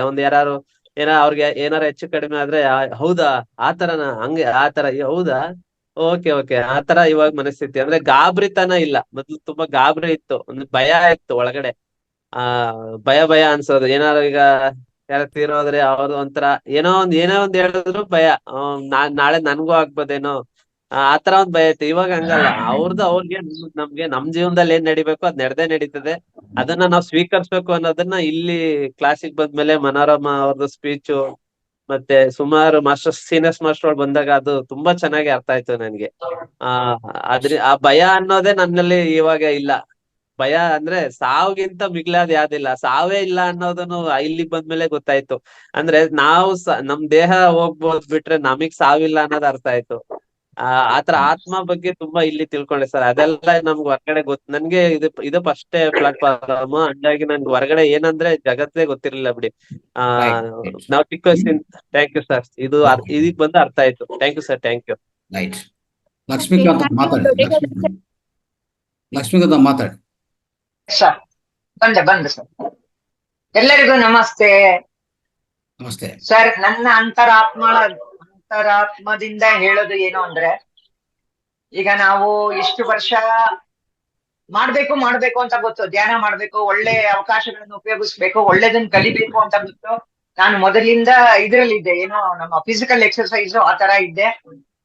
ಆದ್ರೆ ಮನೆಯಲ್ಲಿ ಒಂದು ಇನ್ಸಿಡೆಂಟ್ ಆದ್ಮೇಲೆ ನನಗೆ ಸ್ವಲ್ಪ BP ಬಂತು. ಅದು ಬಿಟ್ರೆ ಬೇರೆ ಏನೂ ಇಲ್ಲ. ನನಗೆ ಟೆನ್ಷನ್ ಇತ್ತು, ಯಾವಾಗ್ಲೂ ನೆಗೆಟಿವ್ ಆಲೋಚನೆಗಳು ಇತ್ತು. ಅವಾಗ ನಾನು ಸುಮಾರು 2 ವರ್ಷದ ಒಬ್ರು ಶಾಂತಲಾ ಅಂತ ಮೈಸೂರಲ್ಲಿದ್ರು, ಅವ್ರದ್ದು ಚಾನಲ್ ನೋಡ್ತಾ ಇದ್ದೆ. ನೋಡ್ತಾ ಅದು ಇದಾಯ್ತು. ಆಮೇಲೆ ನನ್ಗೆ ಆ ಟೈಮ್ ಅಡ್ಜಸ್ಟ್ ಆಗಿಲ್ಲ. 6 ರಿಂದ 7 ಇನ್ನೊಬ್ಬರದ್ದು ಸೇರ್ಕೊಂಡೆ, ಅದು ನನ್ಗೆ ಅಡ್ಜಸ್ಟ್ ಆಗಿಲ್ಲ. ಬೆಳಿಗ್ಗೆ ಹೊತ್ತು ನಮ್ಮ ಮೈಂಡ್ ಫ್ರೆಶ್ ಆಗಿರ್ತದೆ. ಫೇಸ್ಬುಕ್ ಅಲ್ಲಿ ನೋಡ್ದೆ, ನಾನು ಜಾಯಿನ್ ಆದೆ. ಸಮಗ್ರವಾಗಿ ಬೆಳಗ್ಗೆ ಎದ್ದು ಅವ್ರನ್ನ ಮನ್ಸಲ್ಲಿ ಅಡಿಗೆ ಮಾಡ್ತಾ ಇರ್ತೀವಿ, ನೆಗೆಟಿವ್ ಆಗಿ ಯೋಚನೆ ಮಾಡ್ತಾ ಇರ್ತೀವಿ, ಯಾರ್ಯಾರನ್ನು ಬೈಕೊಳ್ತಾ ಇರ್ತೀವಿ. ಆದರೆ ಇಲ್ಲಿ ಬಂದ್ಮೇಲೆ ನಾವ್ ಇದನ್ನ ಕೇಳೋದ್ರಿಂದ ನನಗೆ ನೆಗೆಟಿವ್ ಥಾಟ್ಸ್ ಇಲ್ಲ. ಮತ್ತೆ ಬೆಳಗ್ಗೆ 4:15 ಹೆಚ್ಚು ಕಮ್ಮಿ ನಿಮ್ದು ಮುಗಿಯೋವರೆಗೂ 9 ಗಂಟೆ 4-5 ಗಂಟೆ ಮೈಂಡ್ ಫ್ರೆಶ್ ಆಗಿರುತ್ತೆ. ಪಾಸಿಟಿವ್ ಆಗಿ ಯೋಚನೆ ಮಾಡ್ತಾ ಇರ್ತೀವಿ. ಆಮೇಲೆ ಬೇರೆಯವರೆಲ್ಲ ಬಂದು ಇದನ್ನೋದ್ರಿಂದ ನಾವೇನ್ ಕುತ್ಕೊಂಡು ಬುಕ್ಸ್ ಓದ್ಬೇಕು ಅನ್ಕೊಳ್ತೀವಿ ಸರ್. ಆದ್ರೆ ನಿಜವಾಗ್ಲೂ ಹೇಳ್ಬೇಕು ಅಂದ್ರೆ ನನಗ್ ಗೊತ್ತಿರೋ ಹಂಗೆ ಮನೆ ಕೆಲಸದಲ್ಲಿ ಬೇರೆ ಕೆಲಸದಲ್ಲಿ ಯಾರೂ ಪುಸ್ತಕಗಳು ಇಟ್ಕೊಂಡು ಓದೋದಿಕ್ಕೆ ಕಷ್ಟ ಇದೆ. ಆದ್ರೆ ಅಟ್ಲೀಸ್ಟ್ ನಾವು ಬೆಳಗ್ಗೆ 5 ಗಂಟೆಯಿಂದ ಯೋಗ ಪ್ರಾಣಾಯಾಮ ಎಲ್ಲ ಮಾಡ್ಕೊಂಡು ನನ್ಮಗೋಸ್ಕರ, ನಮ್ಮ ಆರೋಗ್ಯಕ್ಕೋಸ್ಕರ ಅಂತ ಒಂದು 4-5 ಗಂಟೆ ಮೀಸಲಿಡ್ತಾ ಇರೋದ್ರಿಂದ ಮಾನಸಿಕವಾಗಿ ದೈಹಿಕವಾಗಿ ನಮ್ಮ ವಾತಾವರಣವನ್ನು ಸಹ ನಾವು ಬದಲಾವಣೆ ಮಾಡ್ಕೊಳ್ತಾ ಇದ್ದೀವಿ. ಮತ್ತೆ ಅವ್ರು ಹೇಳೋದನ್ನ ಅರ್ಥ ಮಾಡ್ಕೊಂಡು ನಾನು ಯಾರು ಅಂತ ತಿಳ್ಕೊಂಡು, ಏನು ಈ ಮೋಹ ಇದೆ, ಆಸೆ ಇದೆ, ದುರಾಸೆ ಇದೆ, ಅದು ಎಲ್ಲಾನು ಕಡಿಮೆ ಆಗಿದೆ. ಯಾರು ನನ್ನವರಲ್ಲ, ನಾನೇ ನಾನು, ಇವರೆಲ್ಲ ಟೆಂಪ್ರರಿ, ಕೊನೆಗೆ ನಾನೇ ಬೇರೆ ಅವರೇ ಬೇರೆ ಅನ್ನೋ ಮನಸ್ಥಿತಿಗೆ ನಾನು ತಲುಪ್ತಾ ಇದ್ದೀನಿ. ಸತ್ಯವಾಗಿ ಹೇಳ್ಬೇಕಂದ್ರೆ ನಾನು ಬುಕ್ಸ್ ಎಲ್ಲ ತಗೊಂಡ್ಮೇಲೆ ಇಂಟರ್ನ್ಯಾಷನಲ್ ಪಿರಮಿಡ್ ಸೆಂಟರ್ ಅಲ್ಲಿ ಯಾವ ಬುಕ್ಕು ನಾನು ಕಂಪ್ಲೀಟ್ ಮಾಡಕ್ಕಾಗಿಲ್ಲ. ಎಲ್ಲ ಅರ್ಧಂಬರ್ಧ ಓದಿ ಇಟ್ಟಿದ್ದೀನಿ. ಆದ್ರೆ ಕೇಳೋದ್ರಿಂದ ಮತ್ತೆ ನಾವು ಮಾತಾಡೋ ಟಿವಿ ಚಾನೆಲ್ಗೆ ಹೋಗಿ ನಮ್ಗೆ ಯಾವ್ದು ಬೇಕೋ ಅದನ್ನ ತಿಳ್ಕೊಳ್ತಾ ಇರೋದ್ರಿಂದ ನಾವು ಚೇಂಜ್ ಆಗಿದೀವಿ. ಮತ್ತೆ ಈ ಚಾನೆಲ್ಗಳು 3 ಗಂಟೆಯಿಂದ 6 ಗಂಟೆ ಅವಾಗೆಲ್ಲ ಬರೋದ್ರಿಂದ ಬರ್ತಾ ಇದೆಯಪ್ಪ, ನಮ್ಗೆ ಯಾರೋ ಪ್ರೇರಣೆ ಕೊಡ್ತಾ ಇದಾರೆ, ನಾವು ಭಾಗವಹಿಸ್ಬೇಕು ಅನ್ನೋ ಇದರಿಂದ ನಾನು ಭಾಗವಹಿಸ್ತಾ ಇದ್ದೀನಿ. ಇಲ್ಲ ಅಂದ್ರೆ ನಾ ಖಂಡಿತ ಕೂತ್ಕೊಂಡು ಧ್ಯಾನ ಮಾಡು, ಪುಸ್ತಕ ಓದು ಅಂದ್ರೆ ನಾನು ಮಾಡಕ್ಕೂ ಆಗೋದಿಲ್ಲ, ಟೈಮೂ ನಮಗ್ ಸಿಗೋದಿಲ್ಲ. ಇದು ನನ್ನ ಅಂತರಾತ್ಮದಿಂದ ನಾನು ಹೇಳ್ತಾ ಇರೋದು. ಅದೂ ಅಲ್ಲದೆ ನಾವು ಬೇರೆ ಇದಕ್ಕೆ ಹೋದಾಗ ಸಾವಿರಾರು ರೂಪಾಯಿಗಳು ಕೊಟ್ಟು ಆ ಟೈಮ್ ಅಡ್ಜಸ್ಟ್ ಆಗ್ಬೇಕು. ಆದರೆ ಫ್ರೀ ಆಗಿ ಇಷ್ಟು ಒಂದು ಧ್ಯಾನ ಇರ್ಬೋದು, ಪ್ರಾಣಾಯಾಮ ಇರ್ಬೋದು, ಮಾನಸಿಕ ಇದಿರ್ಬೋದು, ಸಮಗ್ರವಾಗಿ ನಮ್ಮ ಜೀವನ ಶೈಲಿಯನ್ನ ಬದಲಾವಣೆ ಮಾಡ್ಕೊಳ್ಳೋದಿಕ್ಕೆ ಇಷ್ಟು ಉತ್ಸುಕತೆಯಿಂದ ಎಲ್ಲಾರನ್ನು ಮುಂದೆ ಬನ್ನಿ, ನೀವು ಭಾಗವಹಿಸಿ, ನೀವು ಲೀಡರ್ಸ್ ಆಗ್ಬೇಕು, ನೀವು ಮಾಸ್ಟರ್ಸ್ ಆಗ್ಬೇಕು ಅಂತ ಪ್ರೇರಣೆ ಕೊಟ್ಟು ಎಲ್ಲರನ್ನು ನೀವು ಉದ್ಧಾರ ಮಾಡ್ತಿದ್ದೀರಲ್ಲ, ಅದು ನಮ್ಗೆ ನಿಜವಾಗ್ಲೂ ತುಂಬಾ ಇಷ್ಟ ಆಯ್ತು. ಇದನ್ನ ಸದುಪಯೋಗ ಮಾಡಿಸ್ಕೊಳ್ಳಿಲ್ಲ ಅಂದ್ರೆ ನಿಜವಾಗ್ಲೂ ಅವ್ರಿಗೆ ನಷ್ಟನೇ ಹೊರತು ಮಹಾತಾರ ಟಿವಿಗಲ್ಲ. ಆದ್ರೂ ನೀವು ಹೇಳ್ತಾ ಇರೋದ್ರಿಂದ ಇದನ್ನ ಮನನ ಮಾಡ್ಕೊಂಡು ಜನರು ಅವರ ಒಂದು ಪರಿಸ್ಥಿತಿ, ಅವರ ಒಂದು ಸ್ವಂತ ಮಾನಸಿಕ ದೈಹಿಕ ಇದು ವಾತಾವರಣ, ಅವರ ಫ್ಯಾಮಿಲಿಯಲ್ಲಿ ಒಂದು ಸಂತೋಷ, ಸುಖ, ಶಾಂತಿ, ನೆಮ್ಮದಿಯನ್ನು ತರೋದಕ್ಕೆ ತುಂಬಾ ಒಳ್ಳೆಯ ಒಂದು ಪ್ಲಾಟ್ಫಾರ್ಮ್ ಆಗಿದೆ. ಇದನ್ನೆಲ್ಲರೂ ಉಪಯೋಗಿಸ್ಕೊಳ್ಳಿ ಅಂತ ಹೇಳ್ತಾ ನನಗಿದ್ರಿಂದ ಉಪಯೋಗ ಆಗಿದೆ. ಧನ್ಯವಾದಗಳು sir. Thank you sir. Thank you sir. Thank you sir. Thank you. Thank you ಅಮ್ಮ. Thank you so much. ಎಲ್ಲರಿಗೂ ನಮಸ್ಕಾರ ಆಲ್ ಮಾಸ್ಟರ್ಸ್. ನಾವು ನಮ್ನ ಒಂದು ಮಾಸ್ಟರ್ಸ್ ಅಂತ ತಯಾರು ಮಾಡ್ತಾ ಇರೋ ನಮ್ ರಂಗನಾಥ್ ಗುರುಜಿ ಅವರಿಗೆ ಅನಂತ ಕೋಟಿ ಧನ್ಯವಾದಗಳು. ನಾನು ಈ ಕ್ಲಾಸಿಗೆ ಸೇರ್ಕೊಂಡಾಗ ನನ್ನ ಮನಸ್ಥಿತಿ ತುಂಬಾ ಹದಗೆಟ್ಟಿತ್ತು. ಎಷ್ಟ್ರ ಮಟ್ಟಿಗೆ ಅಂತ ಅಂದ್ರೆ ಲೈಫ್ ಅಂದ್ರೆ ಇಷ್ಟೇನೆ. ಆಮೇಲೆ ಸೆಲ್ಫ್ ರೆಸ್ಪೆಕ್ಟ್ ಅನ್ನೋದಿರ್ಲಿಲ್ಲ, ಜೀವನದಲ್ಲಿ ಏನೋ ಆಶಾಭಾವನೆ ಅನ್ನೋದಿರ್ಲಿಲ್ಲ, ಯಾವುದಕ್ಕೂ ಒಂದು ಪರಿಣಾಮಕಾರಿಯಾಗಿ ಏನ್ ಕೆಲ್ಸನೂ ಮಾಡ್ತಾ ಇರ್ಲಿಲ್ಲ ನಾನು ಆಕ್ಚುಲಿ ಹೇಳ್ಬೇಕು ಅಂತಂದ್ರೆ. ಏನೋ ಒಂಥರ ಏನೋ ಬದುಕ್ತಾ ಇದ್ದೀನಿ ಅನ್ನೋ ತರ ಇತ್ತು. ಆದ್ರೆ ನಾನು ಇಷ್ಟು ವರ್ಷ ಕಳೆದಿದ್ದು ಜೀವನಕ್ಕಿಂತನೂ ನಾನು ಇವಾಗ ಬಾಳ್ತಾ ಇರೋ ಜೀವನನು ಕಂಪ್ಯಾರಿಸನ್ ಮಾಡ್ಕೊಂಡ್ರೆ ನನಗೆ ತುಂಬಾ ವಿಚಾರ ಕಲ್ತಿದ್ದೀನಿ, ತುಂಬಾ ಮಾತಾಡ್ತೀನಿ, ತುಂಬಾ ವಿಚಾರ ವಿನಿಮಯ ಮಾಡ್ತೀನಿ. ಇಲ್ಲಿ ಸತ್ಸಂಗ, ಪ್ರತಿದಿನ ಸತ್ಸಂಗ ನಾವು ಕೇಳೋದಾಗಿರ್ಬೋದು, ಆರೋಗ್ಯ ಶೈಲಿ ಅಂತೂ ನನಗ್ ಗೊತ್ತಿತ್ತು, ಕೆಲವೊಂದು ಗೊತ್ತಿತ್ತು, ಮಾಡ್ತಿದ್ದೆ ಅಷ್ಟೇ. ಏನೋ ಮಾಡ್ಬೇಕಂತ ಮಾಡ್ತಿದ್ದೆ. ಪರ್ಟಿಕ್ಯುಲರ್ ಆಗಿ ಹಿಂಗೆ ಮಾಡ್ಬೇಕು ಅನ್ನೋದನ್ನ ನಾನು ಇಲ್ಲಿ ತುಂಬಾ ಸಮಗ್ರವಾಗಿ ಕಲ್ತಿದ್ದೀನಿ. ಪ್ರತಿದಿನ ಒಂದೊಂದು ಹೊಸ ವಿಚಾರ, ಆಧ್ಯಾತ್ಮಿಕ ವಿಚಾರ ಆಗಿರ್ಬೋದು, ಜೀವನ ಶೈಲಿ ವಿಚಾರ ಆಗಿರ್ಬೋದು, ಮನೆ ಮದ್ದಾಗಿರ್ಬೋದು. ಮನೆ ಮದ್ದು ಹೇಳ್ಬೇಕಂದ್ರೆ ನಾವ್ ಎಷ್ಟು ಬುಕ್ಸ್ ರೆಫರ್ ಮಾಡ್ಬೇಕಿತ್ತು ಇಷ್ಟು ಮನೆ ಮದ್ದನ್ನ ಹುಡ್ಕಕ್ಕೆ, ಅಷ್ಟು ಮನೆ ಮದ್ದನ್ನ ನಮ್ ರಂಗನಾಥ್ ಸರ್ ಅವರು ಅವರೇ ಹುಡುಕಿ ಕೊಟ್ಟಿದ್ದಾರೆ. ಅದನ್ನ ಅಷ್ಟು ಫಾಲೋ ಮಾಡಿದ್ರೆ ಸಾಕು ಮಹಾವತಾರ ಟಿವಿಗೆ ಹೋಗಿ, ಅಷ್ಟು ವಿಚಾರಗಳಲ್ಲಿದೆ. ಹಾಗೆ ನಮ್ಗೆ ವಿಶೇಷವಾಗಿ ಪರಿಚಯ ಅಂತ ಅಂದ್ರೆ ಒಂದು ಮೂತ್ರ ಚಿಕಿತ್ಸೆ ಅನ್ನೋದನ್ನ ಹೊಸದಾಗಿ ಹೇಳ್ಕೊಟ್ರು ನಮ್ಗೆ. ಅದ್ರ ಬಗ್ಗೆ ಎಷ್ಟು ಇಂಟ್ರೆಸ್ಟ್ ಬಂದಿದೆ ಅಂದ್ರೆ ನನ್ಗೆ ಆ ಬುಕ್ಸ್ ನಾನು ಇನ್ನ ರೆಫರ್ ಮಾಡ್ತಾ ಇದ್ದೀನಿ. ಅದ್ರೊಳಗೆ ಇನ್ನ ಹೊಸ ಹೊಸ ವಿಚಾರ ಸರ್ ಹೇಳಿರೋದು, ಅದು ಹೇಳಿರೋದು ಎಲ್ಲ ಕೇಳಿದ್ರೆ ಇದು ಇಷ್ಟೊಂದು ಒಳ್ಳೇದಾಯ್ತು, ಇಷ್ಟೊಂದು ಅಮೃತನ ಅನ್ನೋ ತರ ಫೀಲ್ ಬಂದಿದೆ ನನ್ಗೆ. ಅಷ್ಟು ನನಗೆ ಏನೋ ನನ್ಗೆ ಗೊತ್ತಿಲ್ದೇ ಇರೋ ವಿಚಾರ ತಿಳ್ಕೊಂಡಿದ್ದೀನಿ. ಆಮೇಲಿಂದ ನನ್ನ ಜೀವನ ಶೈಲಿ ಕರೆಕ್ಟ್ ಆಗಿ ಅಳವಡಿಸ್ಕೊಂಡಿದ್ದೀನಿ. ಮತ್ತೆ ನನಗೆ ಭಯ ಅನ್ನೋದು ಜಾಸ್ತಿ ಇತ್ತು, ಒಂಥರ ಅದು ಇನ್ಫೋಬಿಯಾ ಅಂತ ಕರೀತಾರೆ ಅದನ್ನ.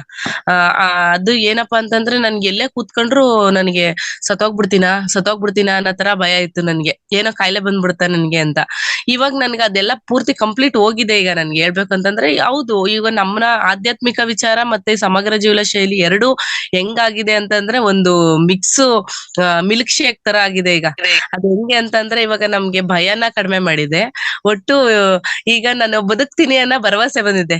ಹಂಗಾಗಿ ಏನಾಗಿದೆ ಅಂತಂದ್ರೆ ಇವಾಗ ಭಯ ಅನ್ನೋದು ಮತ್ತೆ ಆತಂಕ ಅನ್ನೋದು ಮತ್ತೆ ನನ್ನ ಸೆಲ್ಫ್ ರೆಸ್ಪೆಕ್ಟ್ ಎಲ್ಲ ನಾನು ತಿಳ್ಕೊಳ್ಳೋದ್ರಿಂದ ಈಗ ನನ್ನ ಎಲ್ಲಾರನ್ನೂ ನೋಡೋ ರೀತಿ, ನಾನು ಎಲ್ಲಾರನ್ನ ಸ್ವೀಕಾರ ಮಾಡೋ ರೀತಿ, ಯಾವುದೇ ಒಂದು ವಿಚಾರನ ಯೋಚನೆ ಮಾಡೋ ರೀತಿ ಎಲ್ಲ ಕೂಡ ನನ್ನಿಂದ ಬದಲಾಗಿದೆ.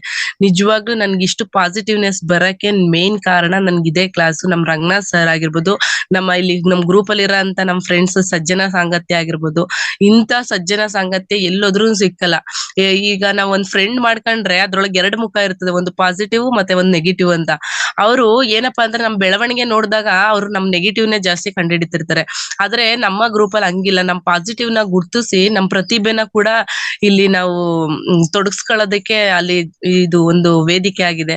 ಹಂಗಾಗಿ ನಮ್ಮ ಫ್ರೆಂಡ್ಸ್ ಆಗಿರ್ಬೋದು, ಈ ನಮ್ ಗ್ರೂಪ್ ಆಗಿರ್ಬೋದು, ನಮ್ ಕ್ಲಾಸ್ ಆಗಿರ್ಬೋದು, ಅದಕ್ಕೆ ಬೇರೆ ಕಂಪ್ಯಾರಿಸನ್ ಇಲ್ಲ. ಮತ್ತೆ ಅದನ್ನ ಇನ್ನೊಂದು ಬೀಟ್ ಮಾಡೋ ಅಂತದ್ ಇನ್ನೊಂದು ಯಾವ್ದು ಇಲ್ಲ. ಮತ್ತೆ ಇನ್ನೊಂದು ವಿಚಾರನ ನಾವು ಬೇರೆ ಕಡೆ ಹೋಗಿ ಕಲಿಬೇಕು ಅನ್ನೋ ತರದ್ ಏನಿಲ್ಲ. ಪ್ರತಿಯೊಂದು ವಿಚಾರನು ಕೂಡ ನಮ್ಮ ಕ್ಲಾಸ್ ಅಲ್ಲಿ ಇದೆ. ಪ್ರಾಣಾಯಾಮ, ಯೋಗದಿಂದ ಹಿಡಿದು, ಧ್ಯಾನದಿಂದ ಹಿಡಿದು, ಆಧ್ಯಾತ್ಮಿಕ ಚಿಂತನೆಯಿಂದ ಹಿಡಿದು, ಸಮಗ್ರ ಜೀವನ ಶೈಲಿ ತನಕನು, ಮನೆ ಮದ್ದು ತನಕನು ಎಲ್ಲ ಇದೆ. ನಮ್ಗೆ ಇನ್ನೇನ್ ಹುಡುಕ್ಬೇಕು, ಇನ್ನೇನ್ ಬೇಕು ನಮ್ಗೆ, ಎಲ್ಲ ನಮ್ ಕ್ಲಾಸ್ ಅಲ್ಲೇ ಇರ್ಬೇಕಾದ್ರೆ. ಹಂಗಾಗಿ ನಾನು ಈ ಕ್ಲಾಸ್ ತಗೊಂಡಿರೋದಕ್ಕೆ ನಮ್ಗೆ ಪುಣ್ಯ ಅಂತ ಹೇಳ್ತೀನಿ. ಇದು ಇಲ್ಲಿ ಭಾಗವಹಿಸ್ತವರೆಲ್ಲ ಪುಣ್ಯವಂತರು ಅಂತ ನಾನಾದ್ರೂ ಭಾವಿಸ್ತೀನಿ. ಇಷ್ಟು ಮಾತಾಡೋದಕ್ಕೆ ಅವಕಾಶ ಕೊಟ್ಟಿರೋದು ಎಲ್ಲರಿಗೂ ಕೂಡ ಅನಂತ ಧನ್ಯವಾದಗಳು. ಸ್ಪೆಷಲಿ ನಮ್ ರಂಗನಾಥ್ ಗುರೂಜಿ ಅವರಿಗೆ ತುಂಬಾ ಧನ್ಯವಾದಗಳು. Thank you very much sir. Thank you madam.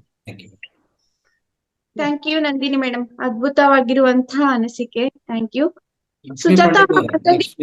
Lakshmi Pandit ಸುಜಾತಮ್ಮ ಮಾತಾಡಿ. ಸುಜಾತ ಕಲ್ಲೂರ್ಕರಮ್ಮ ಮಾತಾಡಿ. ನಮಸ್ತೆ ಮಾಸ್ಟರ್ಸ್, ಎಲ್ರಿಗೂ ನಮಸ್ಕಾರ. ಅವ್ರು ಮಾತಾಡ್ಲಿ ತಗೋರಿ ಸರ್, ಆಮೇಲೆ ನಾ ಮಾತಾಡಿ. ಅವ್ರು ಮಾತಾಡ್ಲಿ, ಆಮೇಲೆ ಮಾತಾಡ್ತೀನಿ. ಇನ್ನೊಬ್ರು ಸ್ಟಾರ್ಟ್ ಮಾಡಿ ಮಾತಾಡಿ.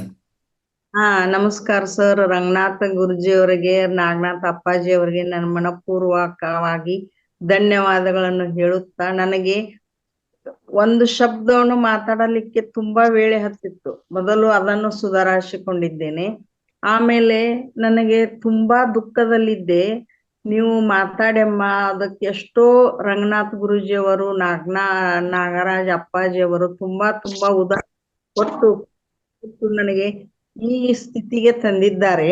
ಆಮೇಲೆ ನನಗೆ ತುಂಬಾ ಶುಗರ್ ಇದೆ, ಅದನ್ನು ಸುಧಾ ಅರ್ಧಕ್ಕರ್ಧ ಕಮ್ಮಿ ಆಗಿದೆ. ಇನ್ನೂ ಇನ್ಸುಲಿನ್ ಇನ್ನ ಕಮ್ಮಿ ಆಗಿಲ್ಲ, ಎಷ್ಟು ಪಾಯಿಂಟ್ ಇವೆ ಅಷ್ಟೇ ಇವೆ ಸರ್. ಅದನ್ನು ಕಮ್ಮಿ ಮಾಡಲಿಕ್ಕೆ ಪ್ರಯತ್ನ ಮಾಡುತ್ತೇನೆ.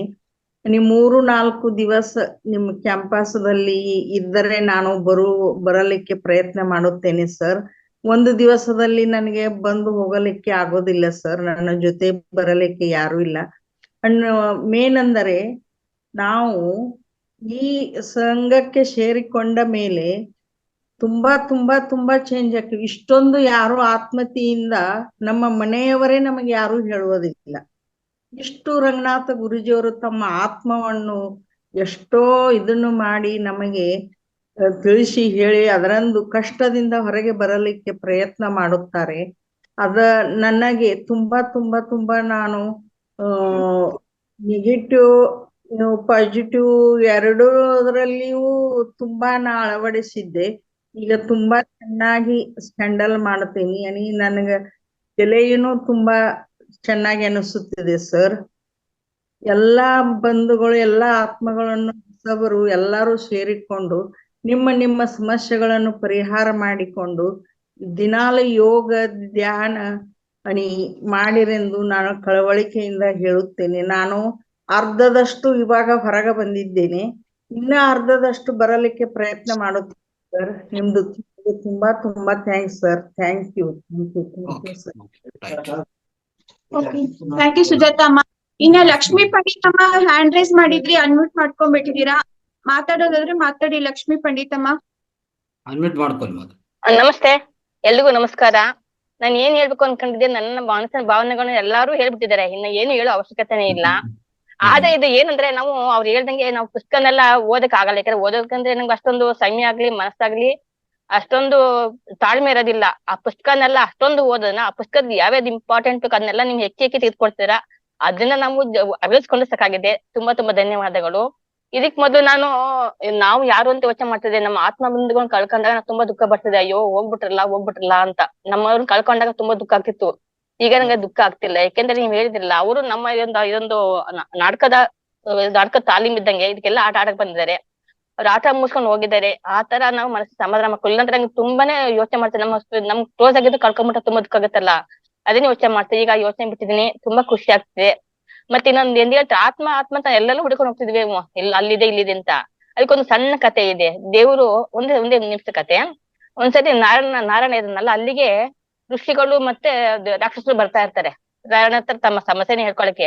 ಆಗ ನಾರಾಯಣನಿಗೆ ತುಂಬಾ ಭಯ ಆಗುತ್ತೆ. ಈ ಋಷಿಗಳು ಬರ್ತಾ ಇದ್ದಾರೆ, ರಾಕ್ಷಸರು ಬರ್ತಿದ್ದಾರೆ, ಇವ್ರು ಏನ್ ಡಿಮಾಂಡ್ ಇಟ್ಕೊಂಡ್ ಬರ್ತಿರಪ್ಪ, ನಾನು ಇವ್ರನ್ನ ಹೇಗೆ ನಾನು ಸಂಭಾಳ್ಸೋದು, ಇವ್ರ ಪ್ರಾಬ್ಲಮ್ ಹೆಂಗ್ ಸಾಲ್ವ್ ಮಾಡೋದು, ಈಗ ಋಷಿಗಳನ್ನ ನೋಡ್ಕೋ ಆಗಲ್ಲ, ರಾಕ್ಷಸ ನೋಡ್ಕೋಗಲ್ಲ ಅಂತ ಹೇಳಿ ನಾರಾಯಣ ವೈಕುಂಠ ಬಿಟ್ಟು ಓಡೋಗ್ತಾನೆ. ಇದ್ರೆ ತಾನೇ ಕಷ್ಟ, ಅವ್ರಂತ ಅವನ್ನ ಅವಾಯ್ಡ್ ಮಾಡ್ಬೇಕು ಅಂತ ಹೇಳಿ ಓಡೋಗ್ತಾನೆ. ಎಲ್ಲೋಗ್ತಾನೆ, ಎಲ್ಲರೂ ಕೂಡ ಈಗ ಅಥಳ ಸುತ್ತಳ ಪಾತಾಳ ಎಲ್ಲ ನೋಡ್ರಿ ಕೂಡ ಋಷಿಗಳು ಗೊತ್ತಾಗ್ಬಿಡ್ತಾರೆ ಈ ನಾರಾಯಣ ಎಲ್ಲಿದ್ದಾರೆ ಅಂತ ಹೇಳಿ. ಋಷಿಗಳು ಆತ್ಮಜ್ಞಾನ ನೋಡ್ಕೊಳ್ತಾರೆ, ನಾರಾಯಣ ಎಲ್ಲಿದೆ ಅಂತ. ಅಲ್ಲಿಗೆ ಬಂದು ಸೇರ್ಕೊಳ್ತಾ ಇರ್ತಾರೆ. ಈ ರಾಕ್ಷಸರು ಎಲ್ಲೆಲ್ಲೂ ಅವರು ಕೂಡ ಗೊತ್ತಲ್ಲ, ಪ್ರಶ್ನೆ ಬಗ್ಗೆ ಅವರು ಬಂದು ಹುಡ್ತಾ ಇರ್ತಾರೆ. ಈ ನಾರಾಯಣನಿಗೆ ಎಲ್ಲೆಲ್ಲಿ ಹೋಗ್ಬೋದು ಗೊತ್ತಾಗ್ತಾನಲ್ಲ, ಅವ್ನು ತುಂಬಾ ಪರದಾಡ್ತಾ ಇರ್ತಾನೆ. ಆಗ ಅಲ್ಲಿಗೆ ನಾರದ ಮಹರ್ಷಿ ಬರ್ತಾರೆ. ಅವ್ನು ಕೇಳ್ತಾನೆ, ಏನಪ್ಪಾ ಅಂತ ಕೇಳಿದಾಗ ಹಂಗೆ ಹೇಳ್ತಾನೆ, ಹಿಂಗ್ ಓಡ್ ಬರ್ತಾ ಇದಾರೆ, ನಾನ್ ಏನ್ ಮಾಡೋದು ಗೊತ್ತಾಗ್ತದೆ ಅಂತ ಹೇಳ್ತಾರೆ. ಆಗ ನಾರದ ಹೇಳ್ತಾರೆ, ನೀನ್ ಎಲ್ಲೆಲ್ಲೂ ಹೊಡೋಗ್ತೀಯಾ, ಎಲ್ಲರೂ ಅವ್ರು ಹಿಂಗ್ ಬಿಡಲ್ಲ. ಯಾಕಂದ್ರೆ ಋಷಿಗಳು ಗೆಲ್ಲಿದೆ ಅಂತ ನಿಮ್ಗೆ ಗೊತ್ತು, ರಾಕ್ಷಸ ಗೆಲ್ಲಿದಾಗ ಹೋಗ್ಬಿಡ್ಕೊಂಡ್ ಬಂದೇ ಬರ್ತಾರೆ. ಅದಕ್ಕೆ ನೀನ್ ಏನ್ ಮಾಡಂದ್ರೆ, ಅವ್ರ ಆತ್ಮ ಇದೆಯಲ್ಲ ಅಲ್ಲೋಗ್ ಸೇರ್ಕೊಂಡ್ಬಿಡು. ಅವ್ರು ಯಾರು ಆತ್ಮ ನೋಡ್ಕೊಳಕ್ಕಿಲ್ಲ, ಅಲ್ಲೋಗ್ ಸೇರ್ಕೊಂಡ್ರೆ ನಿಮ್ಗೆ ಅವ್ರಿಗೆ ಗೊತ್ತಾಗಂತ ಹೇಳ್ತಾರೆ. ನಾರಾಯಣಗೆ ಹೋಗಿ ಎಲ್ಲರ ಆತ್ಮಕ್ಕೂ ಸೇರ್ಕೊಂಡ್ಬಿಡ್ತಾರೆ. ಅವಾಗ ಋಷಿಗಳಿಗೆ ಏನ್ ರಾಕ್ಷಸಿಗೆ ಏನ್ ಗೊತ್ತಾಗಲ್ಲ. ಋಷಿಗಳು ಆತ್ಮಜ್ಞಾನದಲ್ಲಿ ನೋಡ್ಕೊಂಡ್ಬಿಡ್ತಾರೆ. ಅವಾಗ ನಾರಾಯಣ ಎಲ್ಲ ಗೊತ್ತಾಗುತ್ತೆ. ಇದೇ ತರ ನಾವೆಲ್ಲೂ ಇಲ್ಲ, ನಮ್ಮಲ್ಲೇ ನಾರಾಯಣ ನಮ್ಮಲ್ಲೇ ನೆಲೆಸಿದ್ದೇನೆ ಅನ್ನೋದು ಒಂದು ನಂಗೆ ಅನಿಸಿಕೆ, ಒಂದು ಕತೆ ಹೇಳ್ತಾನೆ. ಇಲ್ಲ, ತುಂಬಾ ತುಂಬಾ ಚೆನ್ನಾಗಿದೆ. ತುಂಬಾ ಧನ್ಯವಾದಗಳು. ನಮಸ್ತೆ. ಲಕ್ಷ್ಮಿ ಅಮ್ಮ. ಉಮಾಮ ಇದ್ರು, ಅವ್ರು ಎಲ್ಲ ಹೋದ್ರ ಅನ್ಸತ್ತೆ ಗುರುಜಿ, ಎಕ್ಸಿಟ್ ಆದ ಅನ್ಸುತ್ತೆ. ನಾವ್ ಇನ್ನೊಂದು ಹೇಳ್ಬೇಕಾಗಿತ್ತು ಗುರುಜಿ, ಏನಂತಂದ್ರೆ ಈಗ ನಾವ್ ಕರ್ಮಗಳನ್ನ ಕಳ್ಕೋಬೇಕಾದ್ರೆ ಆ ಪೂಜೆ ಮಾಡು ಈ ಪೂಜೆ ಮಾಡು ಅಂತ ಕೆಲವು ಕಡೆ ಹೋದಾಗೆಲ್ಲ ಹೇಳ್ತಾ ಇರ್ತಾರೆ. ಬಟ್ ಇಲ್ಲಿ ನಾವು ಕರ್ಮಗಳನ್ನ ಕಳ್ಕೊಳ್ಳೋದಕ್ಕೆ ಏನು ಸಂಕ್ಷಿಪ್ತ, ತುಂಬಾ ಸರಳವಾಗಿರೋದು, ಬರೀ ಧ್ಯಾನ ಮಾಡಿದ್ರೆ ನಮ್ ಕರ್ಮಗಳೆಲ್ಲ ಕಳಿಯುತ್ತೆ ಅನ್ನೋದನ್ನ ನಾನು ಇಲ್ಲಿ ಅದ್ಭುತವಾಗಿ ಕಲ್ತಿದ್ದೀನಿ ಗುರುಜಿ. ಪೂರ್ವ ಜನ್ಮದಾಗಿರ್ಬೋದು, ಮುಂದಿನ ಜನ್ಮಕ್ಕೆ ನಮ್ದು ಒಳ್ಳೆ ದಾರಿ ದೀಪ. ಯಾಕಂತಂದ್ರೆ ಈ ಜನ್ಮದಲ್ಲಿ ನಾವು ಒಳ್ಳೆ ರೀತಿಯಿಂದ ಧ್ಯಾನ ಮಾಡ್ಕೊಂಡು ಹೋದ್ರೆ ನಮ್ದು ಮುಂದಿನ ಜನ್ಮ ಅನ್ನೋದೇನಾದ್ರೂ ಇದ್ರೆ ಅಲ್ಲಿ ನಮ್ಗೆ ಒಳ್ಳೆಯ ಒಂದು ಜೀವನ ಸಿಗುತ್ತೆ ಅನ್ನೋದು ಸಹ ನಾನು ಇಲ್ಲಿ ಕಲ್ತ್ಕೊಂಡಿದೀನಿ. ಅದೊಂದು ಹೇಳ್ಬೇಕಾಗಿತ್ತು ಗುರುಜಿ. ನನ್ ಸ್ವಲ್ಪ ಟೈಮ್ ಕಡಿಮೆ ಮಾಡಿ ಮಾತಾಡ್ಬೇಕಾಗಿತ್ತಲ್ಲ, ಅದೊಂದು ನಾನು ಹೇಳೋದನ್ನ ಮರ್ತ್ಬಿಟ್ಟೆ. ಓಕೆ, ಥ್ಯಾಂಕ್ ಯು ಗುರುಜಿ. Thank you so much. Okay ಮಿತ್ರರೇ, ಸೊ ಅದ್ಭುತವಾದ ನಿಮ್ಮ ಅನುಭವ ಹಂಚಿಕೆ ಆಗಿದೆ. ಸೊ ಹಲವು ಮಾಸ್ಟರ್ಸ್ ಎಲ್ಲಾನು ಅವರವರ ಅನುಭವಗಳು ಹಂಚ್ಕೊಂಡಿದ್ದಾರೆ. ಅದು ಹೊಸಬ್ರು ಜಾಯ್ನ್ ಆಗಿದವರಿಗೆ ಎಲ್ಲರಿಗೂ ಒಂದು ಮಾದರಿ, ಒಂದು ಎಕ್ಸಾಂಪಲ್ ಆಗುತ್ತೆ. ಸೊ ಅದು ಹಂಚ್ಕೊಂಡಿದ್ದಕ್ಕೂ ತಮ್ಮೆಲ್ಲರಿಗೂ ಧನ್ಯವಾದಗಳು.